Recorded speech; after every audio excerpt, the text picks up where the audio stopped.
Chapter 877. Lionel's eyes narrowed, his body explosively shooting backward without hesitation. There simply wasn't enough space to maneuver. The road might have seemed quite wide, being at least 10 meters in width, but with his speed, this number might as well have been a single meter. In order to prevent accidents, he had been purposely leaving a meter of buffer space between himself and the edge, so this further cut down his room to just 8 meters. This made it all the more difficult to avoid Kira and her thin sabers.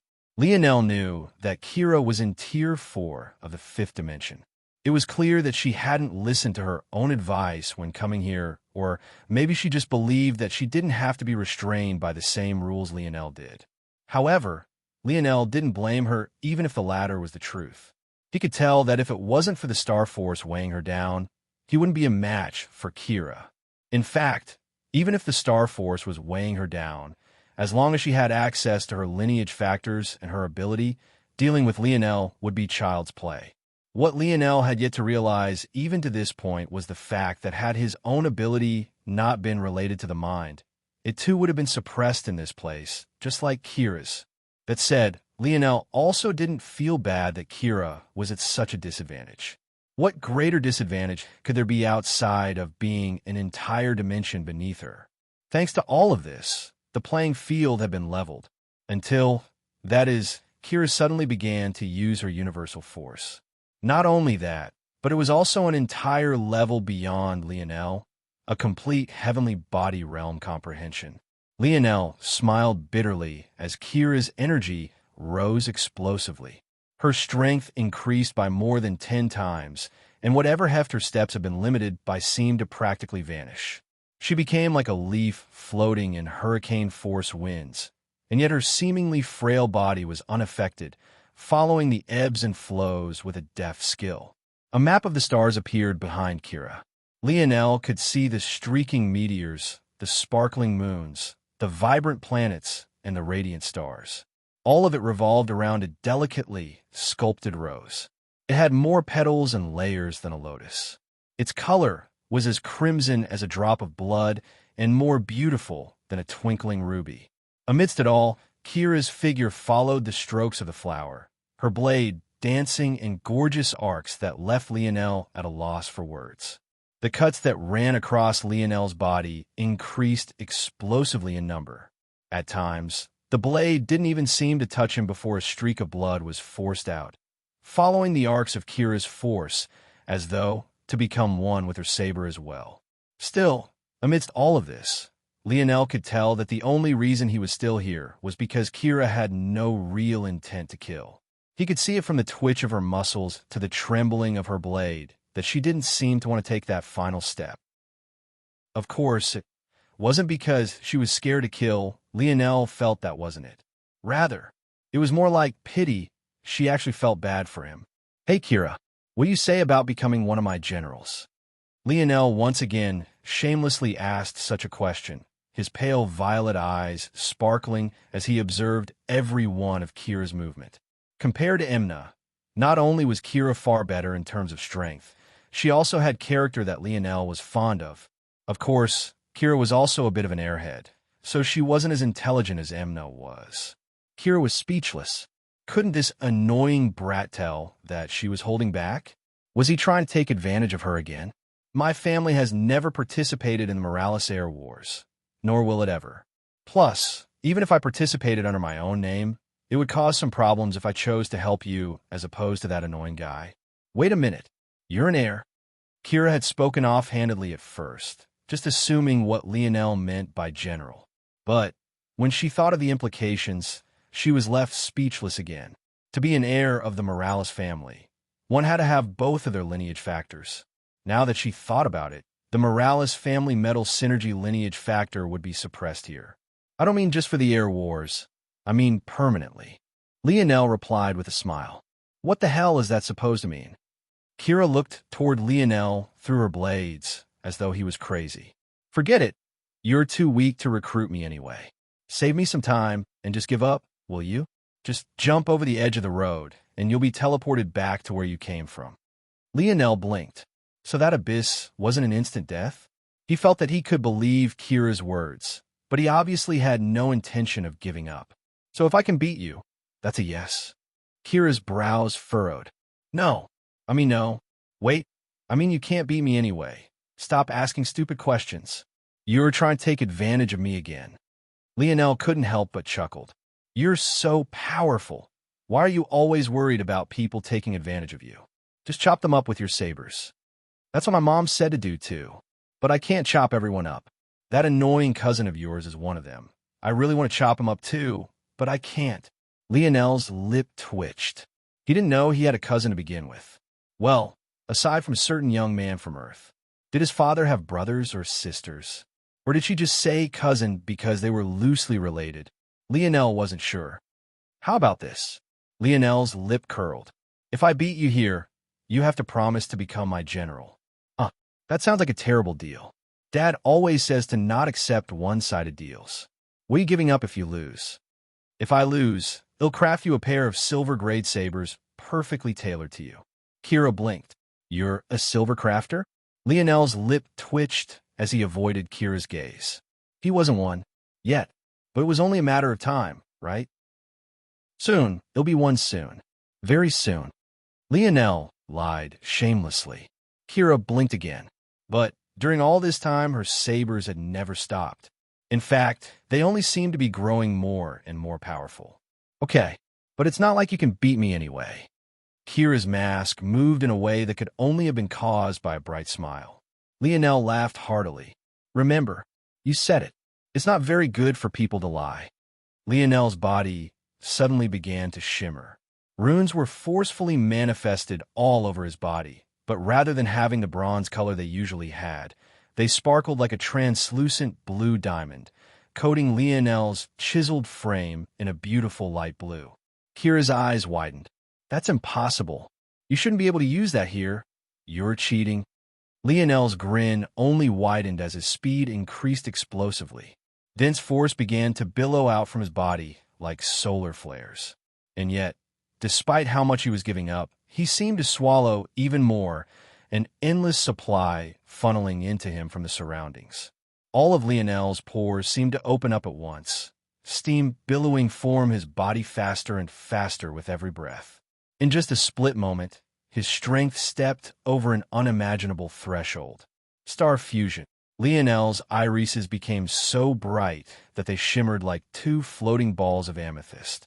He shot forward, breaking through Kira's initial defenses with a shocking ease. The latter was so taken aback that she forgot to hold back, but just when she was panicking at having unleashed her full strength, she found that even that wasn't enough. What? Kira was at a loss. Crossing dimensional barriers to do battle was something you only heard about in lower dimensions. Such a thing happening in the highest 7th or 8th dimensions was absolutely unheard of, especially not when the person in question was a genius like her. Unfortunately, Kira was at too much of a disadvantage. Lionel had formed 3 stars with the special blue star force in the surroundings, something even the creator could never have predicted. As a result, he was completely immune to the increases to his weight, a privilege Kira obviously didn't have.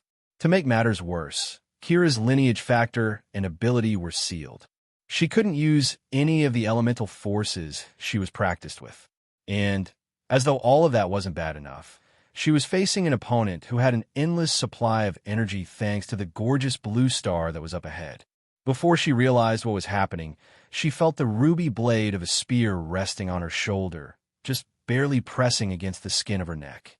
Lionel stood before her, his hair a stream of radiant blue energy even down to his brows. Diamond blue runes pulsed about his skin, even forming a crown upon his head. His whole figure radiated a striking hue that made one believe that he, himself, was a star. He looked as though he was a spirit deity, grinning down at her mischievously. If there was one place Lionel felt he was almost invincible, it was here. Announcement below. Chapter 878. I win. Lionel grinned, his teeth practically sparkling like shimmering diamonds as the energy continued to billow around him. Kira was truly speechless this time, even to the point she forgot to shout out her words like she normally did. She almost sounded like a little girl who had been wronged at this point, the pout beneath her mask becoming more and more pronounced. Remember, you have to keep your word. Lionel's grin didn't fade. Humph, you cheated. How did you use your metal synergy runes? They should be blocked in this place. Lionel smiled knowingly, but didn't explain. If he did, he would also have to explain how he had formed 3 stars in this place by deducing the 4th dimensional layer of dimensional cleanse. Even if he was unaware before, it was impossible for him to still be ignorant now. Obviously, he hadn't been meant to deduce anything. In fact, Lionel felt that he understood what was supposed to have happened here now, that he had interacted with Kira. That blue star in the distance radiated a special energy that was quite good at revitalizing the body. It was chosen not for the sake of allowing comprehension of the 4th dimensional layer, but rather so that those taking this trial wouldn't have to worry about sleep or food. At the same time, though, due to the special properties of the star, it had the side effect of adding to your weight. This did well to allow the star to double as a positive and negative for this trial. On the one hand, you wouldn't need to worry about fatigue or hunger, but on the other, it made the challenge tougher. Lionel, though, foolishly thought that he was meant to deduce the next layer from the context clues left behind. However, it seemed that he had really overthought things this time. This, unfortunately, left some lingering worries. If the test wasn't designed for him to deduce things, then that meant it was very possible that he could have missed something important. Now, he was even more eager to get his hands on the real version so that he could compare and contrast. Luckily, he hadn't been able to deduce the next layer, or else things might have been difficult to reverse should he really have made a mistake. Even with all of this said, there was still something else that Lionel was completely unaware of. That blue star in the distance was no simple blue star. In fact, to call it as such was doing a disservice to its true ability. Among the top 10 star forces in existence, the force that this star produced was among the only 2 that were made of pure star force without the addition of other elements. This blue star force was known as vital star force. It was among the rarest star forces in all of existence, and the stars that produced it were even rarer. In fact, it might not be an exaggeration to say that this vital star was the only one of its kind left. The Dyson sphere that spun around the vital star wasn't there to just harness its energy. It was also in place to keep the star living far beyond its normal lifespan. What did this mean? Well, Lionel was probably the only one to be foolish enough to deduce a cultivation method amidst a battle trial. He was also probably the only one foolish enough to not only deduce it, but actually act upon what he deduced.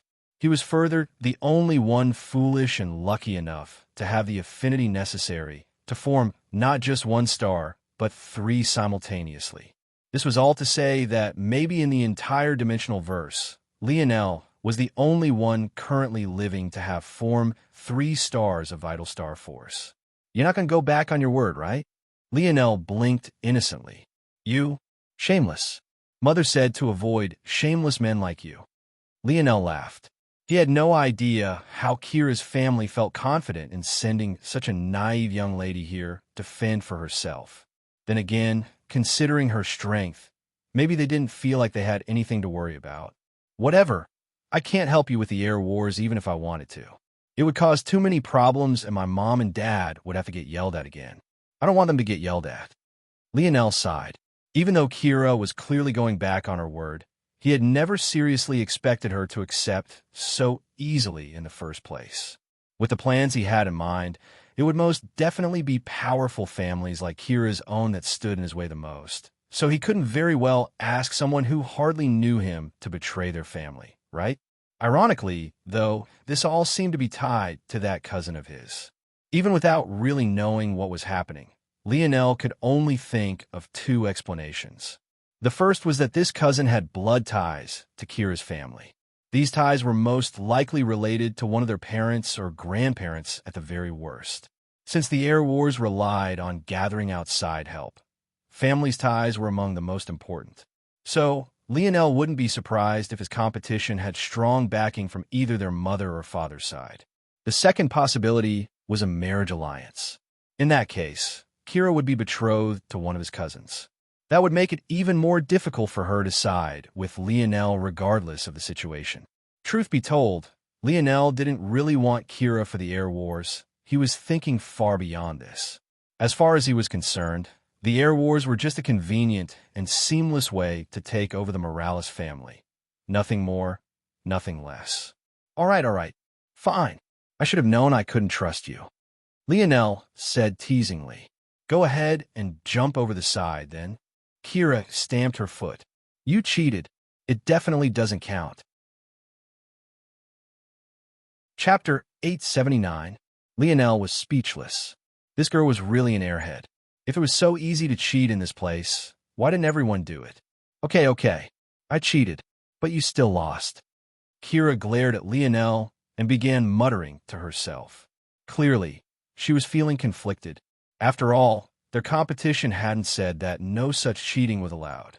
So, Lionel hadn't done anything wrong. Lionel laughed to himself as he could practically see the gears turning in her little head through her radiant blue eyes. He was caught between believing that this young woman was quite attractive and thinking that she was an adorable little girl. Of course, Kira was at most a year or two younger than he was. But that was neither here nor there. Fine. Kira stomped her foot. Before Lionel could react, he found a delicately sculpted vial being pushed into his chest in thanks to Kira's palm. He felt a slight cold sweat mat his brow, because that airhead was actually still holding her saber at the same time. If she was just a little careless, she might have cut him in half. This? Lionel blinked in confusion, tilting his head. The vial was filled with a dense red liquid. But what shocked Lionel was that when he caught it, his hand almost crashed to the ground. By the time he picked himself up, Kira was already at the edge of the light road, glaring back at him. Consider that as compensation. Oh, and remember that you only get to step off the road like this on your first attempt. During your second attempt, you're only allowed to quit after gaining a fragment of dimensional cleanse. Quitting at any other moment means death. Humph, I don't know why I'm explaining these things to you. You're clearly a cheater. With that, Kira stepped off the road, as though there wasn't an endless abyss below. Even Lionel couldn't help but slightly panic for her. But before he could do anything, she had vanished. Lionel's brow furrowed. He found himself hoping that she was okay. Even though she was an airhead, she had clearly helped him more than he could put into words. And this thing, Lionel's frown deepened as he struggled to pick up the vial. Even his fingers themselves struggled to keep their grip around it. If not for him still being in his Star Force form, he would have already dropped it with hardly any hope of picking it up. Now that Lionel thought about it, even Kira hadn't exactly lifted it. She had pressed her palm against his chest, then took it out of her spatial ring, passing it off to him. Remembering this, he couldn't help but chuckle. It seemed she wanted to get one more dig in before she left. At least she had a conscience, though. Hey, dictionary, what the hell is this thing? Ping, replying to Seed. This is an ocean drop vial. Lionel raised a brow. He had meant the liquid within, but he had almost forgotten how specific he needed to be with the dictionary. Now, though, he was curious about this ocean drop vial. What does an ocean drop vial do? Ping. It can turn an ocean's worth of liquid into a single drop. It is especially good at preserving the vitality of blood. It can decrease the weight of the liquid within it by a factor of up to 10,000. Lionel's pupils constricted. 10,000. And was still so heavy. Wait, if it could hold an ocean's worth of liquid. Even a factor of 10,000 wasn't nearly enough. And what is within it? Lionel asked slowly. Ping. Lionel's pupils constricted once again, his expression becoming serious. The lag between the ping and response was about a millisecond off. The only time this happened was when a recorded message was about to play. And if that was happening, it meant whatever was in this vial was important enough for his father to leave a message behind about it. As expected, Lionel's ability never failed him.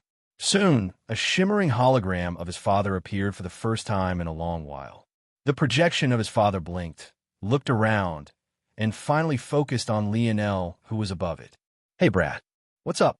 Been a while, huh? Lionel's face remained expressionless. Did this old man really expect him to fall for this same prank, Colbit again?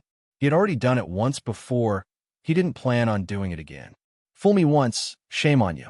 Fool me twice, shame on me. Lionel was no fool. He would just let his father's practical joke play itself out. He was more interested in hearing about just what was in this vial. The curiosity was itching at him.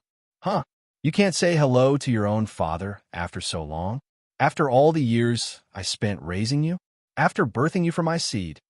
Lionel's lip twitched. The old man was really laying it on thick this time. Huh? He really wasn't in the mood. In fact, he was running out of time. With Kira gone, who knows if the spirits would start to appear again? I get it. You think I'm pranking you again. I had my fun already. It's really me this time.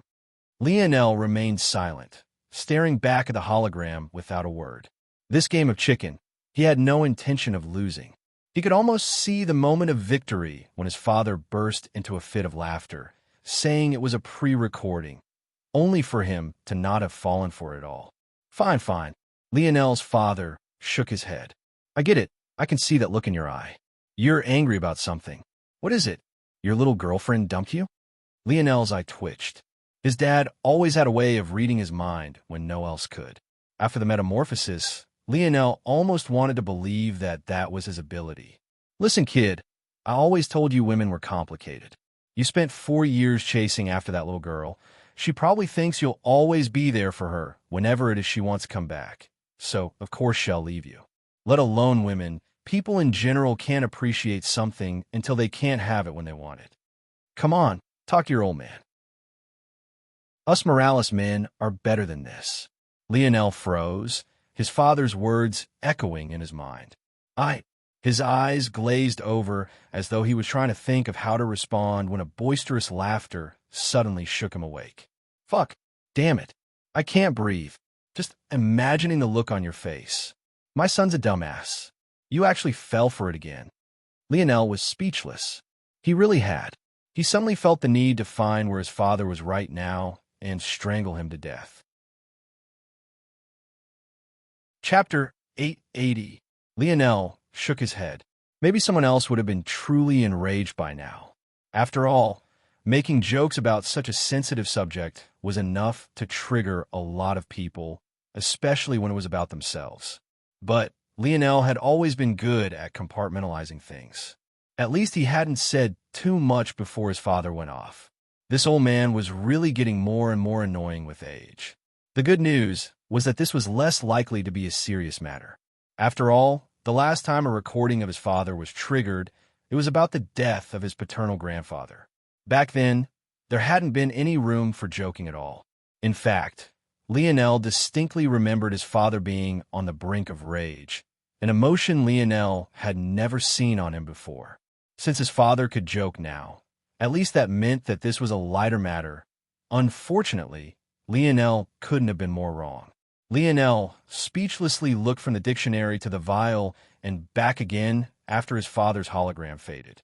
For a long while, or at least what would have felt like it with how many things ran through his mind, he didn't move or say anything. Void invalids. If it could be said that invalids were the failures of the universe and variant invalids were among the greatest threat, then void invalids were the creature lurking in the night. Not in the sense that they were a bedtime fairy tale, but in that they were an existential threat to all.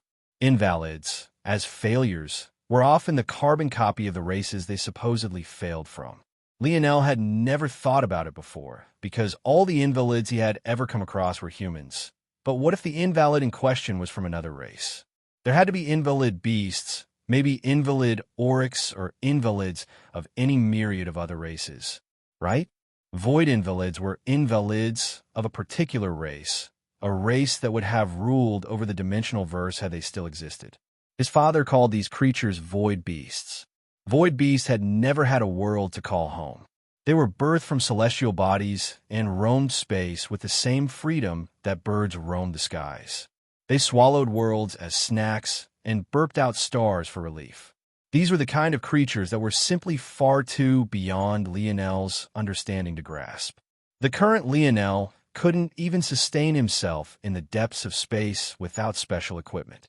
In fact, only six-dimension existence with special abilities and upward could do such a thing.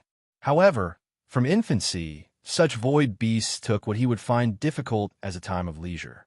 And yet, they were not only extinct, they had been devoured by the invalids of their race, creating an all-new category of invalids all to their own. Void invalids. The truth was that this blood wasn't from a void invalid. As far as Lionel knew, invalids didn't really have blood. Or rather, they did, only up until their death, wherein their bodies became motes of light and force. The blood that Kira had given him was from the corpse of a void beast. According to the dictionary, it had less than 1% of its original potency left by the time Kira's Salvatine family had found it. From analysis, the original void beast had been dead for hundreds of thousands of years, likely longer than even that. The dictionary had further deduced that the void invalid that killed it likely only snatched away its ethereal glabella, swallowing it for its evolution. As for the rest of the void beast body, it was fairly useless to it. Lionel could imagine a mountain corpse the size of a planet floating about in space, an endless river of red orbiting about it. It was said that the empty space in the universe was so vast that even if you pointed in a random direction and headed in it without deviating to the left or right, there was an almost 100% chance you would reach the end of it all without touching a single thing. For a beast as massive as the Void Beast, this was likely still true. Who knew how long its death had been an unknown blight on the world? Lionel was suddenly reminded of another thought experiment. If a tree fell in a forest with no one to witness it, does it make a sound? If you die alone in the vastness of space without a friend or family to remember you, did you really die? It was quite chilling. The void beasts were so powerful, and yet there were so few. They had no parents, no friends. They could hold the fate of the dimensional verse in the palms of their hands. But what did that count for? Lionel clenched the vial tightly. Just months ago, he was worrying over exactly how to continue to press Little Black Star's evolution forward, only for such a boon to end up in his hand. Even though the potency was less than 1% what it was originally, Void Beasts were still the rulers of all Shadow Sovereigns. Even though Little Black Star's ability placed him at the very pinnacle, he was greatly limited by how ordinary his origins were. The small body of Earth's minks weren't entirely conducive to producing powerful beings. This was why Lionel needed to help Little Black Star's evolution along with the blood of stronger beasts. The stronger Little Black Star's body became, the easier he would be able to accommodate the strength of his ability and the faster he would grow. After absorbing the mimicry bat's blood, Little Black Star's talent shone through, and he was immediately able to awaken the strongest form of mimicry, Ability Steal. Right now, this was already one of Lionel's strongest trump cards toward building the ideal world he had in mind. This alone was enough to prove just how strong Little Black Star's talent was. Lionel was curious to see just how much Little Black Star would progress after fusing with the blood of a void beast. Lionel's subsequent pace was just as slow. He took his own advice quite well. Since he would be behind no matter what, why would he ruin his own stamina just to not catch up anyway?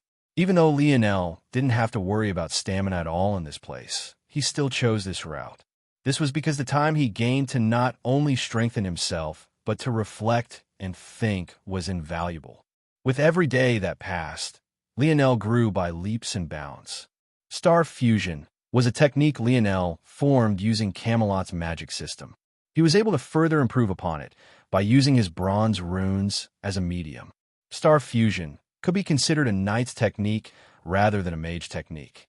It essentially used his body as a core of a star, combusting energy to boost everything from his strength to his speed to even his reaction time.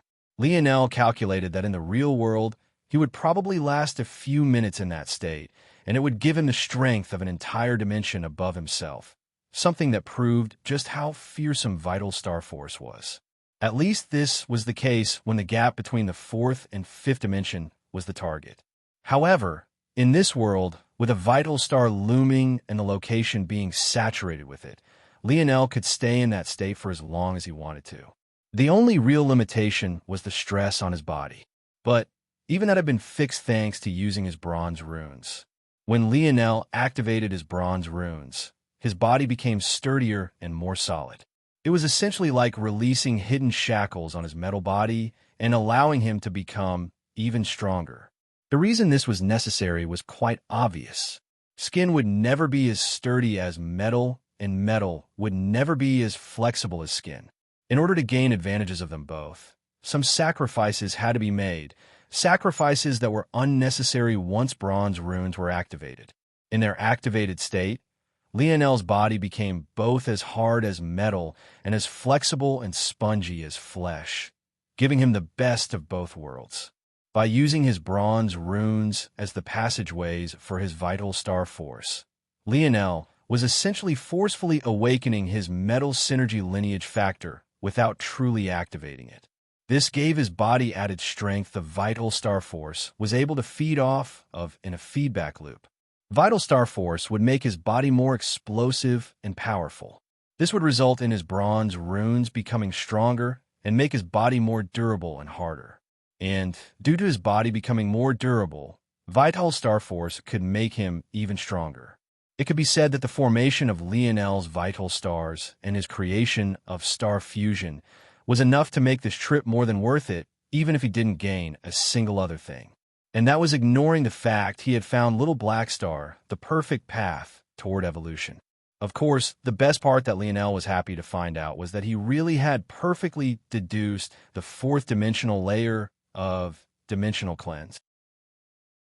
After defeating Kira, it had appeared in his mind as though it had always been there. The result was Lionel being impressed with even himself. Not bad, if I do say so myself. Lionel chuckled. Oh! Lionel's gaze narrowed slightly. There, up ahead, he realized that he had made it to the next round after another 3 months. This time, however, there wasn't just a single road meeting his own. There were two. The two young men seemed to sense him at the same time, their gazes glowing with a hidden sharpness. It seems that they weren't nearly as friendly as Kira. Chapter 881. Lionel's steps slowed, his mouth shaping into a small O as he sucked in a long breath. The wind reacted to his action, a vacuum of swirling blue moving about as his chest expanded. Even before he stepped into the range of the two young men before him, his body was filled to the brim with force. The two young men looked at one another. Much like Kira, they had been waiting here for a long while. They couldn't exactly be considered as friends and were just acquaintances. However, what they did have was a tacit agreement. The easiest target here was as bright as day. Who else could it be if not the man who hadn't had a chance to rest? In a three-way battle, the number of variables were too numerous to account for. It was much easier to deal with what might come their way if they only had a single other person to worry about. In the end, the choice was obvious: kill Lionel first. The two young men slowly rose to their feet. He's in the fourth dimension, Richard. All the more reason to get rid of him as soon as possible. What are the odds, though, that he managed to meet up with someone weaker than himself during the first round? Something smells fishy. Richard's gaze narrowed. Now that he thought about it, making it through round 1 wasn't the only challenge in getting to this place. There was a month worth of battles to survive through as well. Though those battles were scaled by your own strength, helping you slowly squeeze out your own potential. By the time he got to this point, strength at the fifth dimension was a must. For most who entered this trial, succeeding in this second round was their goal. The 3 foundational layers of dimensional cleanse, along with the potential to birth up to 9 stars, was what was most enticing. As a result of this, it could be said that the first and second rounds were a massive filter. The creator couldn't just allow people a chance just because they wanted one, right? That wasn't how things worked. But it was exactly because this was such a great filter that Lionel's being here was so baffling. The moment Lionel's breath ended, his aura suddenly blazed. His runes burst to life, a gaseous star force emitting out from his hair, skin, and even eyes.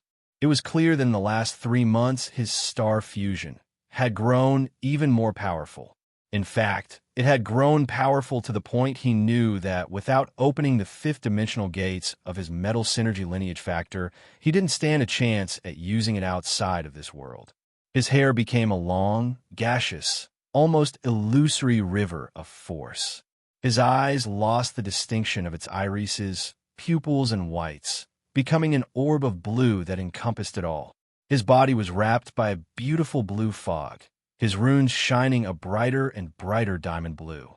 The pupils of the two young men constricted, but Lionel had already bolted forth. If they could make the deduction that Lionel was the easiest target, how could Lionel not deduce what they were thinking? However, as far as he was concerned, it simply didn't matter. In this place, against those of the fifth dimension, he was invincible.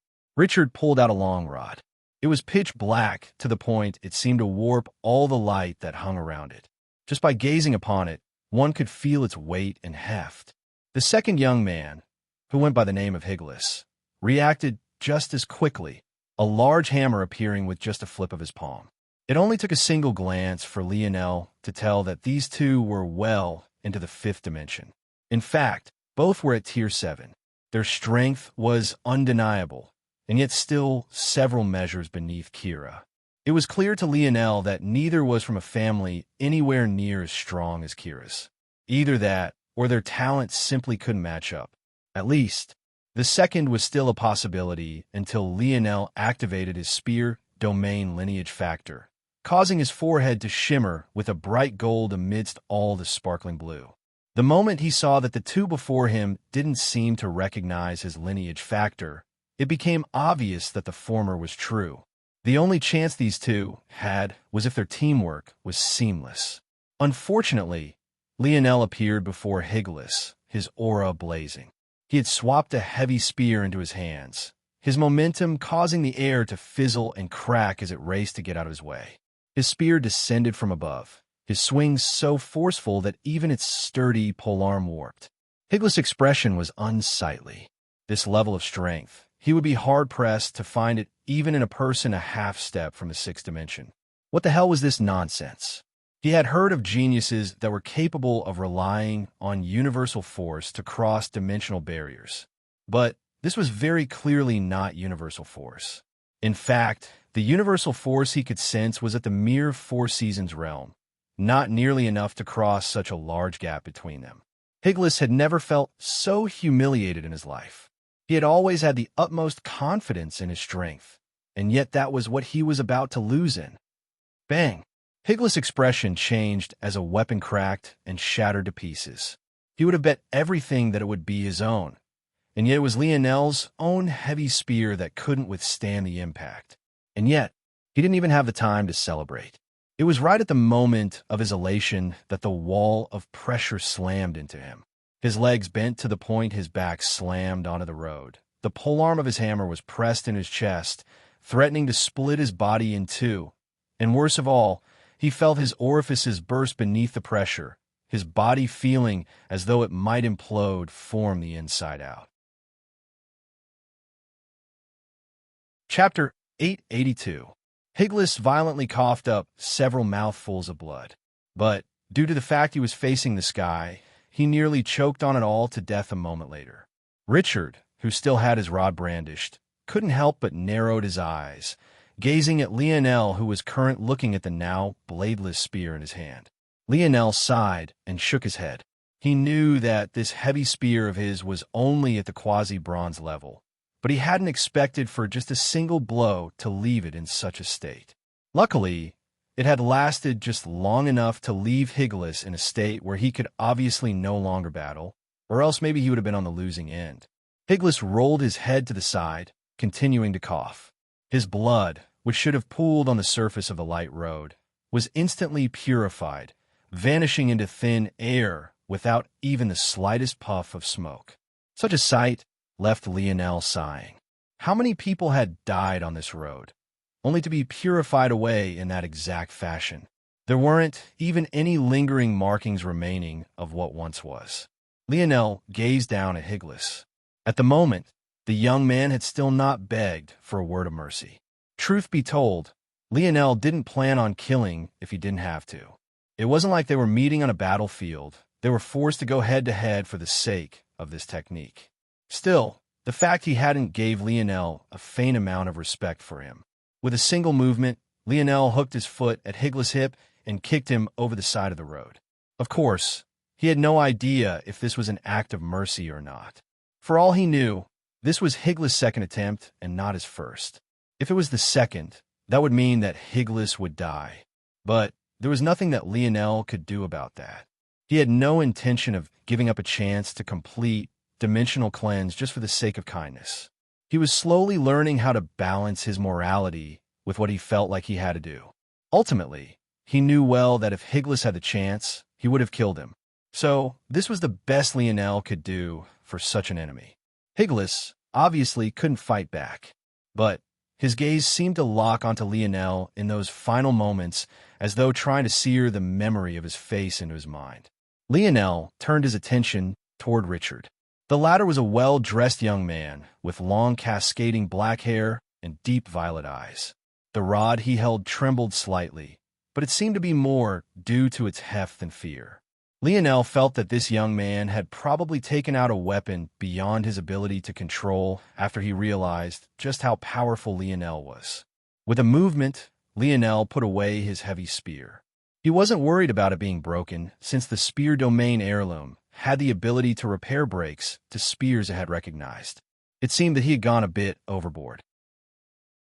With Star Fusion, Infusion, the version he had used against Kira, he could have already defeated these two. However, he was using the second version, Star Fusion, Combustion at the moment, which was most definitely overkill. It was unfortunate. He had wanted to test the third version he had come up with, but it seemed that he wouldn't get the chance to this time around. "May I know your name?" Richard asked, a smoldering fury hidden within the depths of his eyes. He had really needed to succeed here. He just had one step to go, yet such a roadblock had appeared. How could he not be infuriated? However, he was a person used to setbacks. He had been fighting against his brothers and cousins all his life. After many decades of hard work, he finally managed to get his hands on a map to the Dimensional Cleanse trials and had prepared for years for this very moment. The trouble was that even though this was just his first attempt, who knew when the next round would begin? Lionel thought that he was alone initially precisely because the trial began the moment he solved his puzzle. So, how could he not think this? But the truth of the matter was that this trial would only begin after a certain number of individuals activated the map. Lionel thought the world revolved around him, when it was just that he just so happened to be the last to activate his own. One might think that this was a simple task, but this couldn't have been further from the truth.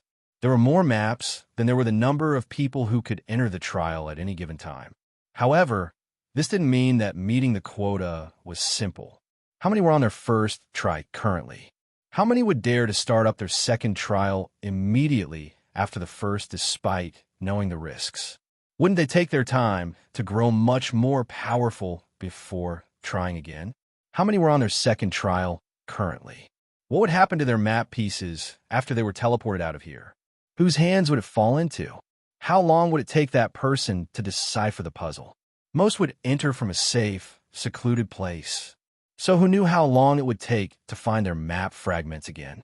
With all these variables in place, it took an average of 100 or so years for the trial to reset itself and begin again.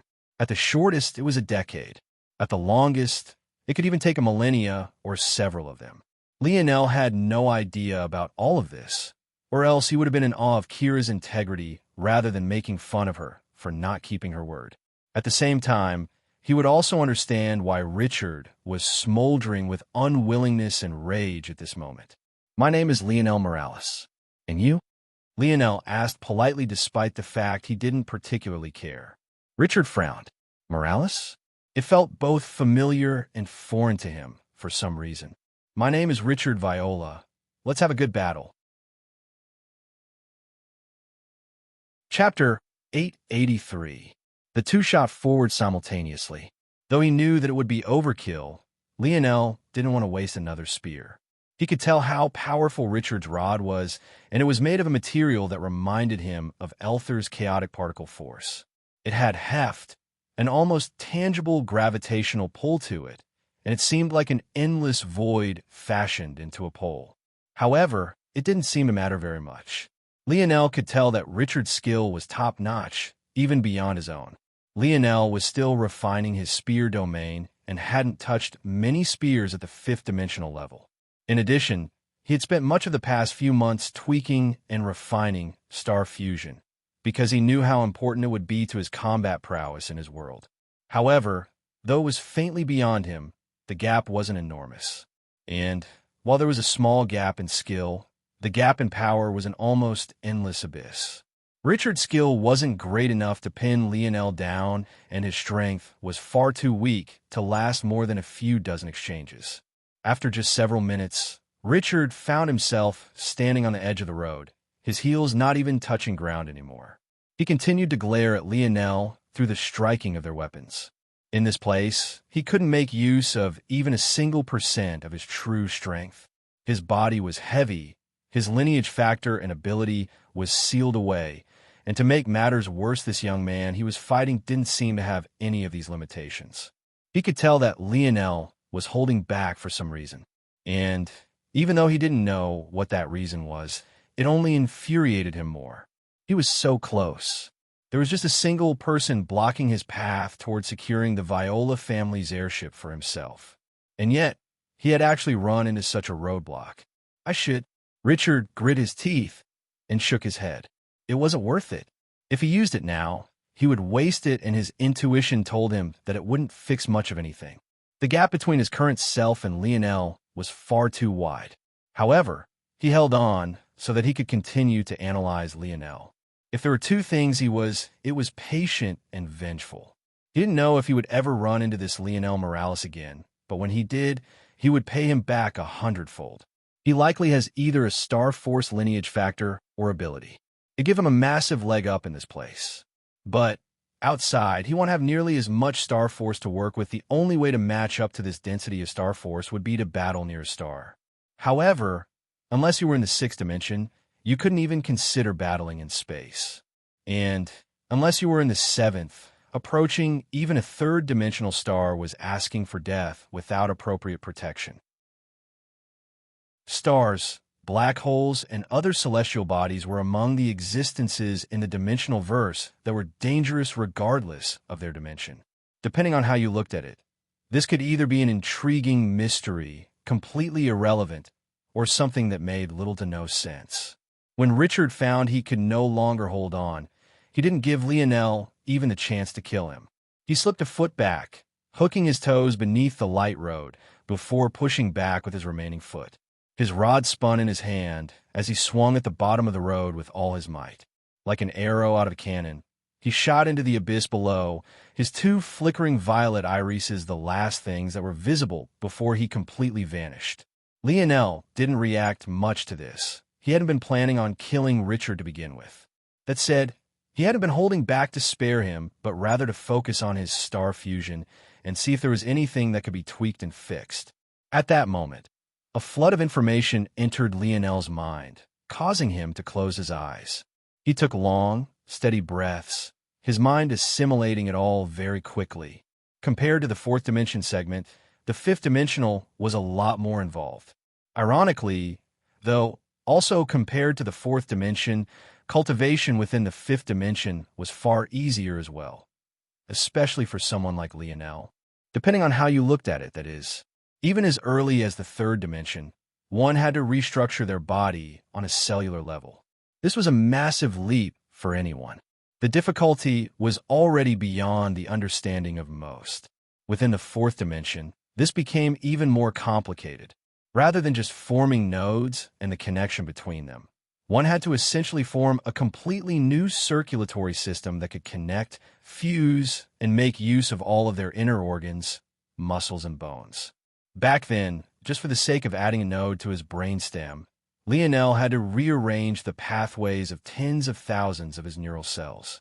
Now, one could imagine the level of rearranging that would be necessary for someone to make a new circulatory system for themselves. However, the fifth dimension didn't require any of this. In fact, it could be said that the reformation of the body could be considered to be complete for now. The fifth dimension was entirely focused on the mind and eliciting growth within it. There were no new cells or nodes to form. One could entirely focus on increasing the size, durability, and strength of their ethereal glabella. It could even be said that from now on, one's ethereal glabella would only become more and more important. Lionel had been disappointed that his number of minds had only increased to 50,000 after reaching the peak of the fourth dimension. This might sound like a lot, but when he already had 1,000 at the peak of the third dimension, the number seemed too small. How could there only be a 50x difference between the third and fourth dimensions, let alone that being the gap of their peaks? But now he understood. The fifth dimension would be where the shackles of his mind were truly released. Chapter 884. Lionel's eyes opened, his gaze narrow. He'll be ready soon. If there was anything staying in the third dimension for so long taught him, it was that there was always far more potential left to squeeze out than he thought. There was a point in the third dimension where he thought that his limit was 60 split minds, only for him to end up with over 1,000. Of course, this wasn't to say that Lionel planned to spend several more years in the fourth dimension. In fact, he planned on breaking through on this road, so long as he was forced to. If he wasn't forced to, he would break through the moment he left this place. His reasoning was simple. The reason he had been able to go from 60 to 1,000 split minds wasn't because he had that much potential to squeeze out, but rather because his mind was already in the fifth dimension. It had long since been far more ready to reach that level than he had given it credit for. Such a large difference could be explained by his body slowly acclimating and growing stronger within the limitation of the third dimension. Lionel had a feeling that even if he had broken through back when he only had 60 split minds, he would have still gained more than 10,000 after reaching the peak of the fourth dimension. Still, the reason Lionel wasn't breaking through immediately wasn't for his mind. He felt that no matter what, he would be able to bring it to its full potential. Rather, the reason he was holding back was due to his body. He had barely tasted fourth-dimensional force, and he was still acclimating himself to it. His star fusion and these last 3 months had sped up the process tremendously, especially the former. He felt it wouldn't be long before he spilled over in the fifth dimension, much like he had the fourth. I've spent a lot of time here. It's probably time to speed up a bit. Lionel shot forward. It's interesting, though. I feel like I could tell anyone I want about the fourth dimensional layer of dimensional cleanse. But for some reason, there's a barrier when it comes to the fifth. Kira had jumped off before Lionel got a chance to call out to her. But he had wanted to give her the fourth dimensional layer at least before she left. He hadn't felt anything stopping him, so he thought it would be the same for all the layers. And yet, he found that the fifth dimensional layer was locked away in his mind with no intentions of allowing him to speak of it. In fact, Lionel got a small headache whenever he tried. Is it because I comprehended the fourth dimensional layer on my own? Lionel frowned. When he heard that dimensional cleanse could be practiced alongside other techniques, he had already had thoughts of passing it down to his brothers. But now, it seemed that things weren't so simple. What if I dissect and comprehend the fifth dimensional layer on my own, too? Would that be possible? Lionel wasn't sure, honestly. Could you learn something you already knew? Lionel felt that there was a subtle difference he might be able to take advantage of. Of course, what he didn't seem to realize was just how utterly ridiculous what he was thinking of doing was. Comprehending the fourth dimensional layer on your own was shocking enough. But to even attempt to do so for the fifth. Suddenly, Lionel's eyes widened. He crossed the barrier at which a spirit warrior should have appeared. By now, they were appearing every 20 or so meters, so he had already been prepared to go all out. But the reality was different from what he expected. A spirit hadn't appeared at the 20-meter mark. In fact, even after traveling over a kilometer, he didn't find one. When he was about to hit 10 kilometers, Lionel's senses caught onto the faint traces of a barrier. It was the same barrier he sensed whenever he had yet to defeat a spirit, and also the same barrier he sensed during his battle with Kira and those 2 young men from before. But this time there was no spirit warrior. A puzzle? Lionel blinked before his lips spread into a wide grin. This was what he was best at.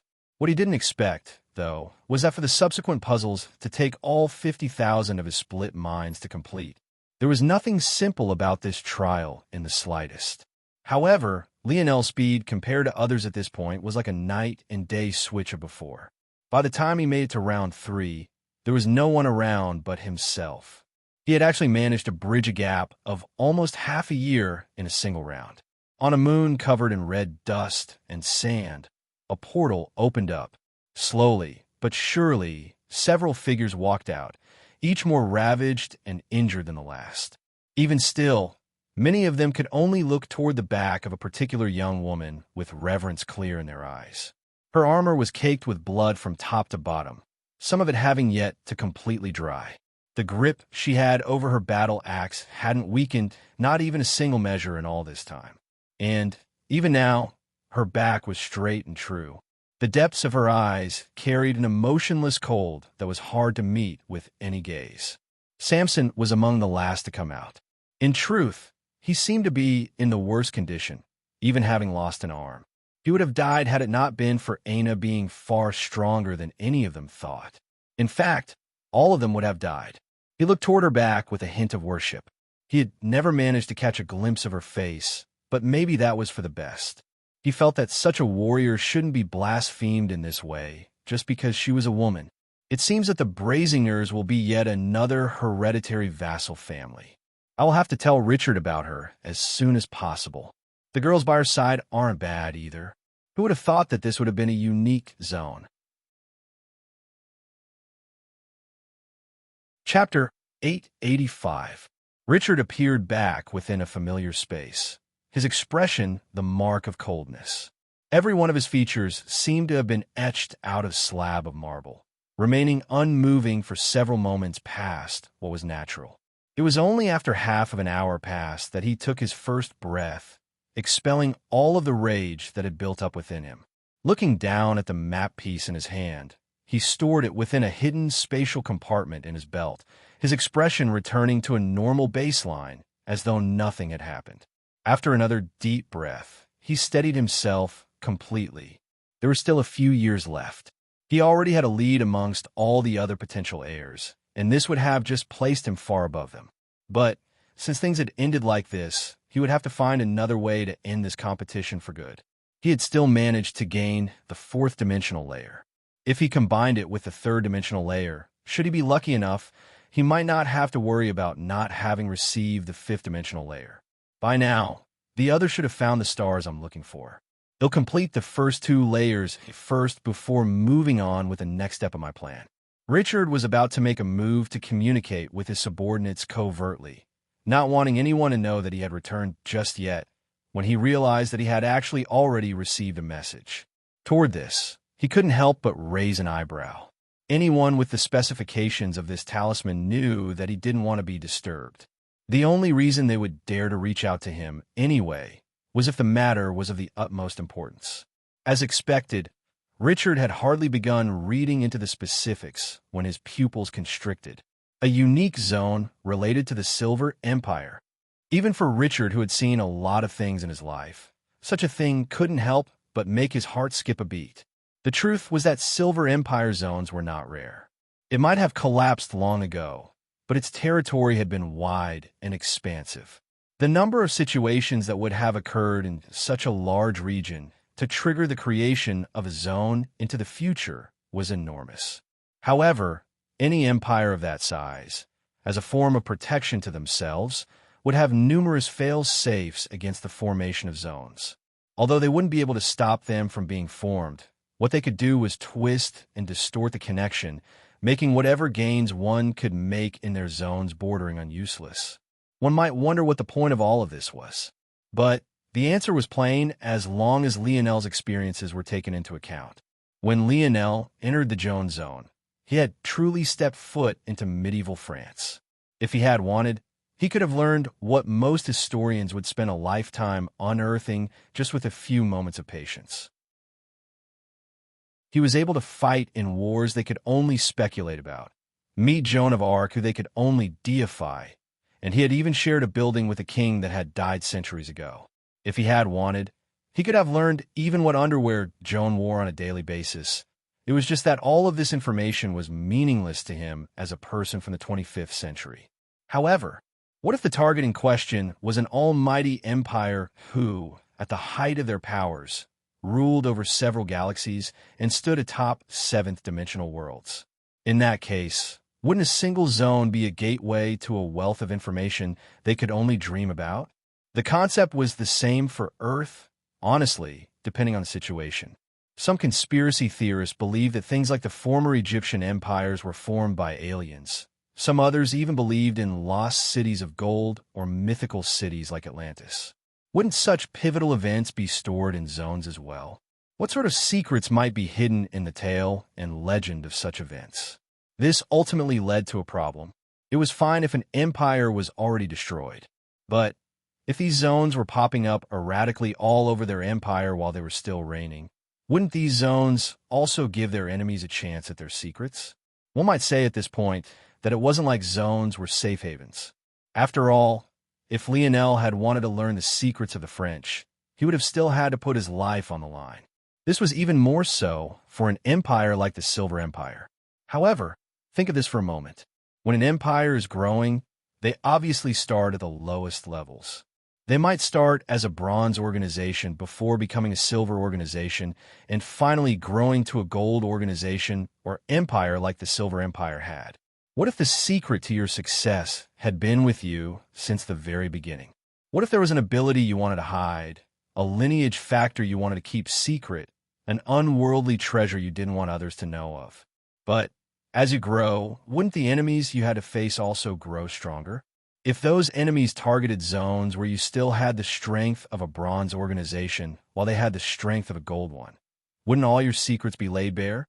This was exactly why powerful organizations, families, kingdoms, and empires all chose a completely different path. By using an unfathomable amount of resources, they were able to distort what one would find in zones. These distortions made it impossible to tell what was true and what wasn't, leaving their enemies with no information at all. These distorted zones were useless for information and could only be used for training, unless it became a unique zone. Chapter 886. By definition, distorted zones were technically unique zones to begin with. Unique zones were zones where outside influence changed the initial difficulty. Distorted zones were zones warped by outside influences as well. It was just that their difficulty didn't tend to change much at all. However, there were exceptions to this rule, and that was reserved for zones formed as the fall of an empire neared or its formation was nigh. At these two opposing points in an empire's history, its impact on the timeline was the greatest, making any attempted distortion very difficult. The result would be a unique zones whose difficult was far and above away what it should have been. Not only would the distortion fail, but the likelihood of death would skyrocket. Even still, many would clamber at the chance to enter such a zone, some even more so than mythological zones. After all, a mythological zone was a random spin of the wheel. There was no telling if you would get a magic system that was powerful or weak. However, a unique zone that had been distorted was almost a guaranteed jackpot, as long as the empire was powerful. By now, Richard's reaction to all was more than just a little bit justified. The Silver Empire more than fit the bill for what was worth it. However, he soon calmed himself. For one, the timeline that Aina and the others had entered had been the Empire's infancy, not near their downfall. Samson had long since said that they would be meeting a young General Phi. That alone spoke for itself. Though it was possible for the Silver Empire to have grown off the back of some ultra treasure that this zone would unveil the existence of, the likelihood was small. Most empires didn't rise like that, so Richard wouldn't put his hopes into such a thing. Many of an empire's trump cards came later as they accumulated wealth over thousands of years. The second reason Richard calmed himself was because of the rules of the Viola family. He could probably ignore them usually, but Samson had been tasked to do a duty that he was meant to have done. Obviously, this meant that all those who participated were high profile and exactly the people the rules were created for. Simply put, he couldn't just snatch their gains because he felt like it. It would be one thing if Samson was the one to accumulate all the wealth of information. But from what he could tell from this recounting, The one to having likely benefited the most was a woman by the name of Anna Brasinger. Richard's eyes narrowed. Samson had left behind a glowing assessment of this woman, and he trusted Samson's judgment. She also seemed to be the daughter of vassal Meal Brasinger, which was good because Meal hadn't chosen a side yet. He seemed to have wanted to stay neutral. If Richard could get Anna to his side, wouldn't it be like also having Meal as well? Even if Meal didn't see it this way, what would the other heirs think? This could work. But geniuses like this are often haughty, and she seems to have a right to be. Samson describes her as cold and detached. Approaching such a woman would border on impossible. Richard wasn't foolish enough to believe that he could charm his way through such a situation. Even though he was quite confident in himself in this regard, to have such a woman warm up would take years. In fact, in his experience, unless he got her quite young, it would be almost impossible. At the same time, though, depending on the kind of cold and detached she was, things could also be easier. If she was the prideful type, then Richard could forget it. But if she was simply the cold and unfeeling type, she would be easy to convince with logic and reasoning. The latter type of woman wouldn't hesitate to even marry him so long as his pitch was convincing enough to her. One step at a time, Richard thought as he read the information to himself all over again. This Yuri seems like the best bet. She's far more social and open than Anna is. Also, this Anna seems obsessed with training as well. For now, I don't need my training resources. Giving them to her in exchange for her joining my side might be something she finds easy to accept as well. Richard thought of many plans. All of them he felt were viable. So, he put several into motion. Once he was finished sending out orders, his gaze flashed with a cold light. Lionel looked around, baffled. There really was no one else around. But, looking at the roads, it seemed that 6 people were supposed to meet together. Was this supposed to be another battle, like before? Or was everything going to be related to puzzles now? Lionel was actually quite eager for the 6th dimension layer. He had been analyzing the 5th dimensional layer for a few weeks now, and the more he delved into it, the more fascinating it became. Practicing the 5th dimensional layer, unlike the previous 2, was like an act of silent meditation. It all happened in the mind, and one's concentration and comprehension of the technique decided how fast it went and how pure the force you absorbed was. It was just that Lionel had never expected it to grow so complicated. But the more and more he observed it, the more he got the feeling that the 5th dimensional layer reminded him of something oh so familiar, something so familiar that he practically worked with them every day. Force Arts. Chapter 887. The first step of the 5th dimensional layer was to clear your mind of distracting thoughts. After this was the visualization. Back on Earth, even the 25th century, there were entire sciences based around state of mind and its importance. In order to understand, one only need to look towards stories of mothers lifting cars up and off of their children. In those moments, it wasn't about whether or not they could accomplish it, but rather they had to no matter what, or else they would lose something precious. Visualization was a way of artificially allowing a person to reach such a state. There were athletes and pro lifters who could place themselves in the most horrid of situations, mentally all for the sake of gaining that extra boost in strength. Simply put, the mind was a powerful thing. That said, the 5th dimensional layer didn't take advantage of this in a physical aspect, or more accurately, not directly. Rather, it allowed the mind to reach the optimal state for large influxes of force. This would then in turn allow the body to reach a higher state of being by proxy. The 5th dimension could be seen as a process of using the mind to undo the artificial shackles on the body, bringing you to a higher state of being. However, Lionel couldn't help but feel that the visualization needed to accomplish this was eerily familiar to force arts. Rather than relying on raw emotion or the imagining of terrible events to raise strength, the 5th dimensional layer of Dimensional Cleanse used a complex series of patterns. At first, it felt like it was directing you in how to circulate your energy. But as Lionel layered these patterns atop of one another in his dream world, and it became more and more complex, he realized that it was indeed just one big force art. Force arts can be used like this too? Lionel was stunned. It felt like an all-new world was opening up to him, and he could hardly believe it. The possibilities seemed endless.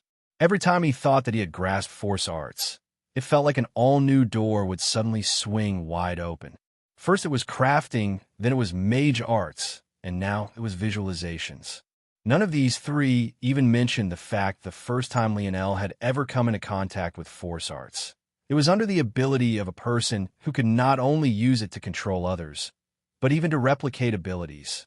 Back then, Lionel understood too little about the world to understand just how shocking this was. But the more he learned, the more he felt that the individual with such an ability was most definitely among maybe the most powerful existences in the dimensional verse without a doubt. If I combine this concept of visualization with Camelot's magic system, Lionel's gaze suddenly felt like two blazing torches. Raising your mind to a higher state of being before casting a mage art, just what kind of effect would that have? Would it allow him to cast mage arts beyond his capability? Would it allow him to use less dream force in exchange for the same power output? What kind of effects would it have on his night arts? Lionel knew that he was getting far too ahead of himself. This was no longer a simple matter of observing and analyzing the natural force art that encompassed Camelot's magic system. It would also require manipulating and changing it. Something like that would be difficult to do without a full grasp of Camelot's magic system. And, at least with how things stood now, he was a long way away from that. A more realistic goal for now would be to take the next step forward in the wisdom branch of my Snowy Star Owl lineage factor. One had to remember that much of the reason Lionel's mind was so powerful wasn't just because of his ability, but also because he had awakened the Luxnix family's wisdom branch so early on. This had allowed his mind to gain the fortitude of the fifth dimension immediately, which basically saved him from facing any bottlenecks from the third to fifth dimension in terms of dream force. But now, Lionel was obviously about to reach the limit of the Snowy Star Owl. After all, it had to be remembered that they were a sixth-dimensional beast. Obviously, its abilities wouldn't be able to help him beyond that cap. Still, there was no use in lamenting such a thing if Lionel hadn't even reached its peak potential yet. He could worry about not having a lineage factor for his mind to rely on when that time came. But, for now, he had to find a way to progress first. The good news was that Lionel already had a pretty good idea. The evolution paths for the Snowy Star Owl were quite narrow when it came to the Wisdom Branch. Lionel had already faintly touched on the next layer, as well, the Snowy Star Owl's eyes. When Lionel evoked his Snowy Star Owl lineage factor, sometimes its eyes would appear to his back. It didn't take much thinking for him to realize that this only happened when he entered his most calculative states. Lionel had been confused about this in the past, but after piecing together the intricacies of visualization to the fifth dimension, what if the Snowy Star Owl's eyes were intricately tied with this? What would happen if instead of just manifesting those sharp eyes, he imagined and meditated on them? An interesting thought. It might work. Lionel lulled his boredom away with countless streams of thoughts, eliminating the useless, lingering around the maybes, and latching onto the most promising. However, just as he was ready to wait for months like he had done to others, he suddenly sensed the barriers before him vanish. Lionel was shocked. He didn't have to fight. What was going on? Lionel didn't even get the chance to think very much before a flood of information that almost split his skull in two assaulted his mind. Chapter 888. Lionel frowned deeply. Though he was soon able to spread out the trouble through his more than 50,000 minds, he still felt a slight cold sweat mat his back. The difference between taking in the fifth and sixth-dimensional layers was actually so great. He felt that if he had tried to do this while still in the third dimension, his head would have exploded into bits of bones and gore. He hadn't even realized that there was such a lurking danger in this place. But he was even more surprised by the fact that there was actually no one around him at all. What Lionel didn't know was that the reason there were so many roads connecting into one was precisely because it was so rare for many to make it this far. After the first 2 rounds, things only became more difficult. There weren't a small number of individuals who were forced to give up after reaching a puzzle that was far too difficult for them to complete. Those on their second attempt who weren't confident in crossing to the 3rd round would definitely leave after getting the 5th-dimensional layer. As for those on their first attempt, it was rare for them to even clear the 2nd round, let alone making it into the 6th. Most would drop out after gathering the first 3 layers of dimensional cleanse, because they were all aware of one simple fact. Unless you could form at least 3 stars between the first 3 layers, completing the 6th-dimensional layer and beyond was impossible. The result of all of this was the 2nd round becoming a major watershed moment where most would drop out. Usually, this would mean that one would gain an easy pass to the next round. However, the road of puzzles had something different in mind. When Lionel finally regained his bearings and felt okay to move again, the first puzzle he came across made his lip twitch. The creator was truly a sadistic bastard. How was he supposed to do this? It had already taken him up to several days to complete the last of the puzzles leading up to round 3. But, just at a cursory glance, Lionel could tell that it would take him that long just to make a dent in this one. As for how long it would take him to actually complete it, at least a couple weeks. Unless Lionel's gaze sharpened. It had been a long while since he used this. As time passed, his mind grew so powerful that he simply didn't need it. But now, it seemed that he would definitely have to rely on it again. At that moment, a heavy, ancient aura began to accumulate around Lionel. Auspicious air, ancient aura, heavenly enlightenment. Whenever Lionel gazed upon the natural force art he had gained from the force crystal mine eruption, his mind would enter into a state of overdrive that even his ability alone couldn't reach. Lionel had been worried that the effect it would have would lessen due to the fact it was a 4th-dimensional existence, while he was already in the 5th, but he was pleasantly surprised to find that this wasn't the case. Though it was less helpful than in the past, it wasn't by an exaggerated amount. In fact, Lionel suddenly felt confident. I had only completed 99% of it in the past, yet it had this effect. I feel like I can finally do it. Lionel couldn't help but be excited. He had been stuck at this level for such a long time. Even though he had neglected this natural force art, he had never forgotten just how useful it had been to him in the past. Much of his quick progression could even be assigned to it. He felt that reaching from 99% to 100% wouldn't just be the change of a single percentage point. It would be an evolution just as whole as crossing a dimensional barrier. What kind of benefits would it give him? It seemed like that bet he made in the hive all those years ago was finally about to pay off big time. What Lionel didn't know, though, was at this point, there was only a single other person still within the trial with him. This person was also gaining the benefit of not having to fight a single person as he leisurely strolled forward, completing the puzzles with even greater ease than Lionel. He hummed a small tune, almost carelessly swinging his sword from time to time. But anyone who looked closely enough would be able to tell that this young man's every stroke was filled with an enigmatic mystery. He was none other than Amory, the sword deity. You found the information I want. Richard was a bit surprised. He had expected it to take several months to even years to receive information back about that Lionel Morales. After all, the dimensional verse was an enormous place. Finding a single family, even if it was one as powerful as a 6th-dimensional one, would be almost impossible in a short time anyway. Yet, Samson had come back to him with an answer barely a week later. At that moment, Richard was flying in a sleek black space shuttle. It was outfitted with the latest stealth technology. Though it couldn't hide his activity from the old fogies of his family, he didn't need to hide from them. He just needed to keep his movements secret from the other air candidates. From his vantage point, he could see the 3 planets that revolve around one another. In truth, each of these 3 planets was ruled by a different 6th-dimensional family. The black and purple one was for their Viola family. The other 2, the planet with the mountains that looked like horns and the other that looked like a polished golden marble with swirling white clouds, were controlled by 2 families just as powerful. As for the history behind this, it was long and complicated. Whenever Richard saw the three of them like this, he couldn't help but think back to it.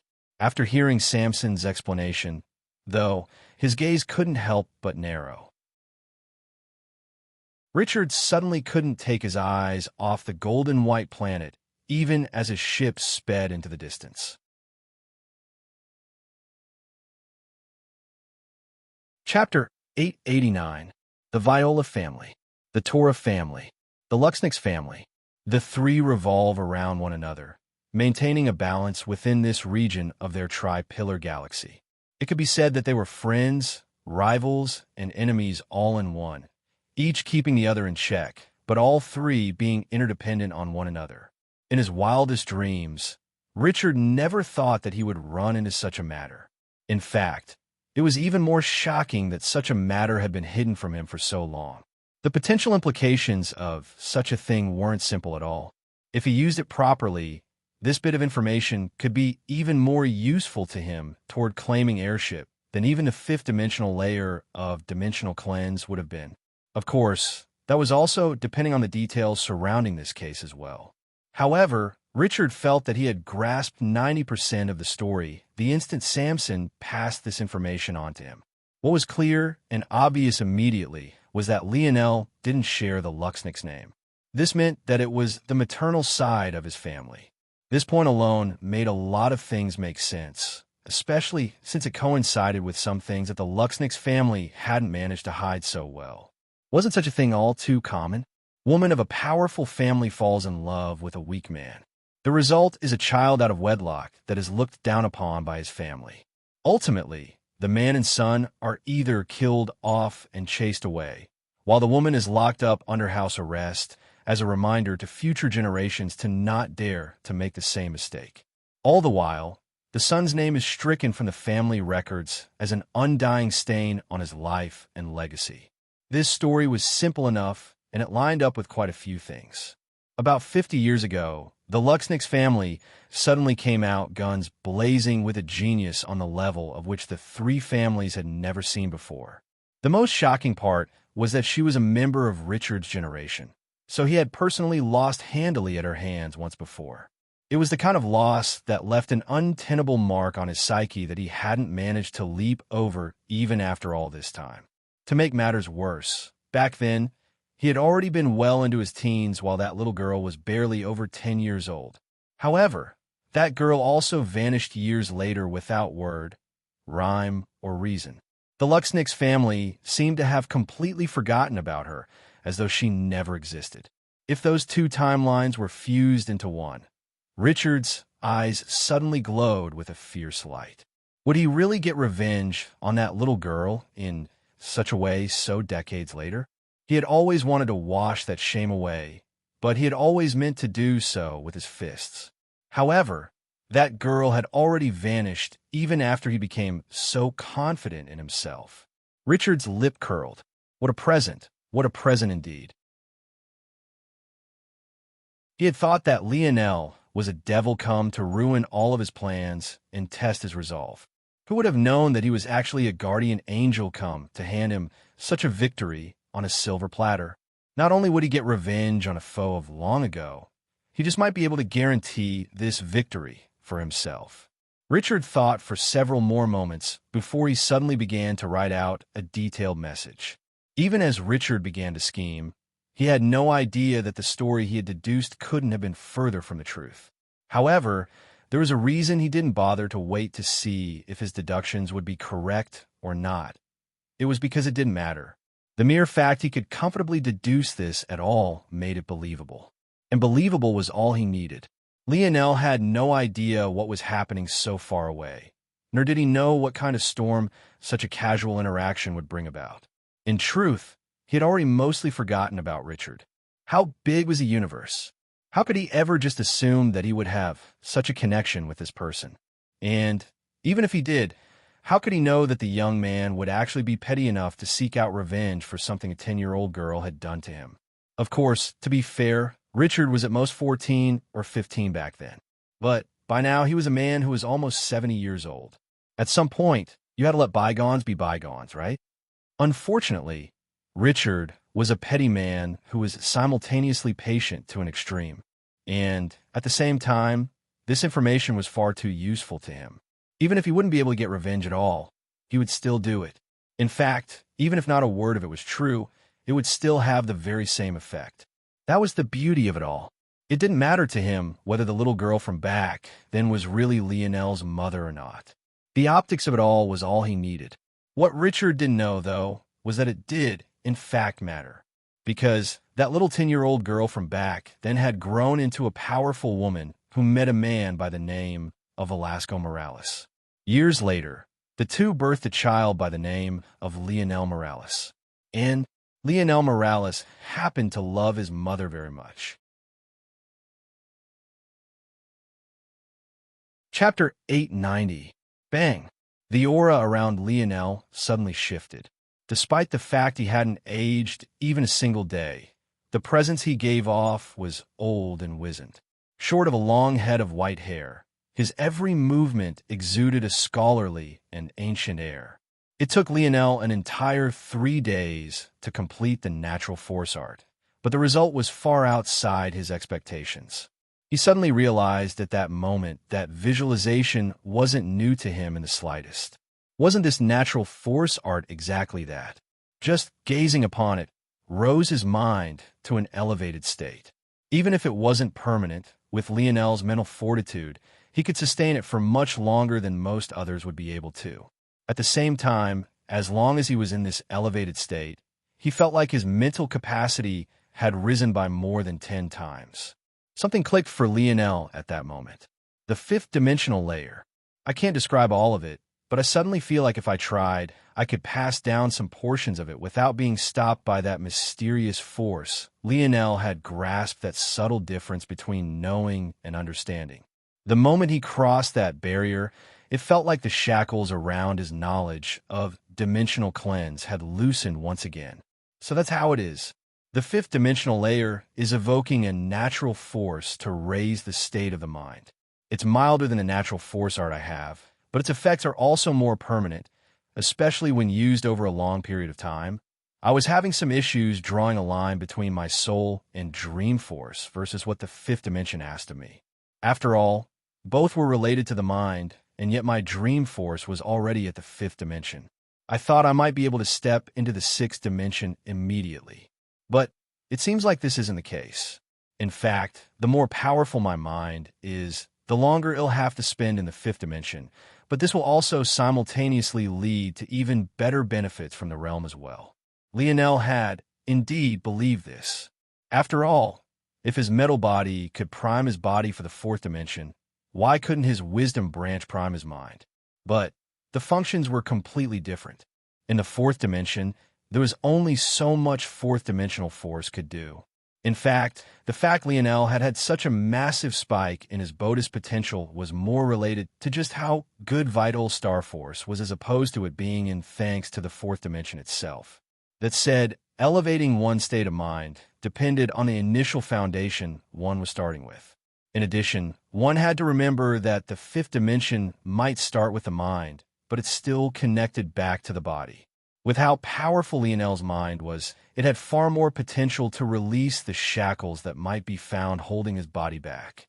However, it was precisely because it was so powerful that Lionel's body would need so much time to adjust. This wasn't a bad thing. Even though it would take more time, Lionel would also have more steps forward to take compared to anyone else, allowing his growth to be far greater as well. Awakening his wisdom branch so early on had already been a great help to him in the recent years. But it was only about to get even more useful. Let's finish this. Lionel's eyes opened, auspicious air still hanging around him in a heavy fog. He only had 50,000 or so minds to split, but with its help, he felt more like he had 500,000. The weeks he thought it would take to complete this puzzle had suddenly been cut to a few hours. Lionel's speed couldn't be compared to the past. He found himself sweeping through puzzle after puzzle, each more complicated than the last, with an ever-increasing pace. Although he couldn't use his auspicious air continuously and endlessly, it was for more than long enough to get solid breaks in between. At the same time, Lionel was realizing that these puzzles themselves weren't so simple either. And that wasn't just about their complexity. All of these puzzles seemed to be variations on the map puzzle that allowed him to come here. Lionel didn't believe that the creator wasn't creative enough to think of a different format. The best explanation was that this sequence of puzzles wouldn't likely be useful sometime in the future. Unfortunately, even after completing the natural force art, Lionel got the sinking feeling that he wouldn't be able to reach the end of this road. The path toward the fourth round was growing in difficulty with every passing second. In fact, the progression of the difficulty was far faster than it had been on the path to the third round. By now, the puzzles were already down to clusters of just a few billion atoms while the scope was simultaneously growing larger and larger. Every minute change had an exponential effect on the surroundings that was giving Lionel an increasing headache. If things continue like this, they'll be forced to break into the fifth dimension before I even reach the fourth round. But if I am, how could I ever make it to the fifth? The truth was that Lionel didn't even know if there was a fifth round at all. A fifth round would imply that Dimensional Cleanse had an eighth dimensional layer, while a sixth would guarantee a ninth dimensional layer. Due to the silver tablet, Lionel had already been made aware of legends of a ninth dimension, but even the dictionary only mentioned the eighth. And when it did so, it spoke of the eighth dimension exactly like the silver tablet spoke of the ninth.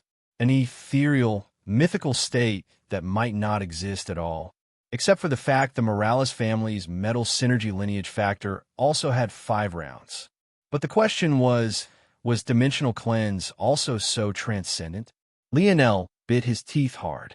I can't continue. I need to break through. What Lionel didn't expect, though, was that soon after breaking through and making it to the fourth round, he would find a young man curiously observing him from top to bottom, all before that young man's gaze landed on the spear domain heirloom on his finger. Huh, how interesting. How did such a thing end up in your hands? Just 2 today. Chapter 891. Lionel never thought he would feel such an intoxicating feeling so soon again. At least, he didn't think he would leave the fourth dimension so soon. However, he hardly got to enjoy it because he realized it was just barely enough. The high of entering yet another dimension felt full when you realized your power wasn't as amazing as you thought it would be. Of course, if others knew Lionel's thoughts, they'd deem him to be insane. In just a single step, Lionel's split minds now approach 1,000,000. On top of this, he felt the gates of his metal synergy lineage factor calling out to him. Compared to the last time when he struggled, opening the gates before he had even completed his 9 nodes, this time would be a completely different animal. At the same time, Lionel's star fusion reached a new height, now fueled by 5th dimensional vital star force, and Lionel also finally felt that he could use his Scarlet Star Force for a few split seconds before his body imploded into a pile of ash. There were sweeping changes with Lionel's lineage factors. He felt that the burden of using his divine armor was practically non-existent now, and on top of all of that, his ability seemed to have transcended to a new height. Even though Lionel would never be able to cross the savant barrier and reach manifestation, Lionel had been able to cross into the 4th level, control. This allowed him to control his own body as though it was a machine his mind was within. In fact, Lionel felt that he had reached a point where he could even control the speed of his own cell division. This was the absolute greatest height that Lionel's Dream Force ability could reach. Of course, Lionel had yet to have any practice with it. And controlling the body down to a cellular level with only 1,000,000 split minds was a fool's game. In addition, even if he could control his cell division, anyone with even the faintest background in biology would be able to tell you that such a thing required energy to execute. The good news was that Vital Star Force was among the best energies to fuel such a thing. The bad news was that it would only be an endless supply for Lionel in this place. Anywhere else, and he would have to slowly catalyze and store it for himself with the help of his vital stars. None of this even mentioned the fact that Lionel hadn't had the time to create new branching abilities based on his new peak. And he hadn't gotten time to learn to control or practice with it either. It could be said that he had been given a big railgun that he was far too small to use at this point. The best way Lionel could describe, it was like he felt that he was just a hair away from having and controlling as much power as a savant. And yet, he didn't have nearly their luck in receiving the blessings of the dimensional verse. He had to figure everything out and, most importantly, power everything with his own energy. All of this, not to mention the ever-increasing difficulty of the puzzles he continued to run into, dampened what should have been a happy moment considerably. The only good news was that he had been here for long enough to solidify himself in the fourth dimension. But it seemed that the bad news was intent on continuing to come. Lionel stared at the young man in front of him. Though his expression was closed off and gave nothing away, he felt a solemn feeling welling up in his heart. The intuition of the primitive consciousness had only grown stronger and more potent after being incorporated into Lionel's spear domain lineage factor. With that potency came an increased sensitivity toward danger. It was just that Lionel hadn't run into any such opponents since he realized the true purpose of his spear domain lineage factor. However, right now, it was screaming at him, screaming that even if he used the third form of star fusion, even if he was released from the shackles this world had on him, even if this young man was under double the suppression he was currently under, none of it would change the inevitable outcome. Lionel didn't respond to the young man's question. Instead, he looked at the sword in his hand. It only took a glance for Lionel to tell that the young man was holding a normal wooden sword. It reminded Lionel of the first primitive spear he had ever managed to take out of the spear domain heirloom. However, Lionel knew for a fact that if he took out the primitive spear right this moment, the level of danger he exuded wouldn't even be half of the young man's. Amory didn't seem to care very much for Lionel's response. He only continued to look at the ring. Well, this is pretty lucky if I do say so myself. Amory smiled. I'm quite a fan of competition, but if I'm to be honest, I could have defeated you back when I was still a toddler. So, I don't think there's any real point to this, right? I'm not a bloodthirsty man, so I can let you live. But you'll have to hand over that ring. I happen to know someone that would be far better suited to it than you. I do like to have a good battle when the time comes, and I have a feeling you won't be able to give me one. Lionel didn't respond to this, but that didn't change the fact that he was confused by the young man's words. He wanted to give his ring to someone else, so that when the time came he could have a better battle than he would have otherwise had with Lionel. What was that supposed to mean? Seeing that Lionel didn't respond, Amory sighed and shook his head. Forget it, forget it. Every time I try not to end things with blood, no one wants to listen. Amory took a step forward and brandished his wooden sword. I don't like to give second chances.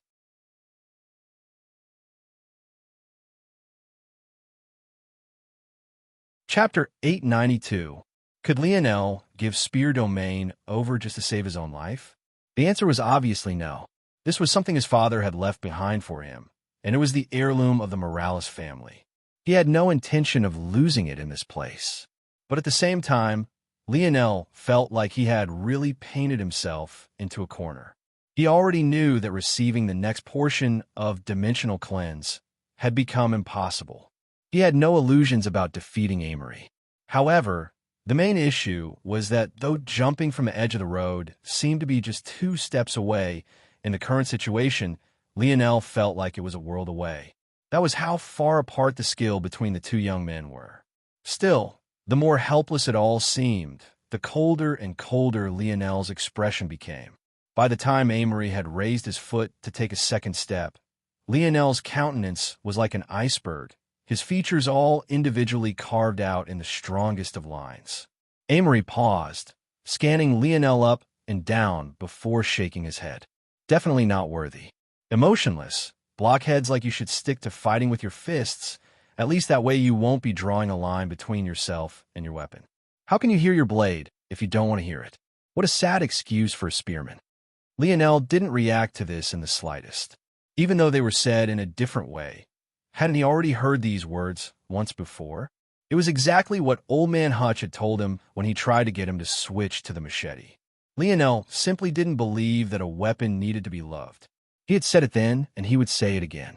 He had chosen the spear out of convenience because he just so happened to have been born with a lineage factor that suited it.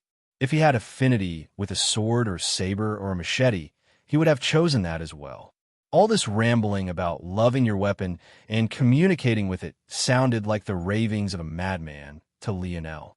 To him, it felt like Old Man Hutch and this young man before him were both abstract artists trying to convince you that the banana they taped to the wall had a deeper, underlying meaning you were just missing because you didn't get it.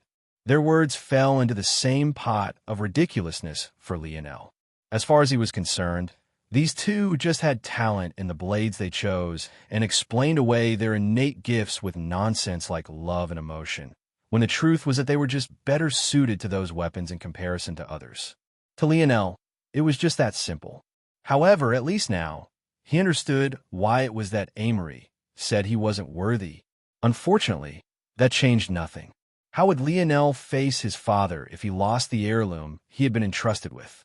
How would he subdue the Morales family if he lost something so precious to them without having even earned the right to have it in the first place? How would he look himself in the mirror if he couldn't manage to take 2 steps to the left against an enemy no older than himself? Lionel's palm flipped over, his body suddenly erupting with vital star force from head to toe. But this time, it felt far different than it had in the past, even as his runes flickered to life. Rather than a billowing diamond blue steam, he suddenly began to radiate an incomparably majestic amethyst. From top to bottom, his body was surrounded by a delicate light violet hue, his hair becoming an endless river of foggy energy, and his eyes becoming homogeneous with it all. This was Lionel's 3rd form of star fusion, King's Might. Even with his aura rising like a tide, Lionel didn't make a single move. He brandished his spear, his nerves walking a cliff's edge. However, it was then that it happened. Compared to Lionel, Amory's aura was a wisp of nothingness. He stood there, his robes completely unaffected by what should have been winds that would put any hurricane to shame. In one instant, he was 10 meters from Lionel, his body having not moved a single inch. In the next, Lionel's pupils constricted to an extreme. A wooden blade appeared before his nose, slashing downward with a slow, unhurried momentum that simultaneously weighed as heavy as a mountain. Despite how much effort Lionel had put into watching his every action, despite how much care and attention he had placed toward predicting his next movement, it had all been completely useless. Lionel's life flashed before his eyes. No matter how hard he thought, he couldn't seem to think of a method to survive. It was crushing. In just those few milliseconds, Lionel's mind seemed to slow down the events into a stretched length of time that spanned what almost felt like several days. What did it feel like to be contemplating your own death for so long? One would think that it would be enough to drive a person mad. It was like a ticking clock set to come to a stop the moment you breathed your last. How would it feel to know the exact date, time, and second of your death? How would one feel as the moments waned and the sand within the hourglass became lesser and lesser? How would you feel watching a guillotine being taken to your future aspirations and goals? Maybe you might even find the humor in it all. Why was it that your mind was slowing everything down to such an extent now, but couldn't have done so while the person who wanted your life was swinging his sword? Lionel was in exactly this sort of hopeless situation, a lethal wooden blade descending like a heavenly punishment to sever his ties to the world. Chapter 893. Chapter 893. Not bad indeed. Why is it all so slow now? That must be why. Lionel was unaware of the vast difference between the 5th and 6th dimensions. But someone moving so fast that even his own internal sight couldn't keep up with it was enough to lay it out to bear right in front of him. It was clear that Amory was on a level so far beyond himself that it was impossible to fathom. And that was even while being weighed down by 4 rounds worth of vital star force. Now that he knew, he realized why his intuition had been screaming at him to run all this time. But running was impossible. The moment he took a step back, he would be finished. Lionel's spear was held between both hands in the most defensive stance that he could muster. And yet, Amory had a complete disregard for it, as he attacked, as though his spear wasn't there at all. However, it was exactly this disregard that gave Lionel the faintest hope for survival. Lionel's arm exploded. This wasn't a metaphor. It wasn't a fancily worded set of prose, but rather an accurate description of exactly what happened. Right at his elbow, Lionel's arm imploded into a rain of blood and gore. It was such a vicious, cold-hearted, blood-curdling wound that even Amory's brow furrowed lightly even as his sword continued downward. However, it was this explosion that erupted Lionel's arm in a movement, arching his spear upward in a move that was seemingly intent on forcing it into the path of Amory's blade. Amory's furrowed brow smoothed out just as quickly as it formed. To him, this didn't matter in the slightest. He would show Lionel the difference between the two of them as clear as day. His wooden spear was of a common grade. It couldn't even be ranked among fourth-dimensional weapons, and even Earth's third-dimensional cold weapons would be able to slash it apart 10 out of 10 times. At the same time, Lionel was holding a double-sided quasi-silver spear. The difference in quality was as clear as day. It should be a given that the latter would block the former.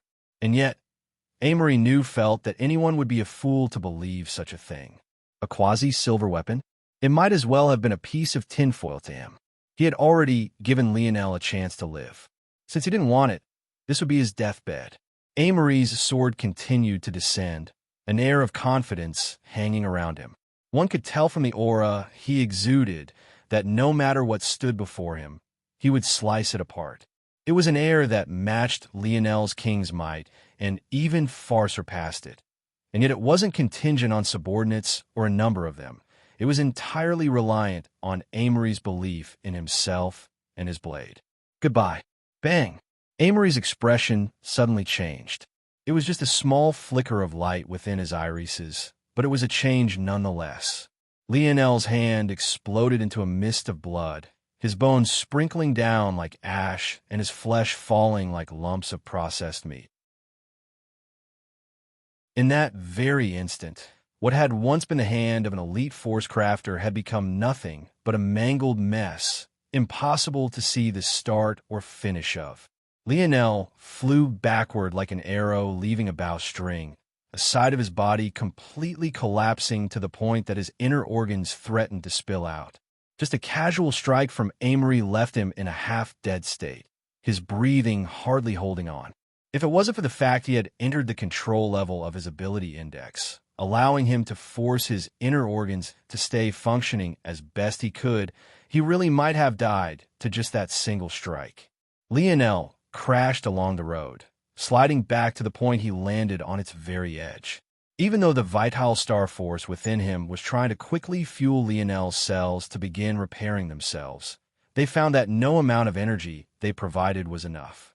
Something was far too special about Amory's force.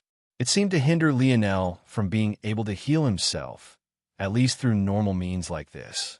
It was only after Lionel began to fight back against Amory's aura with his own king's might that things began to shift. But even then, it was only because it was a casual swing on Amory's part. Not bad. Amory spoke. He seemed to truly mean his words. There wasn't a hint of derision or disdain hidden within them. He was actually praising Lionel. You knew that your spear wouldn't be enough, so you used the ring to block even at the cost of your hand. I believe it was the Morales family that had the spear domain ring, right? Hand are quite important to you force crafters. I guess I don't have to feel too bad about you surviving that strike then. Lionel didn't respond. Even now, as he sat at the edge of the road, a step away from surviving, his senses had never stopped locking onto Amory. This time, however, he used his auspicious air and kept his body in a state of near death, slowing down everything to an extreme. It had taken a few seconds for Amory to speak those words, and yet, to Lionel, it felt like it had taken him hours to finish. Well, I guess you've earned it then. Next time we meet, I definitely won't make the same mistake again.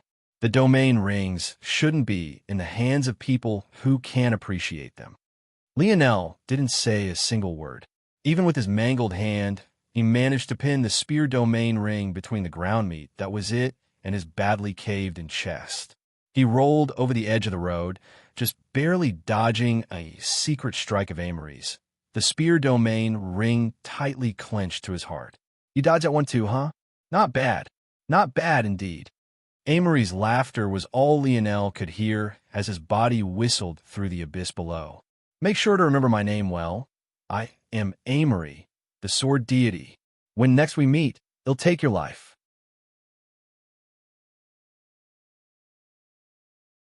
Chapter 894.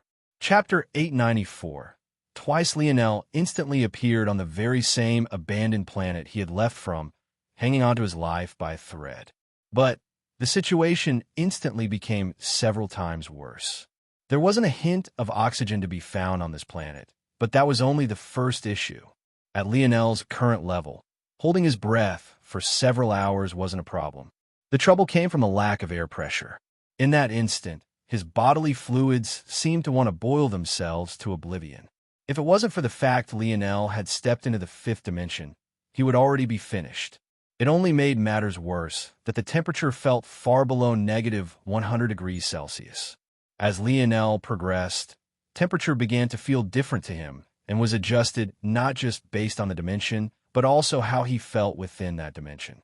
For him to experience such cold right now, it could only be said that this planet was not just a little bit harsh. Without his space shuttle to protect him, Lionel was facing all the elements by himself, his body far too weak to protect himself from it all. With the last hints of strength he had, Lionel managed to use his internal sight to pull the segmented cube out from his spatial ring and teleport inside. Lionel instantly took a massive breath, one he just as quickly regretted. His nerves were completely fried, the constant firing of pain receptors making his mind feel as though it was in a minefield, flashbangs sounding time and time again with every minor movement he made. At that moment, Lionel's expression would have warped into quite an ugly one if he could have afforded the energy. He had thought that after so many months within the Dimensional Cleanse trial world, his healing branch's instant recovery would have already recovered after he used it to survive the Valiant Zone. But now he realized that he had made a massive mistake. Why did his instant recovery have such a variable refresh date to the point where even Lionel could only vaguely say that it would take a few months? It was because of the process his lineage factor went through to prepare it. Instant recovery required a special fusion of light elemental and star elemental forces to combine to be completed. However, Lionel had just spent months in a place where no force other than star force was allowed. So, how could his instant recovery have possibly recovered? Lionel had no choice but to try to use vital star force again. But once again, the world seemed to want to see him suffer. First, he was slapped in the face with the reality that the large amounts of vital star force he had become used to was gone. Even to call it a fraction of what he once had was an insult. It was more like a sliver. Second, he realized that Amory's odd energy still hadn't disappeared, and it was still hindering his body from healing itself. It was borderline infuriating. What Lionel didn't know was that this was how things were meant to be. Being injured by someone an entire dimension above you made the same wound far more difficult to heal. A cut caused by fifth-dimensional force, even at the same size and depth as one caused by fourth-dimensional force, will be far more difficult to deal with. Lionel had never experienced this issue before because of his own talent. But now he had met someone just as if not more talented than himself for the very first time.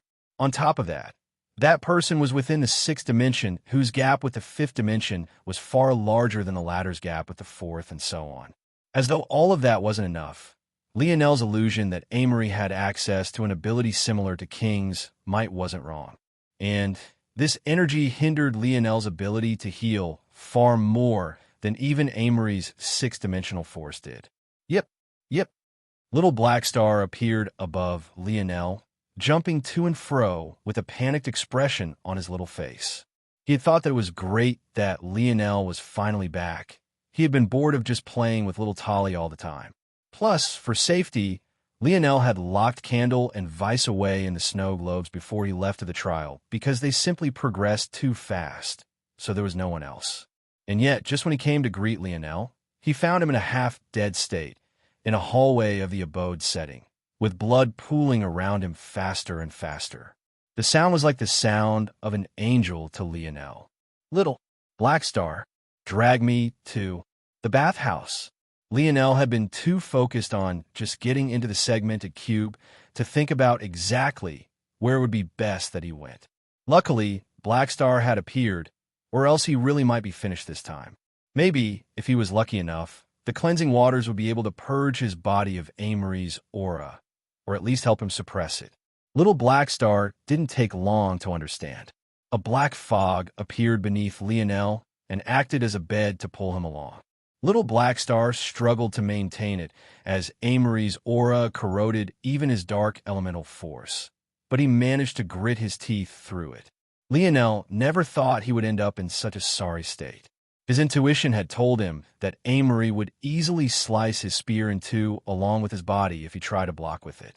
So his only choice had been to use the spear domain heirloom as a last-effort defense, believing that it definitely had to be a top-quality treasure. Unfortunately, just to get in Amory's way, he had to shatter his own elbow and explode it with star force to get it to move fast enough. Then, as though all that wasn't bad enough, the form of the ring was obviously far too small to give him any extra protection. The result was Amory's strength dispersing around it and nearly killing Lionel. The good news? As expected, the ring didn't have a single scratch on it. The bad news? Well, just look at him. When Little Blackstar finally got him to the cleansing waters, Lionel let out a roar that threatened to shatter the segmented cube apart. Lionel had seemingly forgotten something else. What did the segmented cube need to evolve? It was fifth-dimensional force, was it not? Where had the segmented cube been for the last almost year? Was it not in a place that not only had large amounts of fifth-dimensional force, but also large amounts of sixth and even seventh-dimensional force? The cleansing waters Lionel had just had Little Blackstar drop him into was no longer the fourth-dimensional cleansing waters he had become used to. In fact, it was a completely different beast entirely. At that moment, Lionel felt like he was being boiled from the inside out. The more pain and setbacks he experienced, the more muddled his mind seemed to become and the more mistakes he seemed to make. And clearly, this was another one. The segmented cube had evolved not just once in the past several months, but twice.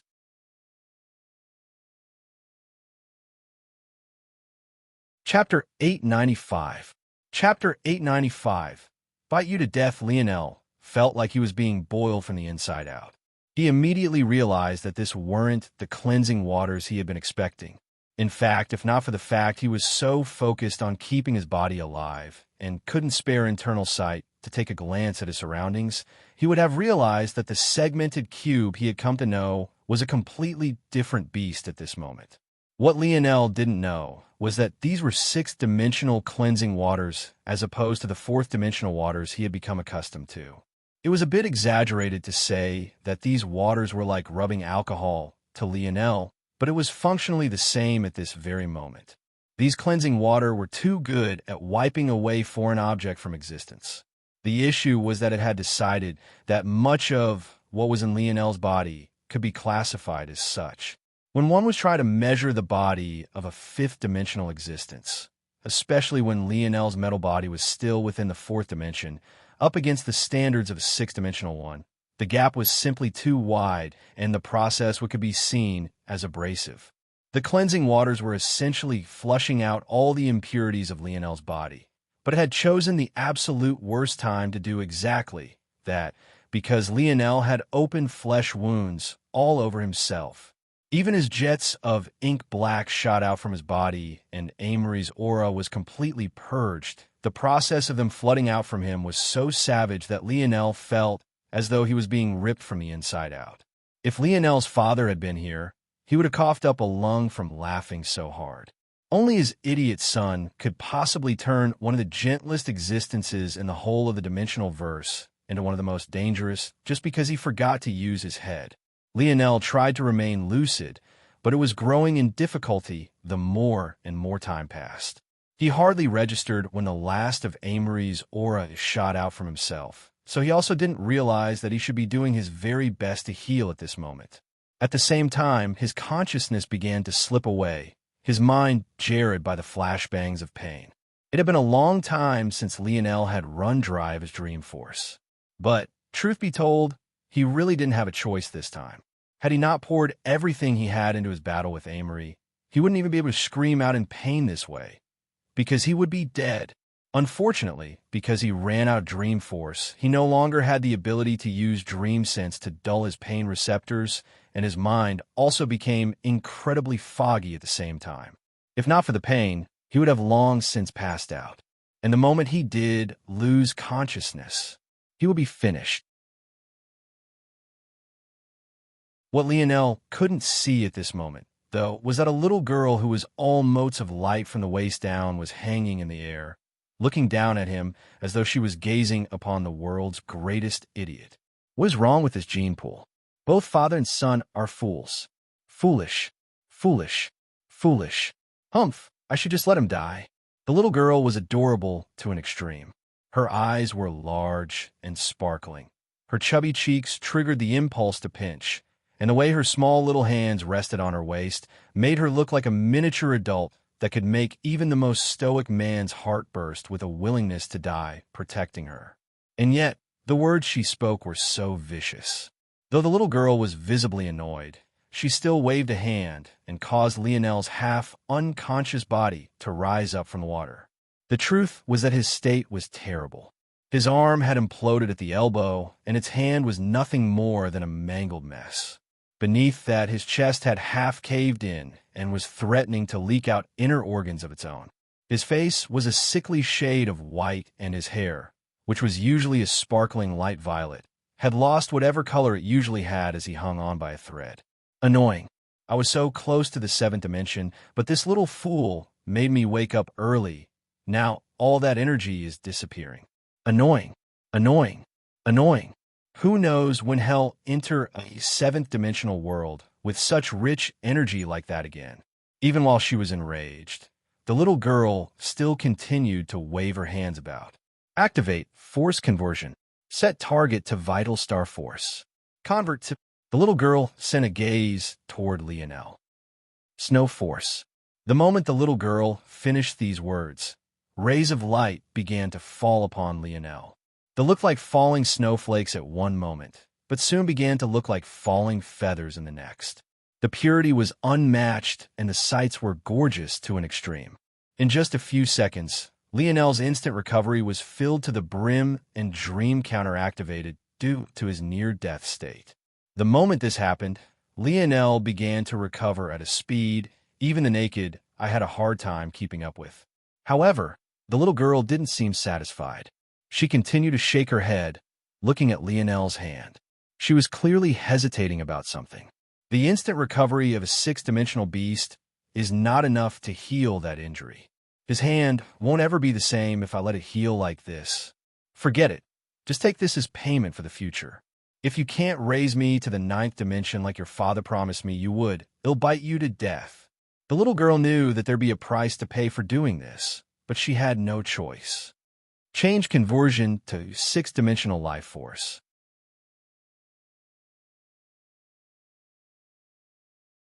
Chapter 896. Chapter 896. Factory Lionel shot up. He jumped so high that he thought he would have crashed into the ceiling barely halfway up, but he soon realized that somehow the walls of the segmented cube had become far taller. In fact, when he looked around, even as he began to fall back to the ground, his eyes couldn't help but widen. Lionel was still in the bathhouse. At this point, any blood that had been here had long since disappeared. But this was to be expected. After all, the self-cleaning function of the segmented cube's bathhouse was unmatched for obvious reasons. However, what Lionel saw wasn't the bathhouse he was used to, but what felt more like a bath mansion. No, a bath estate? No, a bath island? What the hell was going on? The bathhouse had suddenly become enormous. The pool couldn't even be described in meters anymore, but could only have its dimensions broken down in kilometers. It was impossibly vast and could accommodate tens of thousands of people without issue. At the same time, this was just the tip of the iceberg. Lionel could see that there were several more bathrooms, resting rooms, in addition to new additions like saunas and massage rooms. It felt like an ultimate destination resort where the pool had instead become the beach front for everyone to admire. What was most shocking was that in the sky. No, it was the fact that there was an actual sky at all. The dome of the bathhouse had become glass, and above, blue skies, white clouds, and a yellow sun could be seen. Lionel had the feeling that it was artificial, maybe due to a faint connection he had with the segmented cube, but it nonetheless all looked so real. When Lionel finally snapped out of it, he shuddered, remembering what had happened to him. He could vaguely remember the sight of a little girl with motes of light for feet and legs in his half-unconscious state. But right now, she was nowhere to be seen. Without a choice, Lionel could only do what he did best and ask the dictionary for help. Luckily, it was able to give him the straight answers he needed. There were 3 types of answers the dictionary could provide. One was where it scanned and provided an answer. This was where its greatest limitations lied. The second were recorded segments. This was where his father got a chance to be annoying. And the final were recorded answers.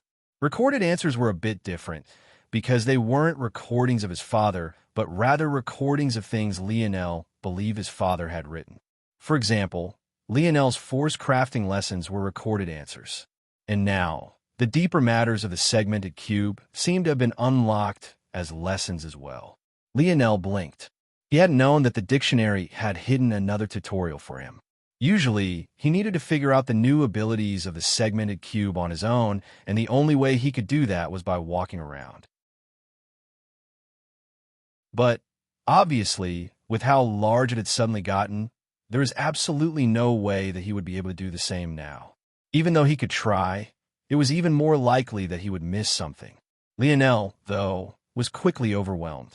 As deep as his force crafting lessons were, the operation manual of the segmented cube was just as if not more intensive. It was a lab, a home, a hideout, and a spaceship all in one. The fact that even Lionel was overwhelmed wasn't a surprise in the slightest. He had expected it to gain 1 or 2 more benefits with each step forward, but this was an exponential change he wasn't quite ready for. Yep. Lionel smiled as little Black Star jumped into his arms. If there was anyone who was worried, it was this little guy. Unfortunately, after bringing Lionel to the pool, there was nothing else he could have done. "Don't worry, I'm here now, aren't I? I have a present for you." Lionel grinned and was about to take out a certain vial when he remembered how heavy it would be. He was definitely under no illusion that he would be able to easily carry it now. Lionel could have given little Black Star the vial to absorb previously, but he had been worried about the little guy running into trouble during a moment he couldn't reach out to help. Now, though, the fact he waited made these matters almost too perfect. The suspended animation ability of the segmented cube had evolved from freezing biological processes to now being able to accelerate them as well. With its help, little Black Star would be able to absorb the blood in a stable environment while also finishing with greater speed. How long will it take little Black Star to finish absorbing the void beast blood with the help of accelerated animation? Lionel asked. Ping. 13 months, Lionel raised an eyebrow. That long? How long would it take without accelerated animation? Ping. 21 years, a 20 times acceleration. I guess I can't be mad at that. Is there anything else I should prepare? Usually asking open-ended questions like this to the dictionary resulted in it rambling for hours. But Lionel still did so. This was little Black Star's life, after all. He couldn't play around with it. Ping. It is advised that Seed read the force conversion manual. Force conversion? Wasn't that what that little girl had said? The more Lionel listened in on what force conversion could do, the more shocked he became. And the more shocked he became, the more possibilities sprang up in his mind. Each plan seemed crazier than the last. With the segmented cube's help and his crafting skill, he should become a very rich man, very quickly. If he used this properly, his plans would immediately take several enormous leaps forward. In the end, he came to a simple conclusion. The segmented cube was a force crystal factory.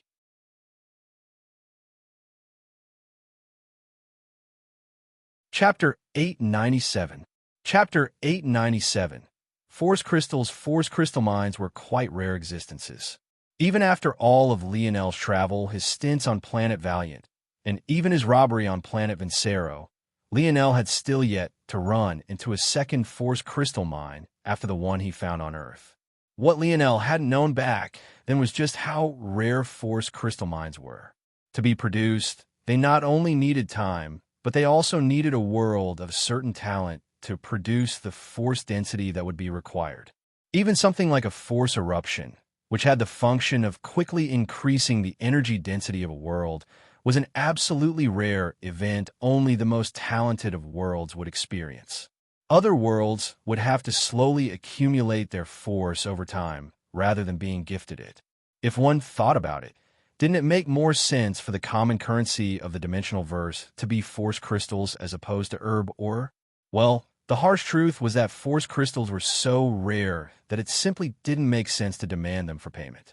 It would be the equivalent of 21st century Earth suddenly demanding that all services be paid for in diamonds. However, the segmented cube had a very unique ability called force conversion. The first and most obvious thing that could be accomplished was the conversion of one force to another. This alone was a shocking feat enough to shake the dimensional verse. It was a shocking enough ability that even though the Morales family allowed many to know of the existence of the Spear domain heirloom, a very rare few were even aware of the existence of the segmented cube. To change from one form of energy to a higher form of it was practically the work of a god. Of course, there were drawbacks to this. Obviously, if you were converting from a lower level energy to a higher tier one, it would require exponentially more of the lower level. However, this price alone was one most would scramble to match no matter what the cost. Not only could the segmented cube form higher levels of energy, it also had the ability to raise it to a higher dimension as well. In fact, the only cap on this was dependent on the level the segmented cube was at currently. At the moment, the segmented cube was in phase 4. As such, it could only raise a given force to the 6th dimension at best. But this was still shocking to an extreme, and it was just the first part. Lionel couldn't help but look toward his hand. As he was being healed, his consciousness was also slowly recovering. That had allowed him to see just how poorly his right hand had been healing. Had it been allowed to continue, Lionel was able to guess that he would probably have to deal with some phantom pain and countless layers of scar tissue for the rest of his life. Or, at the very least, until he broke into the 7th dimension. But, near the end, a far higher source of force in comparison to the snowy Star Owl Snow Force had invaded his wound and saved him from such a life. Toward this, Lionel could only be endlessly grateful. Without his hands in top condition, his force crafting would take a hit, and he would have to change a lot of things about his plans. Lionel wanted to thank that little girl, but he had no idea where she was at this point. Shaking his head, Lionel turned his attention back to force conversion. Maybe even more fearsome than the first ability, force conversion was able to concentrate force into an incredibly pure form and create force crystals with them. The uses for force crystals were practically endless. They could be used to power weapons of extraordinary power. They could be used as the energy source for high-level, grand-scale force crafts. They could be used to speed up practice or meditation speed. They could be used to break through bottlenecks. They could be used to comprehend the use of new forces. They could be used to almost instantly replenish your stamina in battle. The list seemed to go on forever.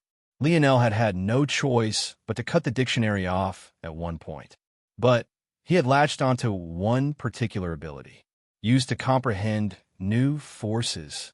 Everyone had an affinity, but this didn't mean that they couldn't use other elements. In addition, there were many with certain affinities that had always been boxed into using one particular kind of their element without ever exploring other options. 2 examples of this were Snow Force and Scarlet Star Force for Lionel. Snow Force was a name Lionel was just learning today, having heard the young girl use it. Despite its name, It wasn't related to the water or ice element, but was rather a fusion of light and star force. Compared to the fusion of Lionel's Scarlet Star Force, which is also a combination of both those elements along with fire, of course, Snow Force was very much lacking. One was top 10 among Star Force, top 3 among Light Force, and top 1 amongst Fire Force. But the other would be lucky to be ranked in the top 1,000 of Star Force, while it was not even top 100 in Light Force. What was the point of this? Well, it was all to say that Lionel had an exceptionally high affinity for the light and stars, but the only forms of the light element or star element he used were the ones he was innately aware of how to use. This was the same for most everyone else as well.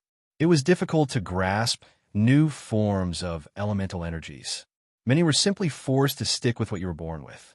However, force crystals in high enough concentrations would form their own natural force arts. By observing and comprehending these natural force arts, one could learn to use and evoke new forms of their elemental energies. After reaching this point in his thoughts, something in Lionel's mind clicked, and he suddenly had a maddening idea he almost couldn't help but grin about.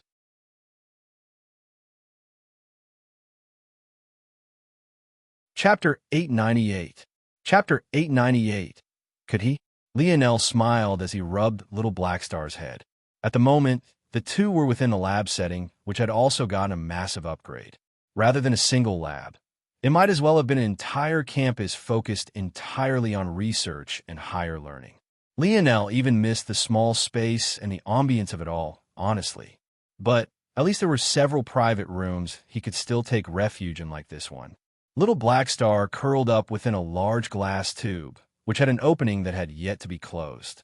The vial of void beast blood had been inserted into a mechanism to the side. It seemed that the segmented cube practically had everything for such an event prepared. Next time I see you, you'll have become a little monster. Lionel chuckled. Yep, yep. Little Blackstar's long whiskers excitedly twitched. He kept looking over to the void beast blood. If not for the fact he knew things would be easier like this, he would have already tried to swallow it whole. Clearly, the little guy liked this present very much. Lionel laughed. He'll introduce you to Kira later. You'll have to thank her properly. Yep, yep. Lionel reached out a fist, and Little Blackstar bumped it with his little claw. Taking a deep breath, Lionel closed the opening, watching as it filled up with a dense liquid, and Little Blackstar fell into a peaceful sleep.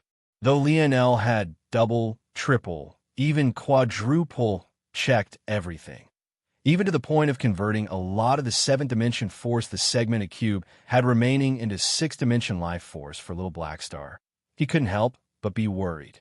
As a mink, Little Blackstar's body was his greatest weakness. Though his talent in the dark element was even greater than Lionel's own in the light element, and his evasion abilities were the greatest Lionel had ever seen, his origins would always be a limiting factor. After all, what was a little mink to all those grand and mythical creatures that existed in the dimensional verse? This void beast blood was a chance to loosen and maybe break some of those shackles. But with that came some risk. Lionel had minimized it as much as he could. The rest was up to Little Blackstar. Lionel soon found himself strolling through an enormous garden.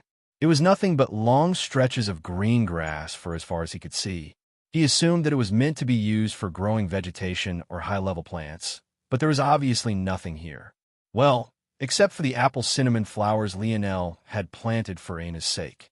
Soon, Lionel felt that he'd have to hop into battle again, so he chose to take the time to decompress.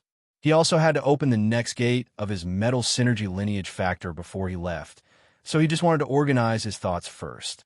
Though he thought he preferred the smaller, more compact, segmented cube, it was nice to be able to do this. Lionel wasn't feeling particularly down about his loss to Amory. He didn't like to lose, but losing wasn't something that caused his confidence to waver in the slightest. In fact, Amory's threats had no impact on him, and Amory's ideology had long since been thrown from his mind. Lionel didn't believe that there was anything in this world that didn't have an explanation, nothing that couldn't be broken down into nuts and bolts and analyzed piece by piece. The idea of listening or feeling a weapon was and always would be asinine to him. Lionel felt that as long as he reached a high enough level, even lineage factors would be able to be taken apart and reconstructed by him. That he was confident in. And it was because of this confidence that he had allowed this insane idea of his to proliferate to the point he couldn't get it out of his head. At this moment, Lionel felt that his snowy star lineage factor was quickly reaching the end of its rope. It was quite a funny thought to have, considering he wasn't anywhere close to the sixth dimension, but it was a thought that he had nonetheless. If he had to pinpoint the weakness of this lineage factor, it wasn't in the abilities themselves, but rather in the limitation of Snow Force. If Snow Force was swapped for a more powerful or potent light elemental force, the Snowy Star Owl lineage factor would instantly be comparable to many seventh-dimensional lineage factors. The question was, how? Well, if Lionel was a sane, well-put-together individual, he might move on to a new idea right this moment. Messing with such a thing was beyond people, most would say. Or was it? Lineage factors had to be birthed from somewhere, right? From what Lionel understood, they could be passed down from parents, and in some rare cases, they could come from the future, imprinting itself onto the past as well. Lionel had just stepped into the control level of his ability. He could now, theoretically, control his own body down to a cellular level. In addition to this, he had just gained the backing of the Phase 4 segmented cube, allowing him to convert force and form highly pure force crystals. Force crystals themselves were rare enough, but pure force crystals were rare to the point that even force crystal mines seemed ubiquitous compared to them. And yet, Lionel now had the ability to exchange a price for them. At the same time, Lionel had comprehension abilities that transcended the understanding of most, his mind putting even supercomputers to shame. So, the question was if Lionel could pick out the perfect force to replace Snow Force. If he could find a force that could replicate its nourishment of the mind, its great healing, and its supreme speed, even surpassing it in all these aspects, and maybe even granting the Snowy Star Owl abilities it had never had before, could he upgrade his own lineage factor?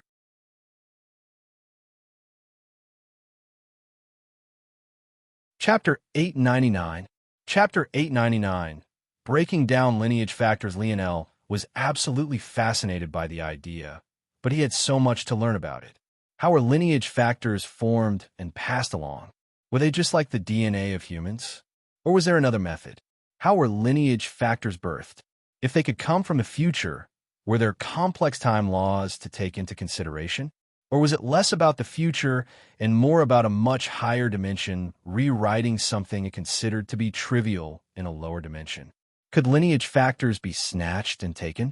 What really was the difference between abilities and lineage factors other than the fact the latter was hereditary while the former was not? The ability Steel Force Arts Lionel had run into in the Jones Zone, could they be used on lineage factors as well? Was there much of a difference to begin with? But this line of questioning also led back to what could possibly separate a lineage factor from an ability. As far as Lionel could tell, in a broad sense, lineage factors were more wildly variable than abilities were. With the exception of unique abilities like Sale and Arnold's, most if not all abilities could be documented into an ability index, separated into levels, and have their abilities described in incredible detail. However, lineage factors weren't like this at all. Some manifested like abilities, but many were so unique and variable that they were mostly kept close to the chest. This conclusion was wildly different from what Lionel had originally thought of lineage factors. Back when he was much younger, he had thought that lineage factors were simple boosts to strength, speed, and the like. In fact, Lionel very clearly remembered questioning just how it could be possible to pass down affinity for a weapon from generation to generation. Such a thing baffled him. He almost hadn't believed Aina when she told him he had a spear lineage factor.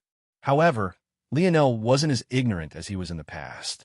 He realized that his spear domain lineage factor wasn't giving him affinity for a weapon, it was giving him affinity for a certain kind of force that was perfect for the spear, i.e. spear force.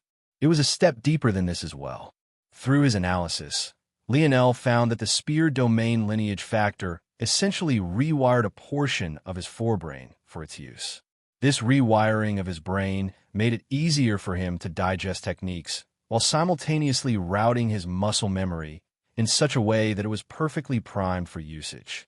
If Lionel took it a step deeper, he would find it that this lineage factor not only made it easier for him to rewrite his muscle memory to take in large amounts of techniques, but it was also done in such a way that it made it particularly easy to use the spear. If one wanted to route muscle memory for a sword, one would focus on flexible fibers and fast twitch muscles. However, Lionel's was routed in a way that emphasized power and balance more. The more Lionel learned about his body, the more he realized just how scientific even the originally unknown could be. Lionel had grown to the point where he could describe the basic function of his spear domain lineage factor and why it worked so much better than Dreamscape did in learning spear techniques. However, it also made him keenly aware of just how far he was away from ever deeming to even attempt to improve such a lineage factor. Still, Lionel found it all to be fascinating. On Earth, muscle memory wasn't real per se. It was essentially a conditioned response to something that had been practiced over and over again. But here it was quite literal. Lionel could even follow the path of his firing neurons down to their final destination. It's beautiful, Lionel thought to himself. Not only are the connections there, they only grow the more techniques I learn. However, while it happens immediately, it also works like memory. The memory of a human was fascinating. Clusters of neurons would be assigned to certain events, and a memory would become more robust the more pathways to those neurons lighting up existed. This meant something very simple. Just using his split minds to master spears wasn't enough. Lionel had to also practice and apply these. Now that Lionel thought about it, Amory had a weird habit of continuously swinging his sword even when he wasn't in battle. Each swing seemed normal, but they each had a profound truth behind it that Lionel couldn't grasp since he wasn't a swordsman. Amory's habit must have been born out of him realizing this. He lived and breathed the sword. Lionel was certain that if he could analyze Amory's body like he was doing his own, he was certain that the memory clusters, their connections, and their routes toward his muscles would be thousands of times more robust than his own. A part of that would be due to the fact Amory had had more practice. Another part would be because Amory was of a higher dimension and thus had a mind with greater capacity. And the last part would be that Amory was far more obsessive than Lionel was. What Lionel realized was that he couldn't just simulate this practice with his dream clones. Practicing in his dream world wouldn't allow the neurons a chance to fire and proceed along the paths they were meant to. He needed to form a connection between the actual movement of his muscles and his memory. It was no wonder his dreamscape was so much weaker than his spear domain lineage factor. Lionel felt that there would come a day where he could control his cells to the point that even this could be simulated by him.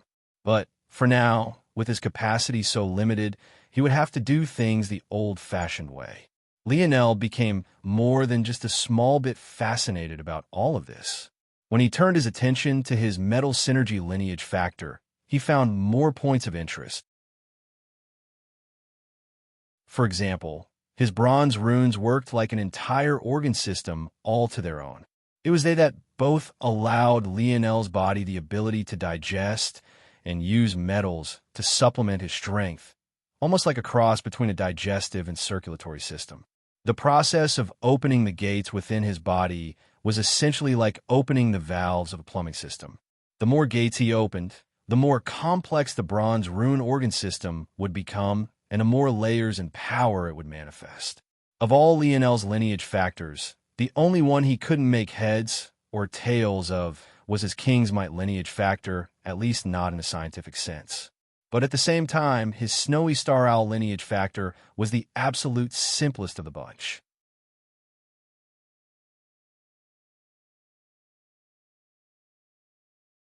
Chapter 900. Chapter 900. Littlest Nova, the Snowy Star Owl lineage factor, was the most straightforward. It too caused a change down to the cellular level, but it was in Lionel's blood. Usually, blood was formed of plasma, red blood cells, white blood cells, and finally platelets. Lionel's blood, though, had all sorts of extra oddities in it. one of which had the signature of his snowy star owl lineage factor. Since Lionel didn't know what one would call it, he just called them owl cells.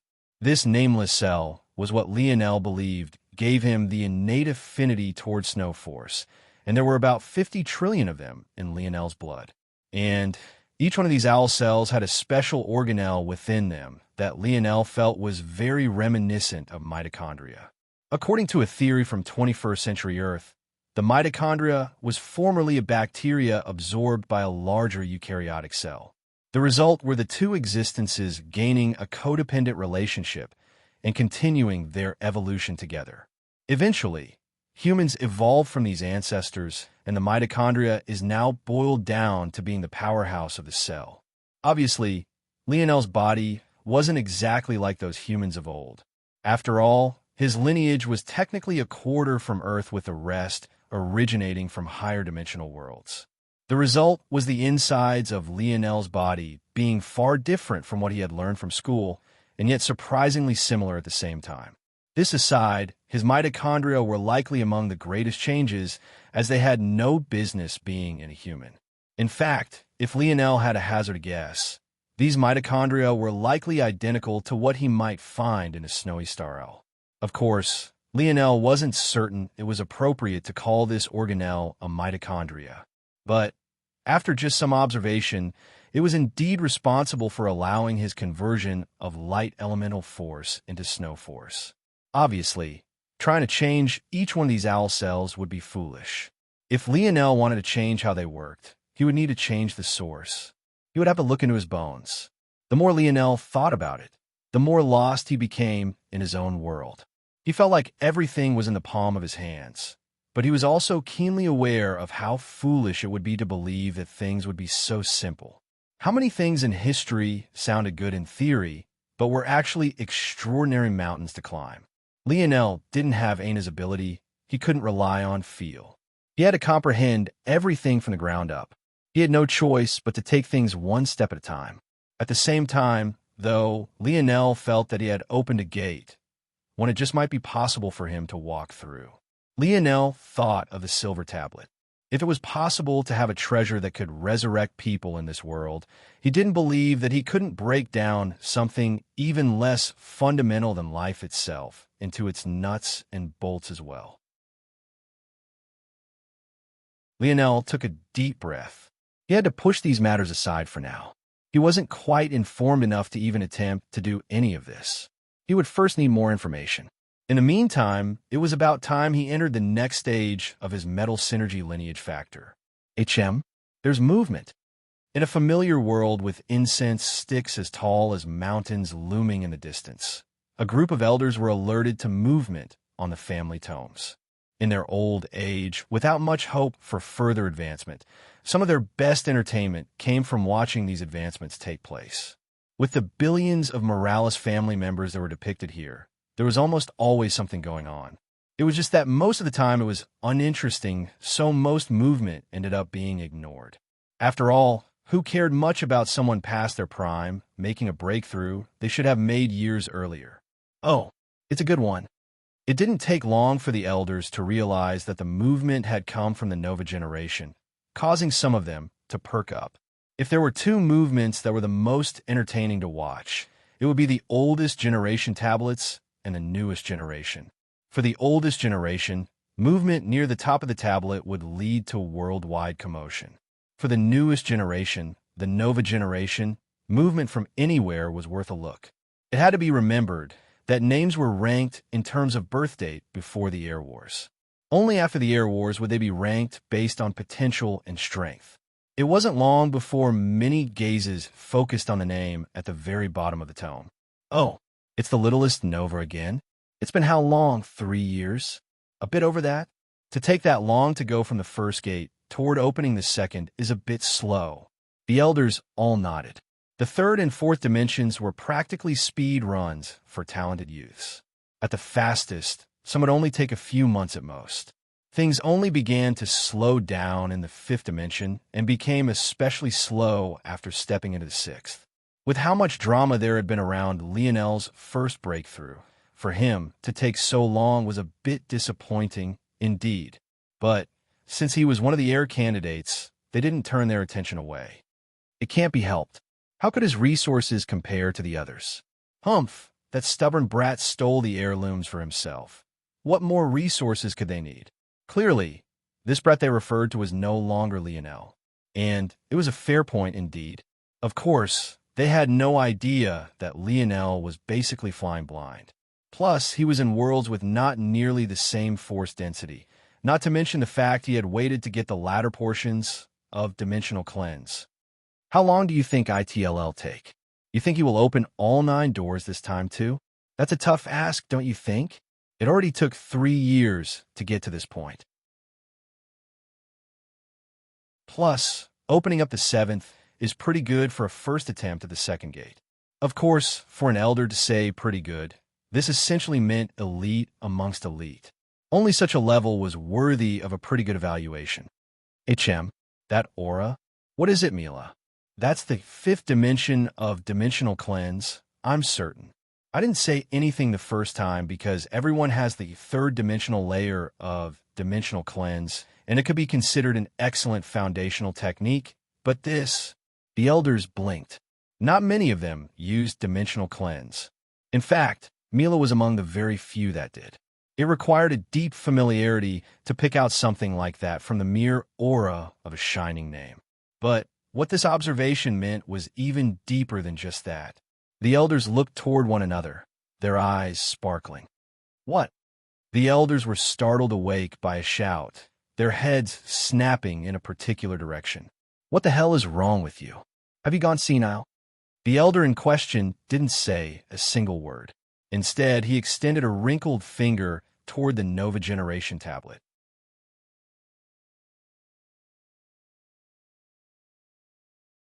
Chapter 901. Chapter 901. Second gate. The elders were frozen in shock. One would think that this was because of some overwhelming phenomena, maybe some flashing lights or a rare occurrence not seen in thousands of years. But this couldn't have been further from the truth. The reality could be described in a single word. Nothing. That was right. Nothing was happening. The flashing lights had dimmed, Lionel's aura had vanished, and the tablet had returned to its previous state. In fact, the elders were so speechless by this change that 5 minutes later, when yet another Morales family member began making a breakthrough, none of them even turned their heads in that direction. That's it. These elders weren't fools. The markers for failure were not there. At the same time, the change in Lionel's name couldn't have been clearer. He had succeeded. The issue was, why the hell was it so fast? How long had it been since he started his breakthrough? A minute? Less than that. What the hell was going on? If 3 years to prepare for a breakthrough from the first to second gate was slow, then what could opening the second gate in such a short time count as? In all their years, the elders couldn't remember ever seeing such a thing. His aura was very pure, Mila said slowly. It felt like he spent a very long time in Tier 9 of the first gate. But it also feels like this isn't enough to explain that. I have a feeling that he hasn't just awakened 1 or 2 stars of Dimensional Cleanse. The elders looked toward Mila. Aside from being one of the only few to practice Dimensional Cleanse, he also happened to have some of the sharpest senses amongst them.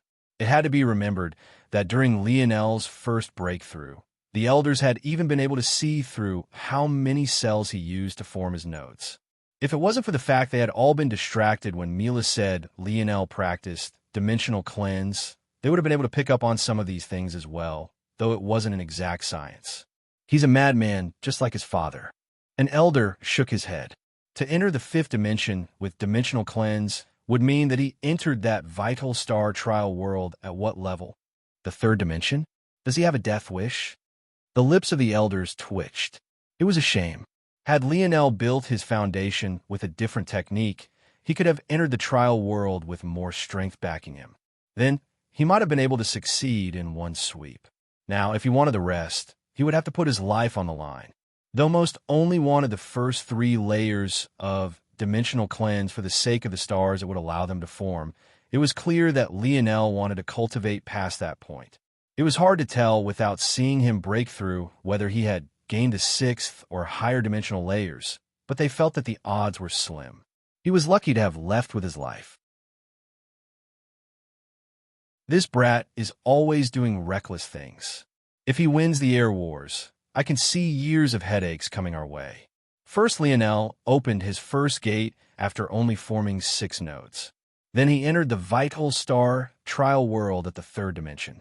And now he had opened the 2nd gate in under a minute, not even allowing his body to slowly acclimate to the changes. How much pain had Lionel suffered through just from the first gate? Now he was experiencing much more pain than that all at once. If he wasn't a madman, then what was he? Despite the words of the elder, though, the group of old men and women suddenly began to laugh. They laughed so heartily that the hidden world of the Morales family began to tremble. A madman? Who of the Morales family wasn't exactly that? Contrary to what the elders thought, Lionel sat in silent meditation as though his body wasn't being carved into piece by piece. Before, this pain had truly been unbearable for him. But now, he had dream sense which allowed him to split his sensory perception between several minds. At this moment, Lionel had used 1,000 of his more than million minds to dull the pain by that factor. Of course, he could have used even more minds to make it all almost negligible, but he did not do so. Something about dulling his pain entirely made it feel like he was losing a piece of his humanity. It was a rare emotional decision for someone like Lionel who usually didn't care for such things. That said, there was another reason as well. Lionel had turned his other minds toward observing each and every aspect of his body and the changes it was undergoing. He wanted to see what changed now that he was entering the next level of his metal body, how the organ system of runes evolved, and how it might synergize, suppress, or coexist with the other lineage factors of his body. Lionel had hardly realized just how easy it had been for him to open the 2nd gate. But this obviously wasn't without reason. Elder Mila was also correct in assuming that he didn't have the full picture, and it could be said that there were 2 main reasons. The first was that Lionel had formed 6 stars before even stepping into the 5th dimension. His body had been purged of its impurities to the point he was practically like a newborn baby who had immediately stepped into such a height. However, the second reason might be even more important. Not only did Lionel receive the cleansing of 6 stars, but he had also been baptized by 6-dimensional cleansing waters, let alone the 2nd gate. If it wasn't for the fact he had yet to bring his metal body to Tier 9 once again, he could have likely opened even the 3rd gate now.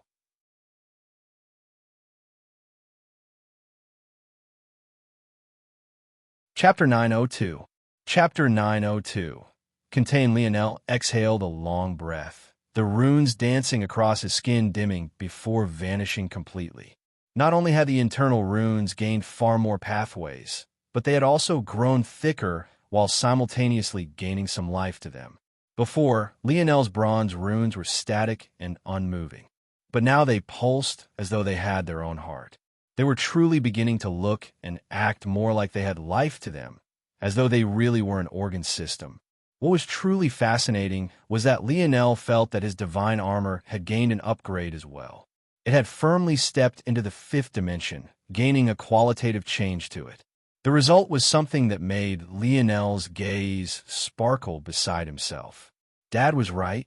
It had to be remembered that Lionel had formed his divine armor with evolution or as its core foundation. This allowed what should have been his 4th-dimensional armor to display power far beyond its means. And now, it was displaying even more power than before, feeding off of Lionel's advancement to improve itself. At the same time, Lionel felt that his control over the spatial element had skyrocketed along with the advancement of his armor. In the past, it was difficult for him to displace himself just a single meter within a 5th-dimensional world.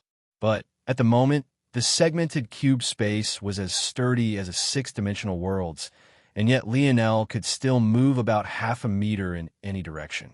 Since that was the case, just how far could he move in a 5th-dimensional world? And how far would he be able to move if he activated his divine armor? Excellent. It's time. I need resources to build my metal body back up from Tier 1, and what better target than the Milky Way Guild? The situation in Valiant Heart Mountain could be said to only be getting worse day after day. Not long after Lionel's disappearance, a full-blown effort toward finding him had been put into effect. Unfortunately, how could they possibly succeed in such a thing? Lionel had entered a trial world which even had seventh-dimensional force in abundance. It was a place that those who deemed to call him enemy would never see in their lifetimes. The result of this failure was an even further suppression of Valiant Heart Mountain. It had to be remembered that Misty Woods, Crimson Hall, and Rusted Blade had all been implicated by Lionel's actions. This had given Valiant Heart Mountain a small bit of breathing room. But as the three organizations panicked at their inability to find Lionel, pressure was ramped up once again on Valiant Heart. This matter hadn't happened naturally. After being punished thoroughly by the guild, it was Greta who led the charge for revenge. As a child of the frequented women, she had to scratch and claw for every merit she received. She couldn't allow herself to be passive and allow all the prestige she had worked for to crumble. The result of Greta pressing so hard were the three rival organizations of Valiant Heart Mountain beginning to press them from all directions. Their territory was eaten away at, their resources were snatched and co-opted, and they found themselves further and further on their back foot. The irony of it all was that the only thing keeping Valiant Heart afloat was Lionel's little shop. Somehow, it managed to continuously pump out treasures that allowed them to hold on, bolstering their strength and power bit by bit every day. Unfortunately, there was nothing that Greta could do about this, let alone the fact that even the elders of Valiant Heart themselves were completely unaware of how it was they were doing this. Even if they did know, there was nothing they'd be able to do about it. The secret to the success of Lionel's Black Star shop couldn't be found on Planet Valiant at all. The root of it all was in the Force Crafting Guild. As for why even the Milky Way Guild would be able to do nothing about this, was because the Force Crafting Guild had a scope far beyond just the Milky Way. Much like Shield Cross stars, they had establishments across all corners of the dimensional verse. The Milky Way Guild, and least of all Greta, would have no way of stopping their interaction. Lionel had no one else to thank but Jack Biennala for making him aware of the existence of the Force Crafting Guild, something that would have been the irony of all ironies to the man in question. And, in addition to this, with Jack Biennala having been chased away by Lionel, the Valiant Heart organization had no choice but to rely on Lionel's small shop entirely. The trouble was that this alone wasn't enough. As quickly as Alan, Kira, and the others were improving their skill with the help of Lionel's resources, they still hadn't caught up to Lionel. Even the best of them, Kira, even after Lionel had vanished for 2 years, was still only a Tier 9 Black Crafter. She was still a measure away from being able to craft quasi-bronze treasures, and was even further from entering the ranks of 5th-dimensional crafters. This couldn't be helped. Not everyone had the perfect lineage factor, ability, not to mention a metal spirit, to support their advancements in crafting. Without more help, it would be impossible for them to have progressed any more than this, and it could be said that Kira's improvement was a testament to her hidden talent. Unfortunately, 4th-dimensional treasures weren't enough to turn the tide of battle between organizations who had 5th-dimensional existences as their main backbone. At best, it was able to stall for some time. But how long would that be exactly? If Greta had anything to say about it, not long at all. At this moment, she had already laid out the plans for her first full-scale invasion of Valiant Heart Mountain and had begun to press toward the core of their territory. The space field surrounding the mostly earthen planet suddenly trembled beneath the presence of a mighty ship. The planet's magnetic field twisted and bent, its atmosphere growing volatile as an enormous kilometer-long ship descended from above. At the helm, Greta stood expressionlessly, a fiery red dress clinging to her curves. But her once delicate features were marred by a red, pulsing scar that ran from her cheek, across the bridge of her nose, and finally ended by cutting across her eyebrow, leaving a thick hairless slash through it. Though Greta's face seemed to give nothing away, the trembling of this scar seemed to contain all her rage.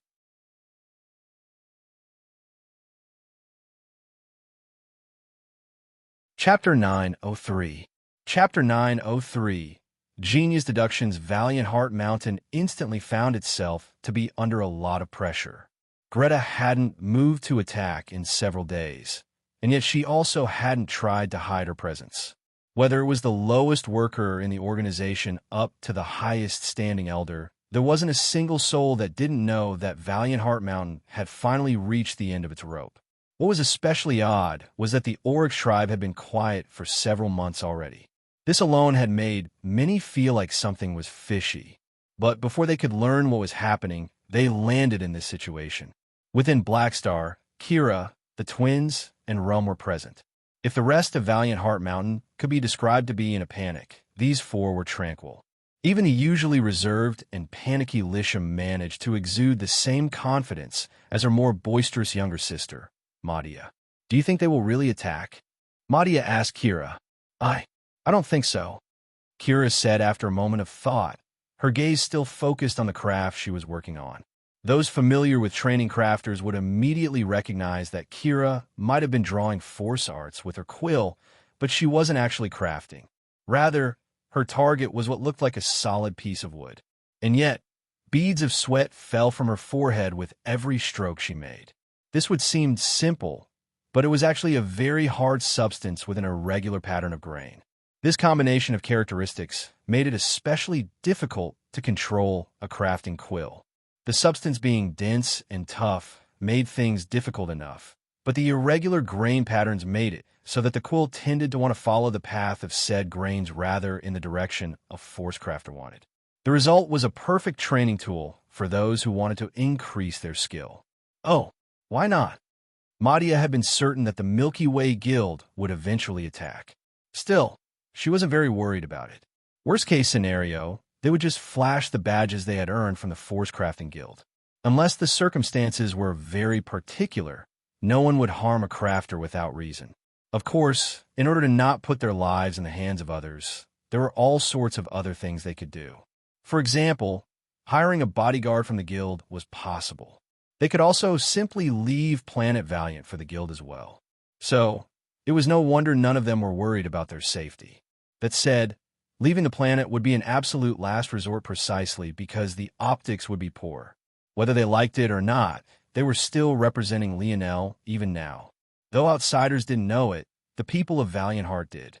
If they failed to live up to this ideal, it would make Lionel's future plans more difficult. As far as they were concerned, Lionel was the reason they could live a life of such leisure now. They had gone from a faction no one wanted to work with to the most important crafters of the organization in just a few years.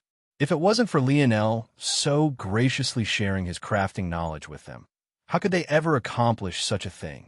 Though it was impossible to tell if their resolve would hold firm even to the point of death, at least for now, when their lives weren't an immediate path of harm, they had no reason to betray Lionel. "The same reason why we can't just leave," Kira replied. "The optics will be terrible. The Milky Way Guild is a guild of merchants. What is most important to merchants is profit, connections, and most essentially, neutrality. Dash? If they had managed to handle things back on planet Vincero, it would have been fine. After all, that was their territory being encroached upon. They had the right to defend it. But now, they're baring their teeth toward others, whether they wanted to or not. This action suddenly reminds everyone that this friendly group of merchants they've allowed into every corner of their lives might not be so friendly anymore as long as they make one wrong move. If the Milky Way Guild really bares their fangs completely, nothing might change initially, but soon they'd find themselves slowly being suppressed in the future. It might start with a demand for higher taxes from the territories they operate in, and then it might become their operations having to be overseen in case of illegal activity. Then it might become smaller merchant guilds eating up contracts they had held on to for years. It could all eventually snowball to the point the Milky Way Guild of old would be no more. Kira, you're so smart. Lish's innocent, childlike eyes lit up. Kira coughed lightly, her crafting quill deviating from the path she had planned. Yes, of course, she said, hiding the tinge of red that colored her cheeks. It was actually Lionel who had said all of this. He had left behind an explanation of what might happen with Alan, who had passed it on to Kira. But now she was being praised for something Lionel had deduced months ago. But then why are they here if they want to attack? Madia asked after a while. Well, Kira started, they're probably trying to apply pressure. Also, there are probably very few people who are certain that that ship is from the Milky Way Guild, and that's only because we have information on the ships they sent to planet Vincero. To a layman, though, those ships are unmarked. If I had to take a guess as to what might happen, they plan on pushing us into a corner. When we're thoroughly suppressed, lacking in supplies, and low on morale, they'll probably send in the 3 organizations to deal a decisive blow to us. Of course, they might sneak in a few elite soldiers from their personal fleet. But, by then, who will really pay attention to such a small detail? Kira coughed lightly, giving out her well-thought-out opinion eloquently, and even taking some pauses to make it seem more authentic. When she saw the worshipful gaze in Lish's eyes, she couldn't help but grin to herself. At that moment, though, Philly came rushing in, pushing up his glasses as he hurriedly spoke. They're attacking. They sent down a first wave.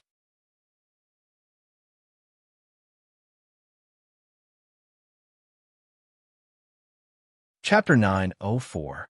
Chapter 904. Moping Philly seemed to have appeared from thin air. Clearly, he had just teleported into Blackstar's top floor, as they all had the right to do.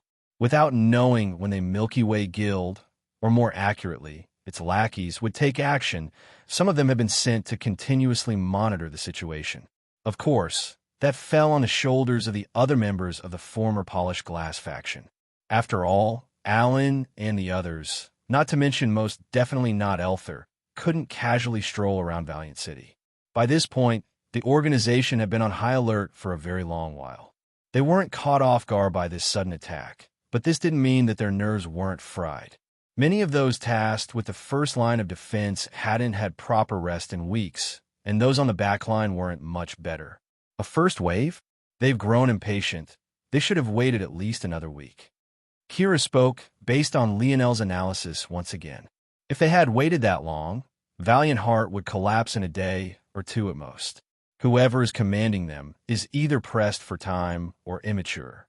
Do you know what the first wave is wearing?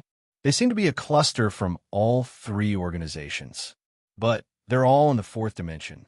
The strongest amongst them is at the quasi-5th dimension. They're still holding back. Kira shook her head. Lionel had left behind several archetypes for what sort of commander might be leading this charge, and he had ranked them all from most dangerous to least dangerous. Or, as Kira liked to put it, smartest to dumbest. The most dangerous commander they could face was one that not only waited an extra week like Kira had expected, but said commander would also swarm Valiant Heart with its full power immediately, not holding anything back and claiming the city in one sweep. As for the least dangerous and dumbest commander, they would not only be impatient, but they would also be wishy-washy in their impatience, choosing to balance their early attack with probing strikes. In Lionel's opinion, such a commander was a fool. Sending out probing strikes would give their enemy a chance to solidify and reaffirm their resolve. Without sending out a group that could immediately crush them, you would allow the light of hope to burn. By the time your enemy realized they should be despairing, you would have suffered casualties just as great as they did. Of course, these were all based on Lionel's simulations that were only growing better and more accurate by the day. And this was only one thing to consider. The commander was Greta. She was the one directing the 3 organizations.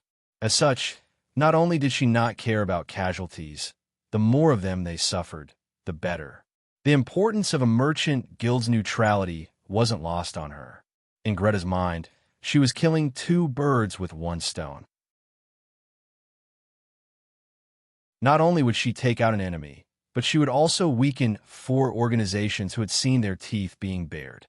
Wasn't this the perfect result? Unfortunately for Greta, Lionel still thought she was a fool. Though her actions would indeed weaken the 3 organizations, she had not only missed a golden opportunity, but she had brought the Milky Way Guild back to square one. Dash? Those observing this battle from the sidelines weren't fools. They knew who the mastermind behind it all was. They could turn a blind eye to it if it was just the Milky Way Guild observing things. But if it was the Milky Way Guild forcing four organizations to suffer such resounding losses, what was the difference between this and the Milky Way Guild acting personally? Of course, there was still a small difference, and the Guild might have slightly more leeway taking this action. But it would still result in some pushback the Guild would have to take delicate steps to resolve. And it was all caused by Greta outsmarting herself. What even Lionel didn't know, though, was that Greta wouldn't usually be so foggy-minded despite her abrasive personality.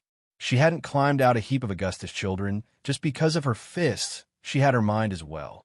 The trouble was just a couple months ago, after suffering a terrible punishment from the Guild, she was finally sent out on another mission. During this mission, though, she suffered another resounding loss, this time at the hands of a troop of Oryx, creatures she had never personally laid eyes on before. The result of that loss was the scar that now ran down her face. Even now, it continued to throb, filling her with an endless rage. After suffering 2 losses back-to-back, Greta was on the verge of collapsing. She didn't care about the future of the Guild. She just needed results right now, no matter what the cost. Even if the Guild suffered pushback later, it would still be difficult to pin all the blame on her. This win, she needed it. She had crawled up so far through a bed of needles. She refused to cough back up the rewards of her labor so easily. "Should we go and fight?" Rum suddenly spoke up for the first time, his large frame sitting up. Though he was so massive, he was basically an enormous teddy bear. Let alone fighting, he didn't even like to raise his voice. "No, we've done our job as force crafters. All the frontline men and women are equipped with the best we can give them. How long they survive is up to them," Kira said with a heavy tone. The group fell into silence. In truth, they all had complicated emotions. Somewhere deep inside, they knew that Valiant Heart Mountain was finished even as the first wave charged up the mountain pass. It was hard to tell how they should feel. Before Lionel, they had experienced nothing but bullying at the hands of the Valiant Heart system. But it had still been their home for several decades. Should they rejoice, or should they feel sad?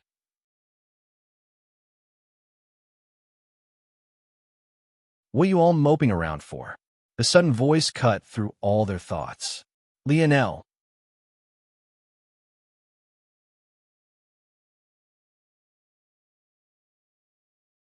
Chapter 905. Chapter 905. Resolve Lionel suddenly appeared amongst them all, a casual smile on his face.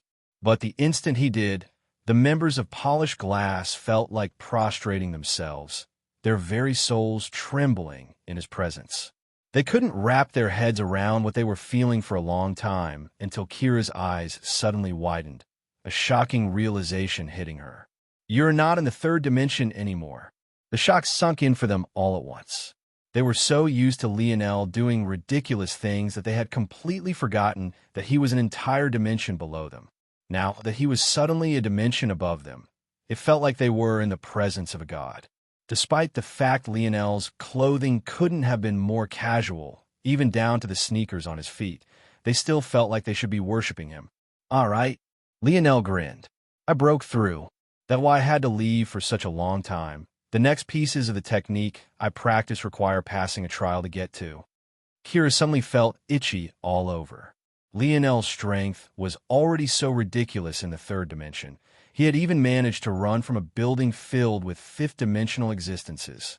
Of course, they hadn't been prepared for his sudden murder of their young heiress, or else it wouldn't have been so simple. But the fact still stood. Now, that Lionel was in the 4th. "No." Kira's eyes widened. "You're not in the 4th dimension." Kira gulped, taking 8 or 9 months to cross an entire dimension. What kind of monster was he? Lionel had already told them all that he was from a family in the 7th dimension. He didn't seem to care about hiding massive matters most others would keep close to their chest. And that was especially so when he was around his own people. This was all to say that Kira knew that he would be a monster. But wasn't this too exaggerated? Of course, if she knew that the Morales family still thought he was slow, she wouldn't know where to bow her head in shame. Let's forget about those little details. They're attacking, right? I can feel it. Lionel's affinity for the earth was on another level. In fact, he directly took off his sneakers even as he spoke, feeling the diamond-etched flooring beneath his feet. In that instant, he felt as though he could feel the vibrations throughout the whole of the planet. If he coupled this with the now ridiculous range of his internal sight, hardly anything would escape his notice, even if it occurred hundreds of miles from him. Dash? Yes, they're attacking. But there's no one in the fifth dimension. Lionel's lip curled. So the least dangerous commander, huh? Kira grinned mischievously, nodding in agreement. Then we can have a little bit of fun. But Kira hesitated. I know what you want to say. I'm no longer in the fourth dimension, so my going out will force their hand, right? Not just that, but you're also the one they're looking for. If you go out, they'll ignore everything else and just target you. Lionel chuckled. That was a fair point. He was so excited to jump into battle again, he had almost neglected this. He could already hear his blood rushing and his heart pumping. Also, Lionel, what is your goal exactly? If you save Valiant Heart, then what? Philly suddenly spoke up, his eyes flickering nervously behind his glasses.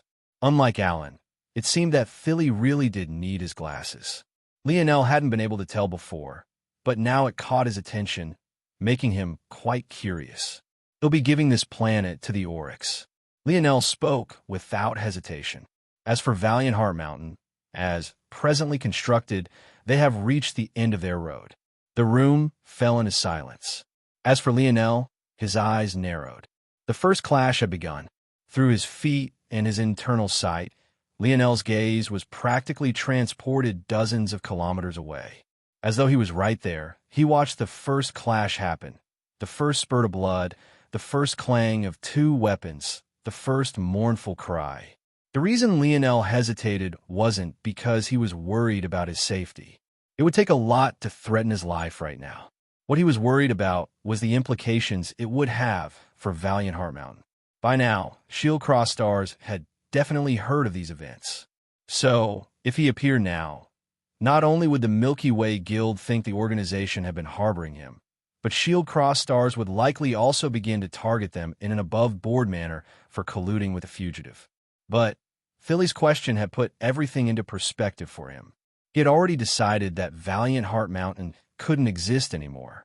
In fact, the pressure that would be applied by both the Guild and Shield Cross Stars would make it even easier for the Oryx to take this planet.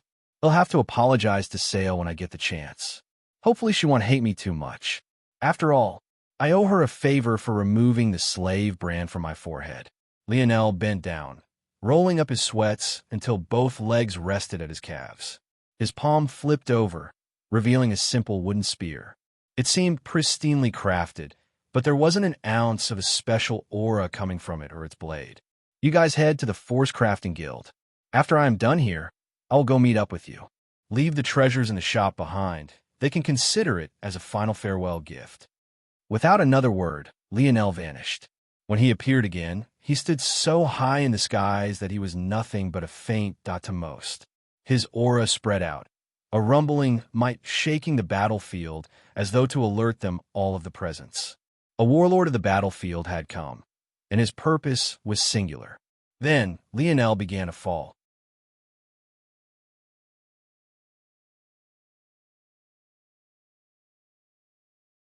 Chapter 906. Chapter 906. Apology on the ground below. The blue belt-wearing seniors had taken up the vanguard. Those that were left were absolutely loyal to Valiant Heart, and surprisingly, both Hephaestus and Raylion were present. With their talent, most organizations would accept them.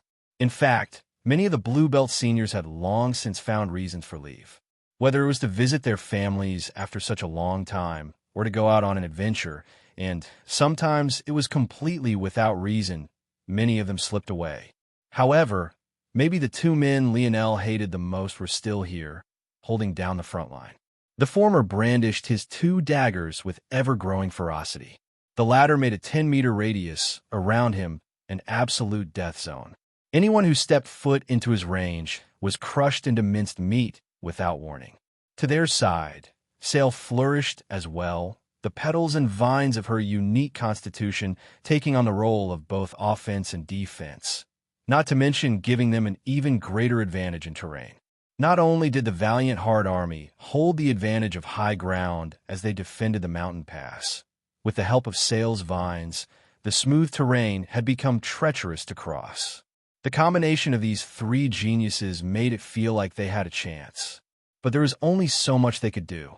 Valiant Heart was completely outnumbered. Though the impact of those three was quite large, there was only so much of the battlefield that they could cover for. And without the support of other geniuses like Lionel or Aina, who hadn't appeared in almost a year now, they were all the organization had. Since their enemies hadn't sent out fifth-dimensional existences, this became a tacit agreement that such powerhouses wouldn't participate just yet. This was their best chance to make an impact with their strength, so they had to go all out. But how much could they do as three against an army of tens of thousands, among which were geniuses just as great as them?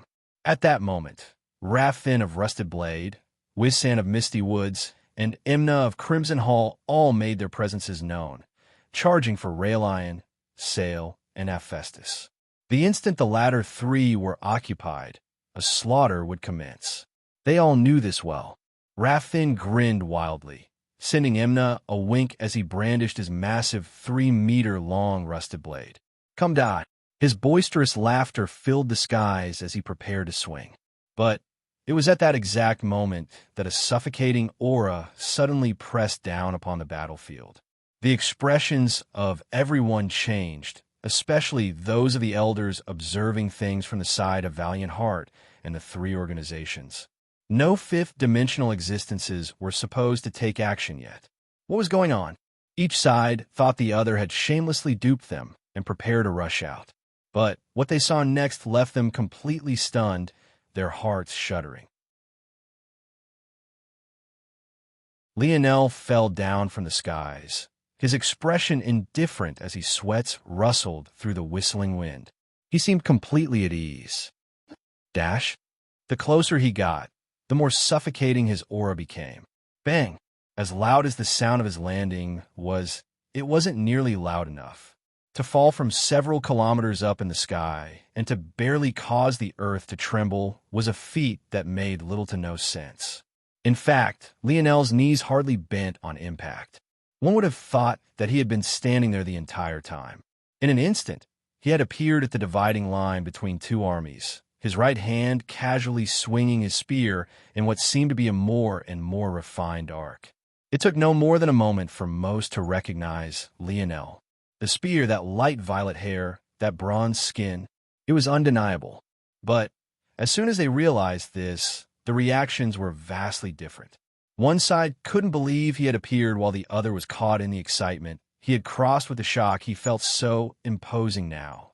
Raffin, who had raised his blade to attack already, narrowed his gaze, a sinister light flashing within their depths. Before, he had lost to Lionel handily, but he couldn't display even a tenth of his power. He felt like he had been suppressed from all angles, and he couldn't manage to get a foothold anywhere. But now they were on solid ground, not those ridiculous waving pillars. The power he could display now was like night and day. After just a moment's delay, Raffin shot forward, the aura of his blade rising again and against as the manifestations of his four seasons realm comprehension rose into the skies. On one side, there was a blazing heat. On the other, there was a treacherous cold. They wrapped around one another, threatening to implode in a cacophonic boom. "Lionel, you shouldn't have appeared here." Sail's voice was caught between anxiousness, anxiety, and a shrill disbelief. Lionel sighed and looked back towards Sail. "I'm sorry about this." Sail was stunned by Lionel's words, her expression warping. What was that supposed to mean? Her mind was too befuddled to come up with a conclusion immediately, and by the time she was on the precipice, she suddenly noticed Raffin's actions. "Watch out!" Lionel shook his head, seemingly still lost in his apology. It really was hard for him to cross Sail like this.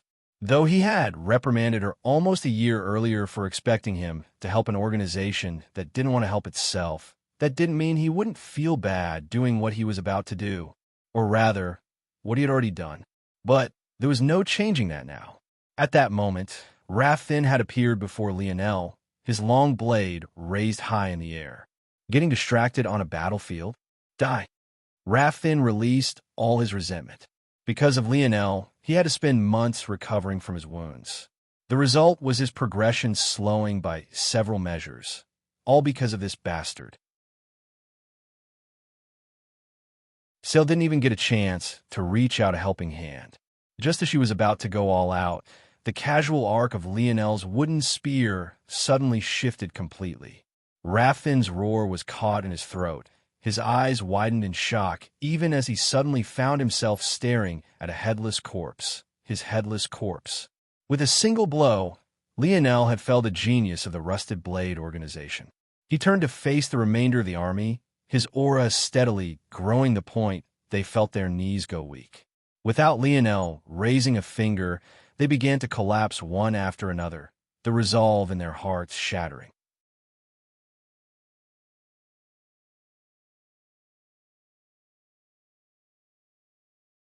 Chapter 907. Chapter 907. Shrill cry. Lionel's aura continued to rise as one group after another fell to their knees. It felt like no matter how hard they tried, there was simply nothing they could do before His Majesty. They could only watch in horror as the head of a genius spun through the air before landing on the ground with a dull plop. Let alone the enemy organizations.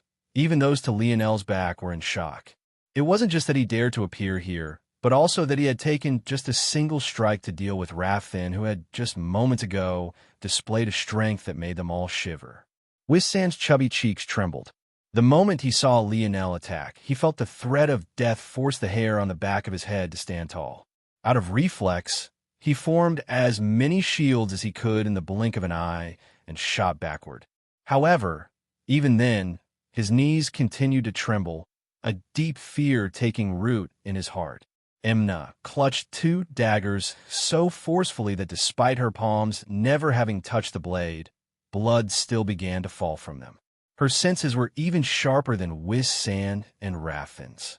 After Lionel appeared, she didn't move a single inch because she felt that it wouldn't make a difference.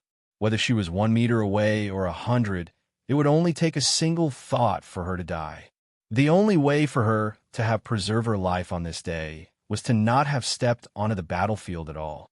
Of course, Emna was also smart enough to know that Lionel's appearance here was like a death sentence to Valiant Heart. But who cared? She would be dead by then. Why should she care about her organization ultimately winning in the end? How dare you? Rage-filled roars rose up from the back line of the three organizations. Their auras surged forward, trying to dispel Lionel's hold on their armies. But it was to no avail. Lionel's foot rose. The clear movement of his toes, the glimpse of his soul, and the casual flex of his ankle made his actions seem as mundane as they could. And yet, by the time his foot touched the ground once more, he had vanished, appearing before Wissand, who was just a moment away from pissing his pants.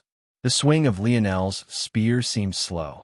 Every half a foot, it moved in an arc left behind another clear image, harmonizing with the light elemental force in the surroundings. Lionel had found that practicing the swing of his spear while activating harmonic spear caused the nerves that made up his spear domain lineage factor to fire multiple times for just a single swing.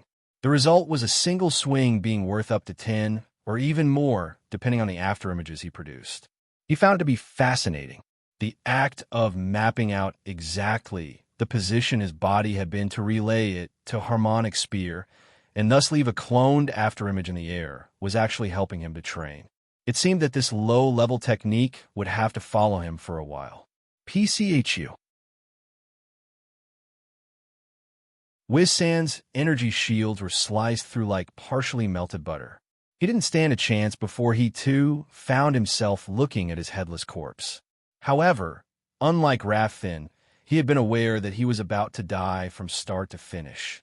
The result was him being forced to watch as a moist patch spread across the crotch of his corpse. He died, humiliated. At that moment, The enraged auras of the elders of the three organizations charged through the army. It seemed that none of them had the ability to fly, so they could only take large leaps forward, crossing hundreds of meters at a time with fury lighting their gazes. Dash? Among them was the elder from Rusted Blade with the exaggeratedly large great sword that had previously made Lionel chuckle, the old woman with a foot in the grave from Crimson Hall, and finally the silent old man from Misty Woods. Even the silent old man couldn't seem to hold back his rage.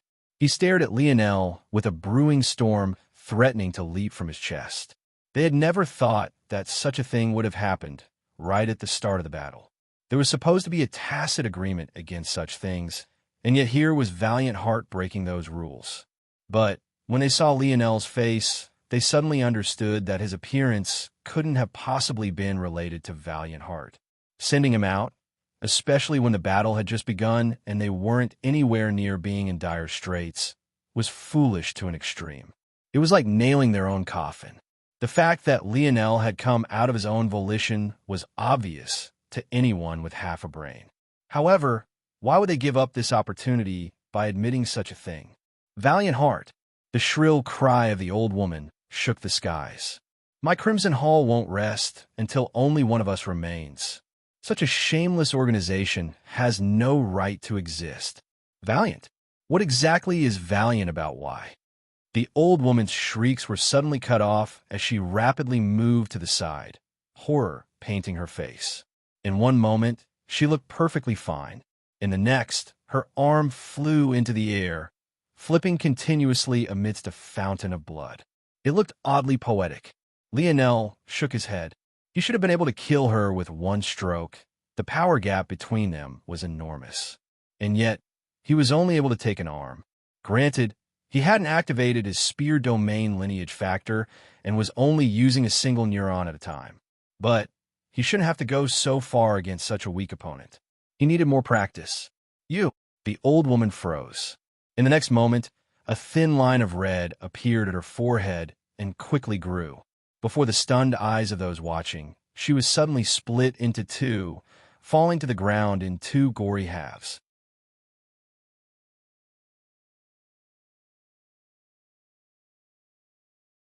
Chapter 908. Chapter 908. Good time the silent old man and the rusted blade elder were stunned. Their raging blood suddenly iced over, whatever momentum they had dying out like the last embers of a fire. Lionel had no idea why the old woman had been the most enraged of them. After all, her genius, Imna, was the only one that Lionel hadn't killed. Of course, that was because Lionel still wanted to recruit Imna, but that was beside the point. The fact she was still so shrill and annoying despite the fact her Crimson Hall had suffered the least was enough to prove that they had already latched on a Valiant Heart's weakness and were prepared to eradicate them for Lionel's appearance. This much Lionel had already expected, but he still found it annoying that they would bloviate about having the high moral ground so grandly.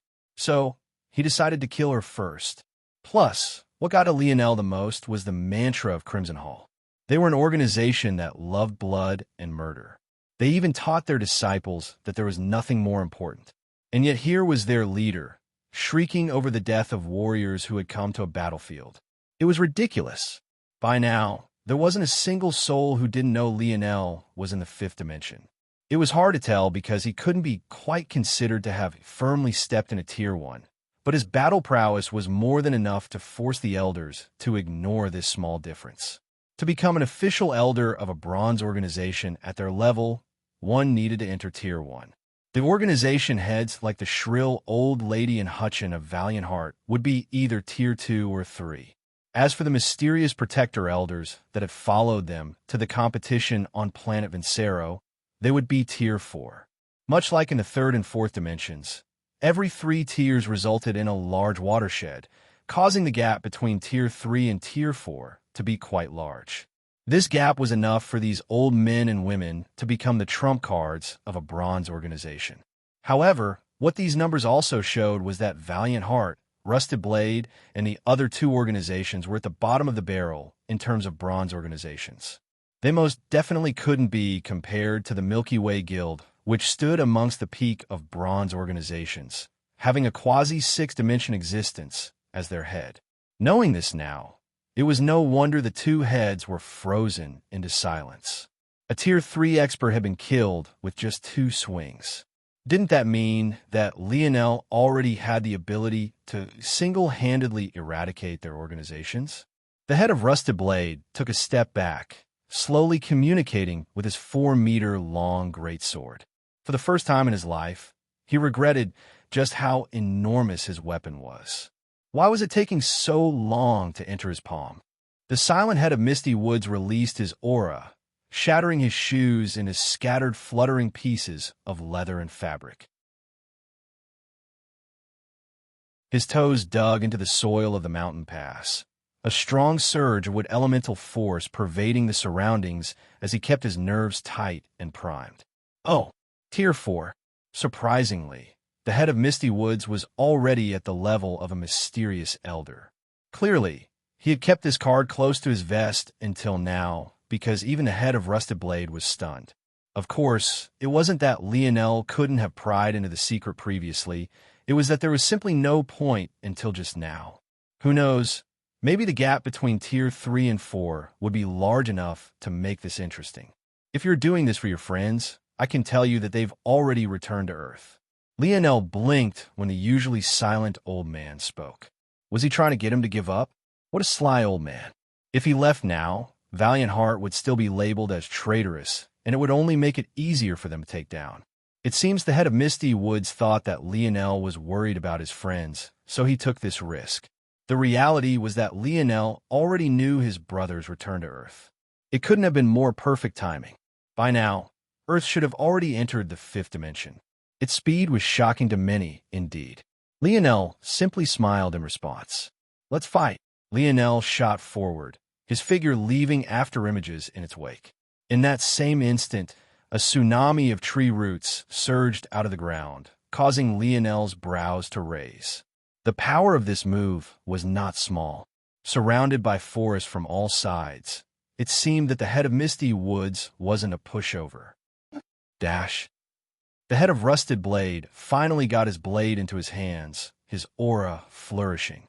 His gaze locked onto Lionel, his mind filled with murderous thoughts and intentions as universal force began to formulate around him. Lionel suddenly found himself dashing through a death trap of thick trees, roots, and branches. Sometimes he was right side up, but he often found himself running sideways and upside down just to dodge out of the next vice trap. Lionel quickly realized, though, that the head of Misty Woods' goal wasn't to immediately kill him. He was changing the terrain to make the battlefield as beneficial to himself as possible. It was clear that compared to the shrill old woman and the head of Rusted Blade, this old man knew how to use his head. The head of Misty Woods took a deep breath as scales of bark began to cover him from head to toe. An ancient, wizened aura exuded from him as his strength and momentum continued to grow. He rose his palms before him and turned them to face the sky, angling them at a 45-degree angle to make it seem as though he was holding a large book with pages twice the size of his head. At that moment, Lionel's pupils constricted as he felt a subtle shift in the atmosphere. Today would be the day he met his first religion of the dimensional verse. It was most definitely not going to be a good time. O goddess of the evergreen, hear my call.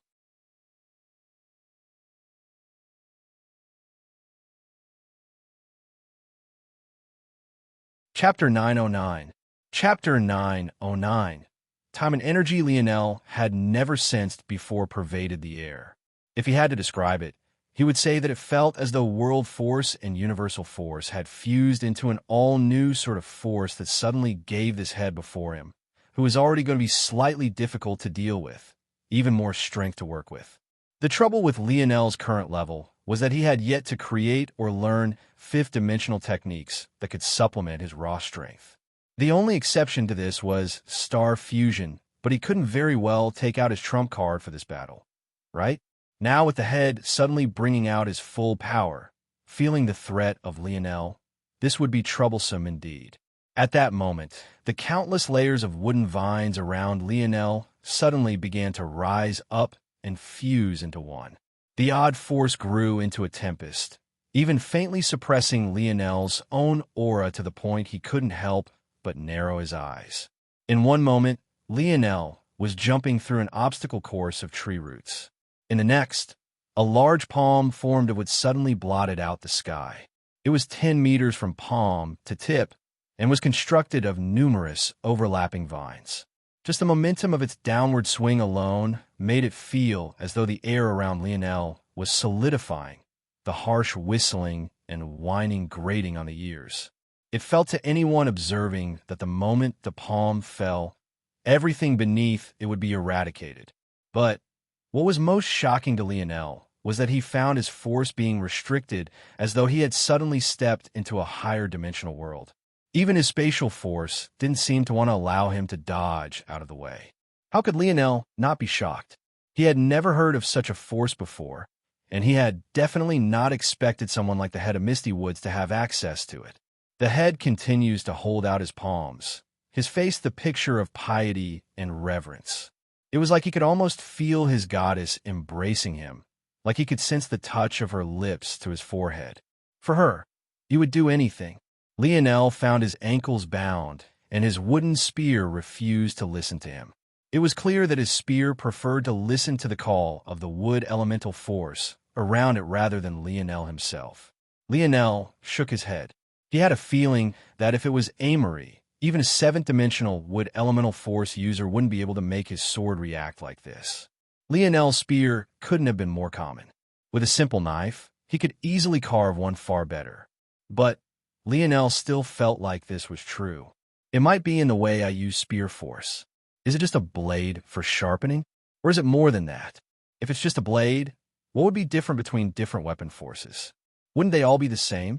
Lionel felt like he had grasped onto something. His dreamscape began sparking, but what was especially curious was the fact the sparks were trying to connect his spear force, his mage arts, and the head of Misty Woods' odd force. What could possibly link these? Seeing that Lionel was actually absent-minded in battle, the people of Valiant Heart panicked. By this point, the palm was only 5 meters above Lionel's head. Depending on the angle, it seemed that he had already been engulfed. There was already nowhere to run. Lionel's clothing fluttered wildly beneath the pressure, his hair almost threatening to fly from his scalp. Even keeping his eyes open at this moment was a difficult task, as hurricane-force winds whipped about with impunity. Lionel finally looked upward, a calm expression on his face. For a moment, the winds around him settled down as though they couldn't move in his presence. Meteoric impact. Lionel sent out a simple piercing strike upward, its image layering several times over. Ada, the instant his spear blade met the palm of wood, the world went silent for a moment. And then it all imploded. Bang! A tempest of raging flames shot into the air like a crimson cone. It blasted a hole through the palm so wide that Lionel's figure was completely unharmed when the rest of it descended. Lionel's sudden burst of fire elemental force was so massive that all the water vapor in the air vanished in an instant. The temperature skyrocketed, the air became dry, and the skin of those in the surrounding began to crackle and redden. Flames licked across the head of Misty Woods' technique, threatening to burn an entire forest of trees along with it. At that moment, the head of Rusted Blade appeared before Lionel, his 4-meter-long blade descending from the skies with every intention of severing everything in its path. Despite having blade in their title, the men and women of Rusted Blade all used blunt weapons. Their mantra focused on power. They didn't care if their edge was dulled by rust. Their strength alone was supreme. The head was a veteran of battle. He had chosen the instant Lionel released a devastating attack to make his move, believing that the latter wouldn't be able to release another so powerful in a short time. His action would also give the Misty Woods had a chance to regroup and form an even more powerful attack. Unfortunately, he had no way of knowing that Lionel saw meteoric impact as a foundational skill to his combat style, meaning it was his least taxing technique, and the one he would use the most often. A powerful attack? Sure, maybe to him. But to Lionel? Vanishing blade. Lionel stabbed out his spear at empty air. Before the head could even be happy that it seemed his guess was correct, he felt a splitting pain at his forehead. Just like that, before he could even cross the last 100-meter distance between himself and Lionel, and even before he could get a clear view of Lionel's face through all the branches and roots, his life was snuffed out. Lionel, though, was shaking his head. He hadn't wanted to use techniques in this battle, but he had already been forced to. It seemed he had a long way to go. The head of Rusted Blade's sacrifice had done something, though. It didn't buy a lot of time, but just a small bit of breathing room was all the silent old man needed. His aura was pushed to a new level, and Lionel's flames were snuffed out in a single breath.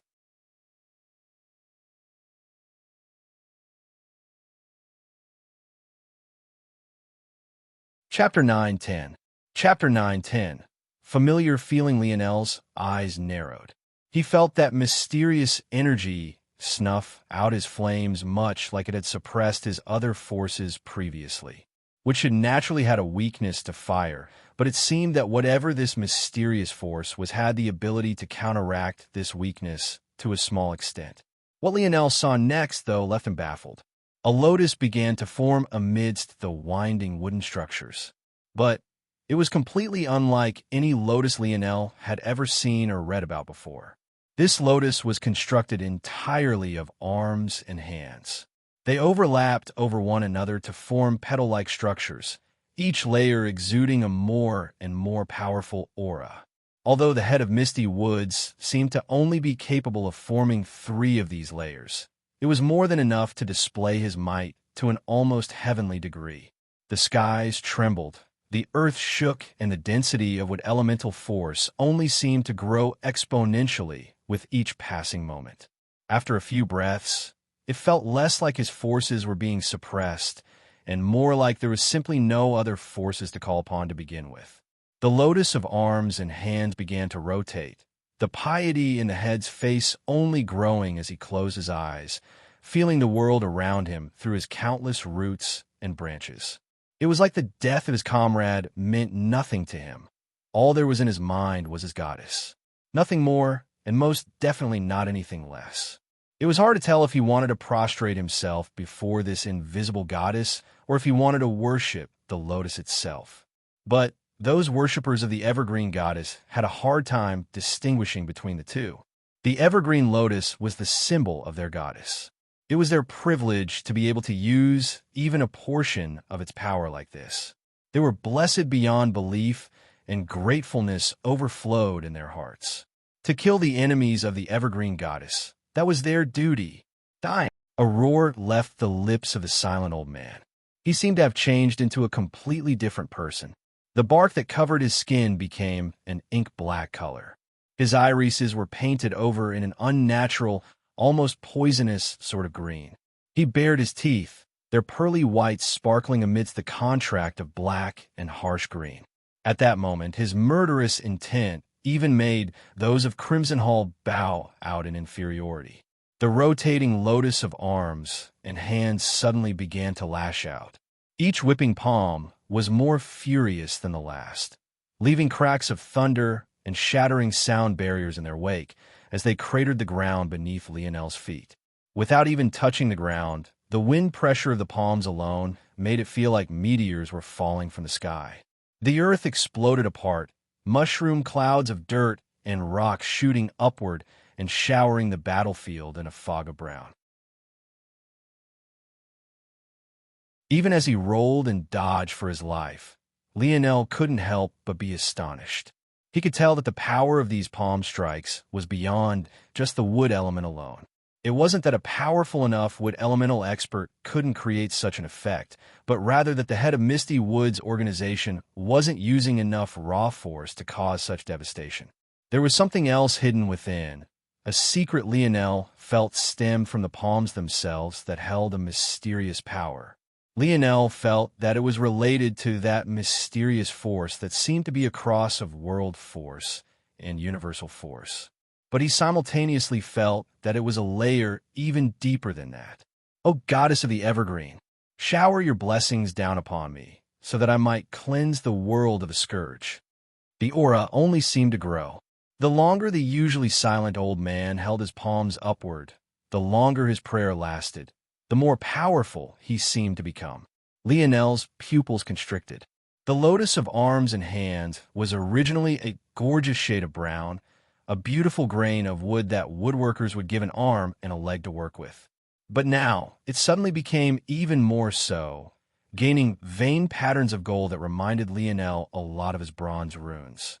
The instant these veins appeared, the aura of the lotus of arms and hands skyrocketed, their strength more than just doubling in a single breath. A palm shot out with such blazing speed that Lionel's knees bent beneath the wind pressure before he managed to dodge out of the way. Bang!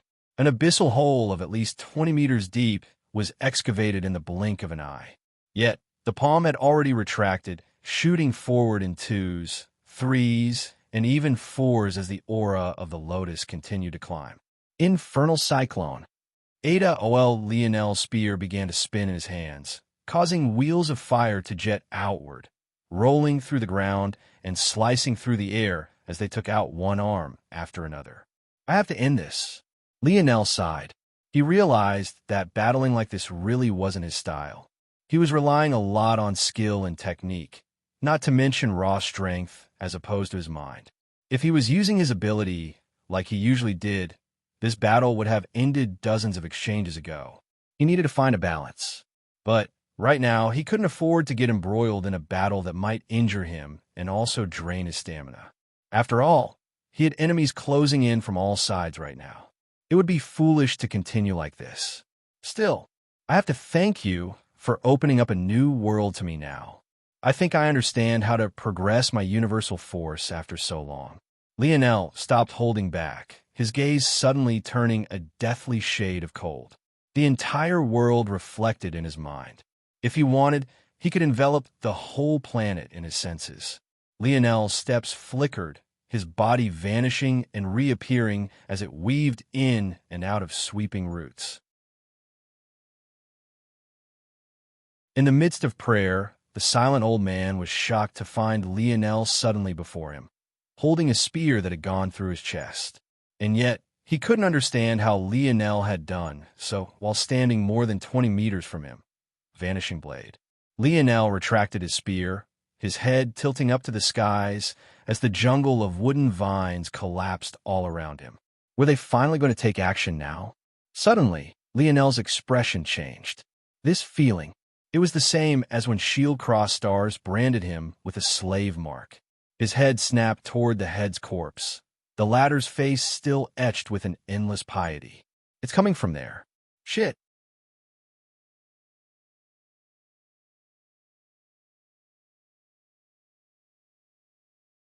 Chapter 911. Chapter 911. Furious, the temperature around Lionel dropped by several measures. A shocking feat considering tongues of fire were still nipping around the battlefield in him. But this was simply the representation of how much rage he was feeling. Lionel had never truly gotten a chance to vent out what had happened to him almost 3 years ago now. But that didn't mean that he had gotten over it. He usually wore a charismatic smile and had a carefree attitude, but that only hid a deep-rooted pride that he didn't often show, a pride that had been encroached upon in this way once before, and a pride he refused to allow to be encroached upon again in this very same way. The moment Lionel sensed the change, he reacted, shooting backward as his gaze became frightening. He didn't need to think very much to understand what was going on. With all the prayers that the head of Misty Woods had been so pious and chanting, it didn't take a genius to understand that he was a very religiously devout man. It also wasn't that much of a leap for Lionel to conclude that his strength and that odd, mysterious force also came from his worship. For someone like Lionel, he might not have believed in a god back when he was on third-dimensional Earth. But he was also a person who was very flexible when presented with new information. He wasn't stubborn to a fault. In fact, he could very easily accept new theories with solid proof behind them. Since he was aware that there was higher dimensional beings far greater than himself, and he could see how the head's prayer led to an increase in his strength, Was it that great of a leap to accept that gods and goddesses, or at least what lower dimensional beings would perceive as gods and goddesses, did exist? And in the case that such a being existed, it also wouldn't be too large of a leap to believe that they got something out of people worshiping them, not much different from how Lionel's king's might grew stronger the more subordinates he had. In fact, it was quite eerily similar in that way. Having reached a conclusion up to here, what would a god that lost a devout follower do? Shouldn't there be some sort of punishment so that no one dared to casually target their people? By this point, everything made sense. Clearly, Lionel was being targeted for having killed a follower of this evergreen goddess. In fact, he was precisely being punished because the man in question, Asenjover, was deeply involved in the religion to the point where he had become a titled member. This so-called title differed depending on the religion, but the label of title member was the same across all of them. Simply put, they were individuals who had enough belief to gain some small favor from their god or goddess. However, understanding this didn't lessen Lionel's fury in the slightest. In fact, it only made his rage all the more palpable. What was the underlying meaning of this action? Wasn't it that the followers of this religion could kill as they pleased, and those without a god or goddess to protect them could only accept whatever punishment such a person deemed them deserving of? What kind of bullshit was that? Lionel's pupils flickered with red. If this seal was on the same level as the one shield cross stars had put on him, it would have only been a matter of a thought to obliterate it. After all, the current Lionel was so far beyond that previous sale in strength that it would be child's play. But clearly this one was on a completely different level. Lionel could tell that not only would it brand him, but it would even weaken him like a curse. The sight of Lionel shooting back and dodging air was a shocking one for many to behold. Most here weren't even qualified to sense what was chasing Lionel. In fact, any member of the evergreen religion or church would be shocked at Lionel's mere reaction to it, let alone the fact he was actually still dodging it. Fuck off. Lionel's roar shook the skies. He pointed his finger forward at what seemed like empty air, his gaze alight with a furious crimson. At that moment, a beautiful light of twisting golden red appeared. Those that saw it initially felt it was among the most gorgeous colors they had ever seen. Something about it seemed otherworldly and transcendental. But in the blink of an eye, that fascination turned to horror. A fear the likes of which rose up from the very depths of their hearts took hold. It was a kind of instinctual fear, like one a child would have to the dark or prey would have toward its predator. This energy felt like it was meant to take hold and destroy the world. Everything in its path turned to ash. Bang! The energy exploded, clashing with the air before blasting through in the next moment. It tore into the ground and incinerated a line down the army of the three organizations. Anyone touched by this force was left without a body. Anyone even near it burst from the inside out, every ounce of liquid in their body vaporizing in an instant. The world fell into silence. A moment later, all that was left was a certain young man heaving out deep breaths, his gasps radiating out with a black fog that seemed to originate from his inner organs. Lionel had suddenly gone from a man who finished a battle with 3 fifth-dimensional existences without breaking a sweat to a mortal man who looked like he had just finished running a marathon. If marathons also charred your inner organs black, that is. It was safe to say that Lionel was furious, even now. He shouldn't have been pushed so far just to deal with something like this. Planet Valiant began to rumble. The line Lionel had cut through the earth bubbled forth with waves of lava that seemed to originate from its core. The destruction, such a small beam of energy, was beyond their wildest imagination. They could only look toward Lionel as though he was some sort of monster. It was at that moment that several cloaked figures descended from the skies, seemingly not worried about the planet's state in the slightest. All of their gazes locked onto Lionel.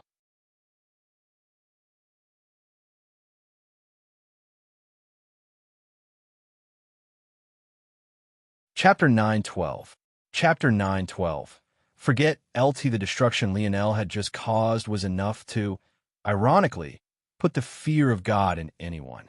It was just an instinctual, ingrained fear that one would find it hard even to face this force, let alone fight against it. The truth was that as Lionel's body grew through the dimensions, so too did his Scarlet Star Force. To have a force known to cause the greatest destruction in his body made it a miracle that Lionel was even alive at this point. But that was the benefit he gained for having been born with such an innate force node. One might wonder, then, did this mean that Lionel would never be capable of using his Scarlet Star Force? If it increased in difficulty to use every time he broke through, then what was the point of being born with such a force node to begin with? The reality, though, didn't quite work like this. It could be said that rather than Scarlet Star Force shackling Lionel, it was actually the other way around. For a force to be ranked amongst the top 10 of a powerful force like Star Force, one could imagine that this wouldn't just be for lower dimensions, but especially so for higher dimensions. In fact, the ranking system was based on the highest dimension said force could reach. Scarlet Star Force was essentially a high-dimensional force, forced to restrain itself in Lionel's body to an artificially lower dimension. This meant that every time Lionel broke through, Scarlet Star Force was actually just undoing chains Lionel placed on it. What was the difference between this and Scarlet Star Force growing with Lionel? The difference was that eventually, the Scarlet Star Force would return to its original state and stop outgrowing Lionel. When that day came, Lionel would finally be able to use the gift he was born with without reserve. For now, though, even in the fifth dimension, Lionel felt like he was on the verge of dying after having used it for just a small moment. Still, the results shock even Lionel himself.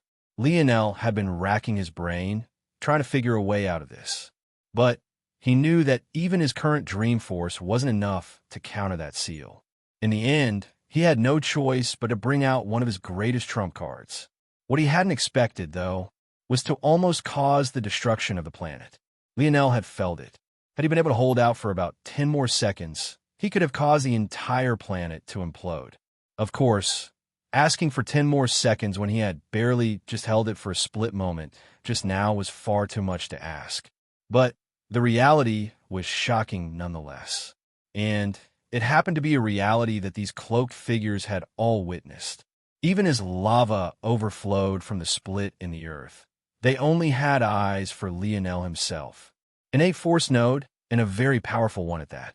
I have a feeling that you can't use that attack more than once, right?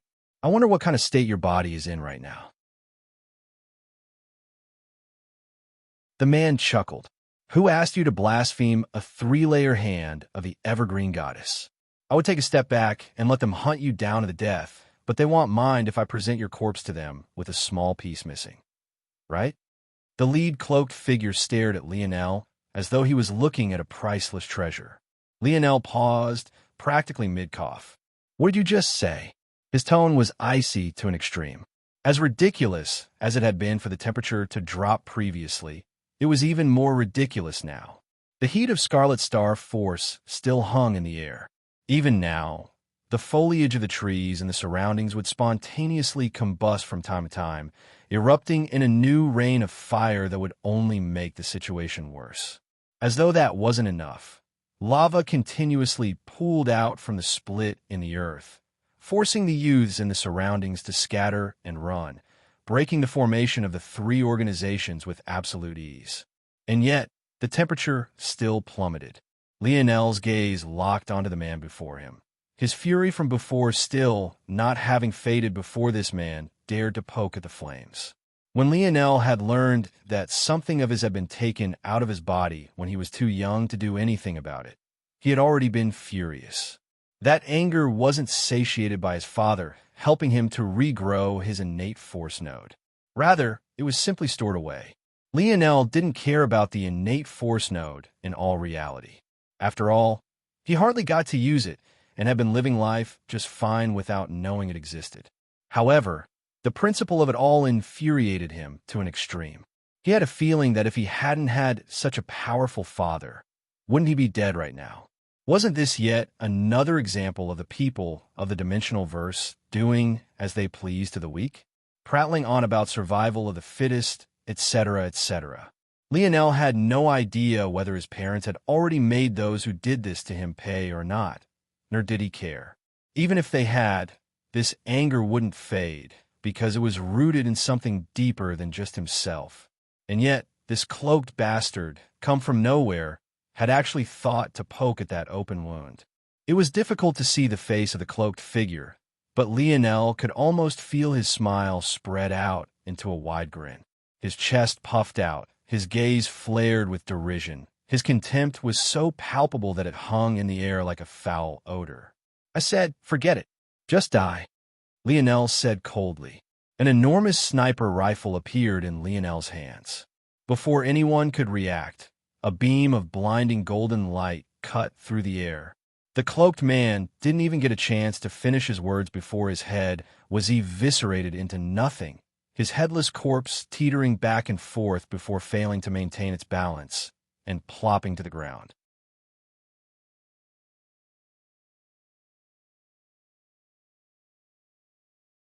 Chapter 9:13. Chapter 9:13. No longer the cloaked figures that had been standing around the leading man stood in shock. Though he had a big mouth, that man was still a Tier 4 expert. One had to understand that not all Tier 4 experts were of the same strength.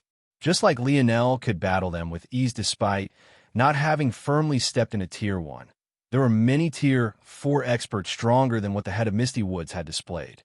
The truth was that the head of Misty Woods had a large weakness. He needed to be in a state of prayer to display such strength. However, the cloaked man Lionel had just killed could display the same strength without needing to rely on a god or goddess. And yet, just like that, he had been killed. To make matters worse, they were standing almost half a kilometer from Lionel. They had thought to probe him to see if he really could use that attack again or not. And yet, the result was absolutely devastating. In the blink of an eye, one of theirs had been killed. Lionel didn't even react to this. Standing within 500 meters of a sniper, even back on third-dimensional Earth, was a death sentence. To the current Lionel, they would have to stand more than 10 kilometers away to have a chance at dodging. Lionel had wanted to use this battlefield as a chance to gain some battlefield experience and maybe hone himself a bit. The fact he wasn't taking this seriously was almost too obvious. He hadn't activated his bronze runes, nor his spear domain.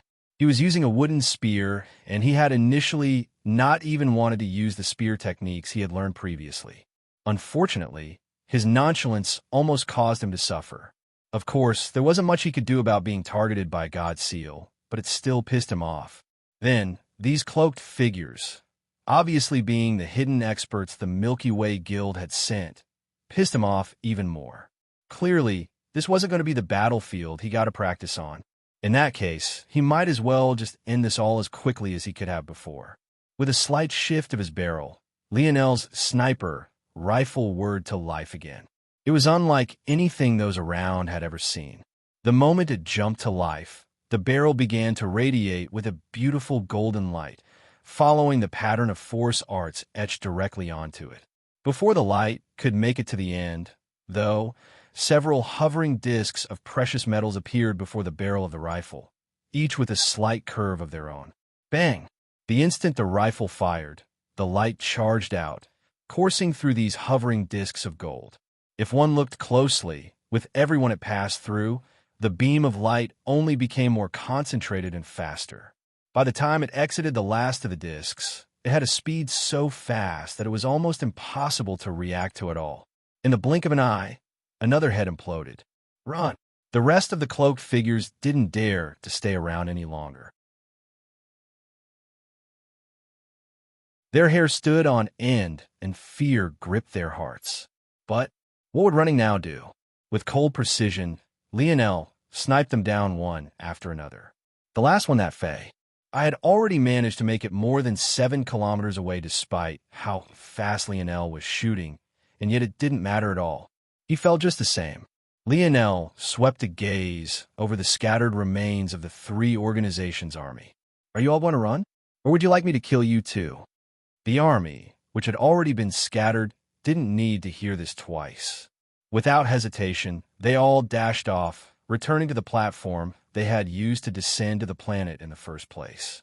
They raged and jostled for position as they fought to be the first ones to leave. In the end, they ended up using far more time than they needed to eventually completely evacuate.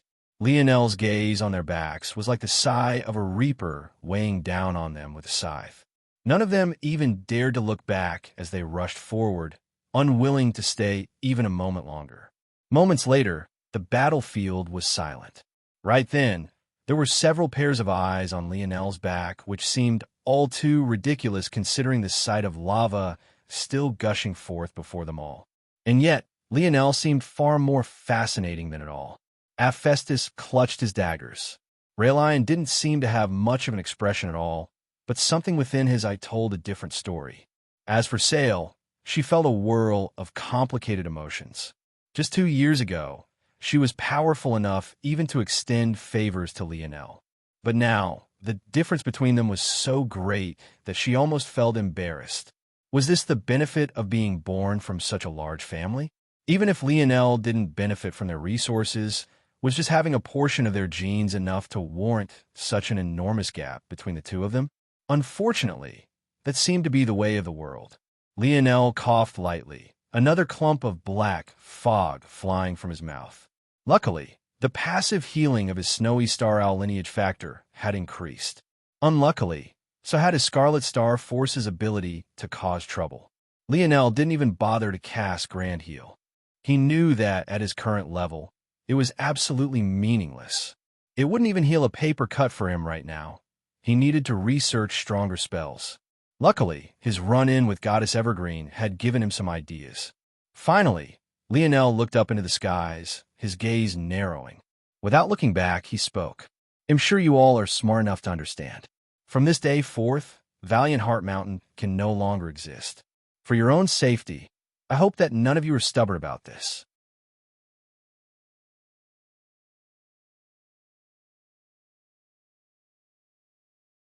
Chapter 9:14. Chapter 9:14. All her false sail's heart sunk when she heard these words. At that moment, it all clicked. She understood exactly why Lionel had apologized to her before the battle even began. From the very beginning, he had already planned to say these exact words. This was his goal from the very beginning. You, Sail's voice trembled. She had tried so very hard, giving everything she had for the sake of keeping the organization she had been born in together.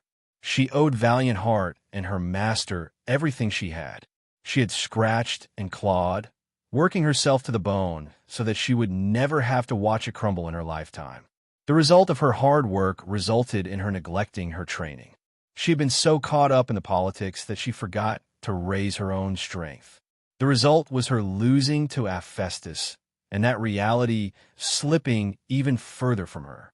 After that, she had reapplied herself, nearly entirely forgetting politics just for the sake of gaining a larger fist. In fact, even now, she had finally stepped into the quasi-fifth dimension. It was just unfortunate that this breakthrough often took decades, sometimes even more for those born in this region of the dimensional verse to complete. But once again, all of that was meaningless. Now she was being told the home she had done her all to protect was finished, and it would mostly be by the hands of a young man she brought here. Emotions of guilt, fury, unwillingness, all of it bubbled up within her. She didn't know whether she should cry, shriek, or rain down all the curses she could think of onto Lionel. She wanted him to both vanish from her sight and somehow repay Valiant Heart for all the harm he had caused at the same time. The result of all of this was her body trembling beside herself. She clenched her fists so tightly that even the blood that began to pool on her palm couldn't find a path out. It only seemed to make her skin more crimson, her emotions slowly spiraling out of control. All the while, Lionel didn't even look at her, as though he couldn't be bothered to. Just as Sail was about to implode, she found a wrinkled hand suddenly find its place on her shoulder. When Sail looked over out of reflex, she was stunned to see that it was actually her master. It only took a moment for Lionel to recognize this old man as one of the 4 mysterious experts who had moved out with all of them that day. His aura seemed to be particularly weak, as though he had been injured some time before. However, it was still just as strong as anyone else within Tier 4 that Lionel had ever met. This made Lionel believe that he might have even actually been Tier 5, or maybe even Tier 6, maybe even stronger. Lionel's mind instantly flashed with a thought. Case 793. Teacher Ingson, guilty of gross negligence. In a campaign against our sworn enemy, the Oryx tribe, his decisions led to the death of 14 geniuses of our valiant Heart Mountain.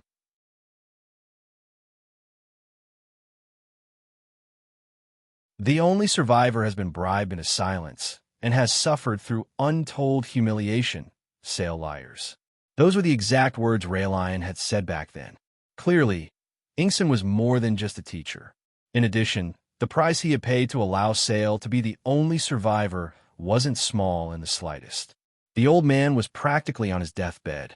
Beyond this, Lionel had a feeling that those 14 geniuses weren't just any geniuses either.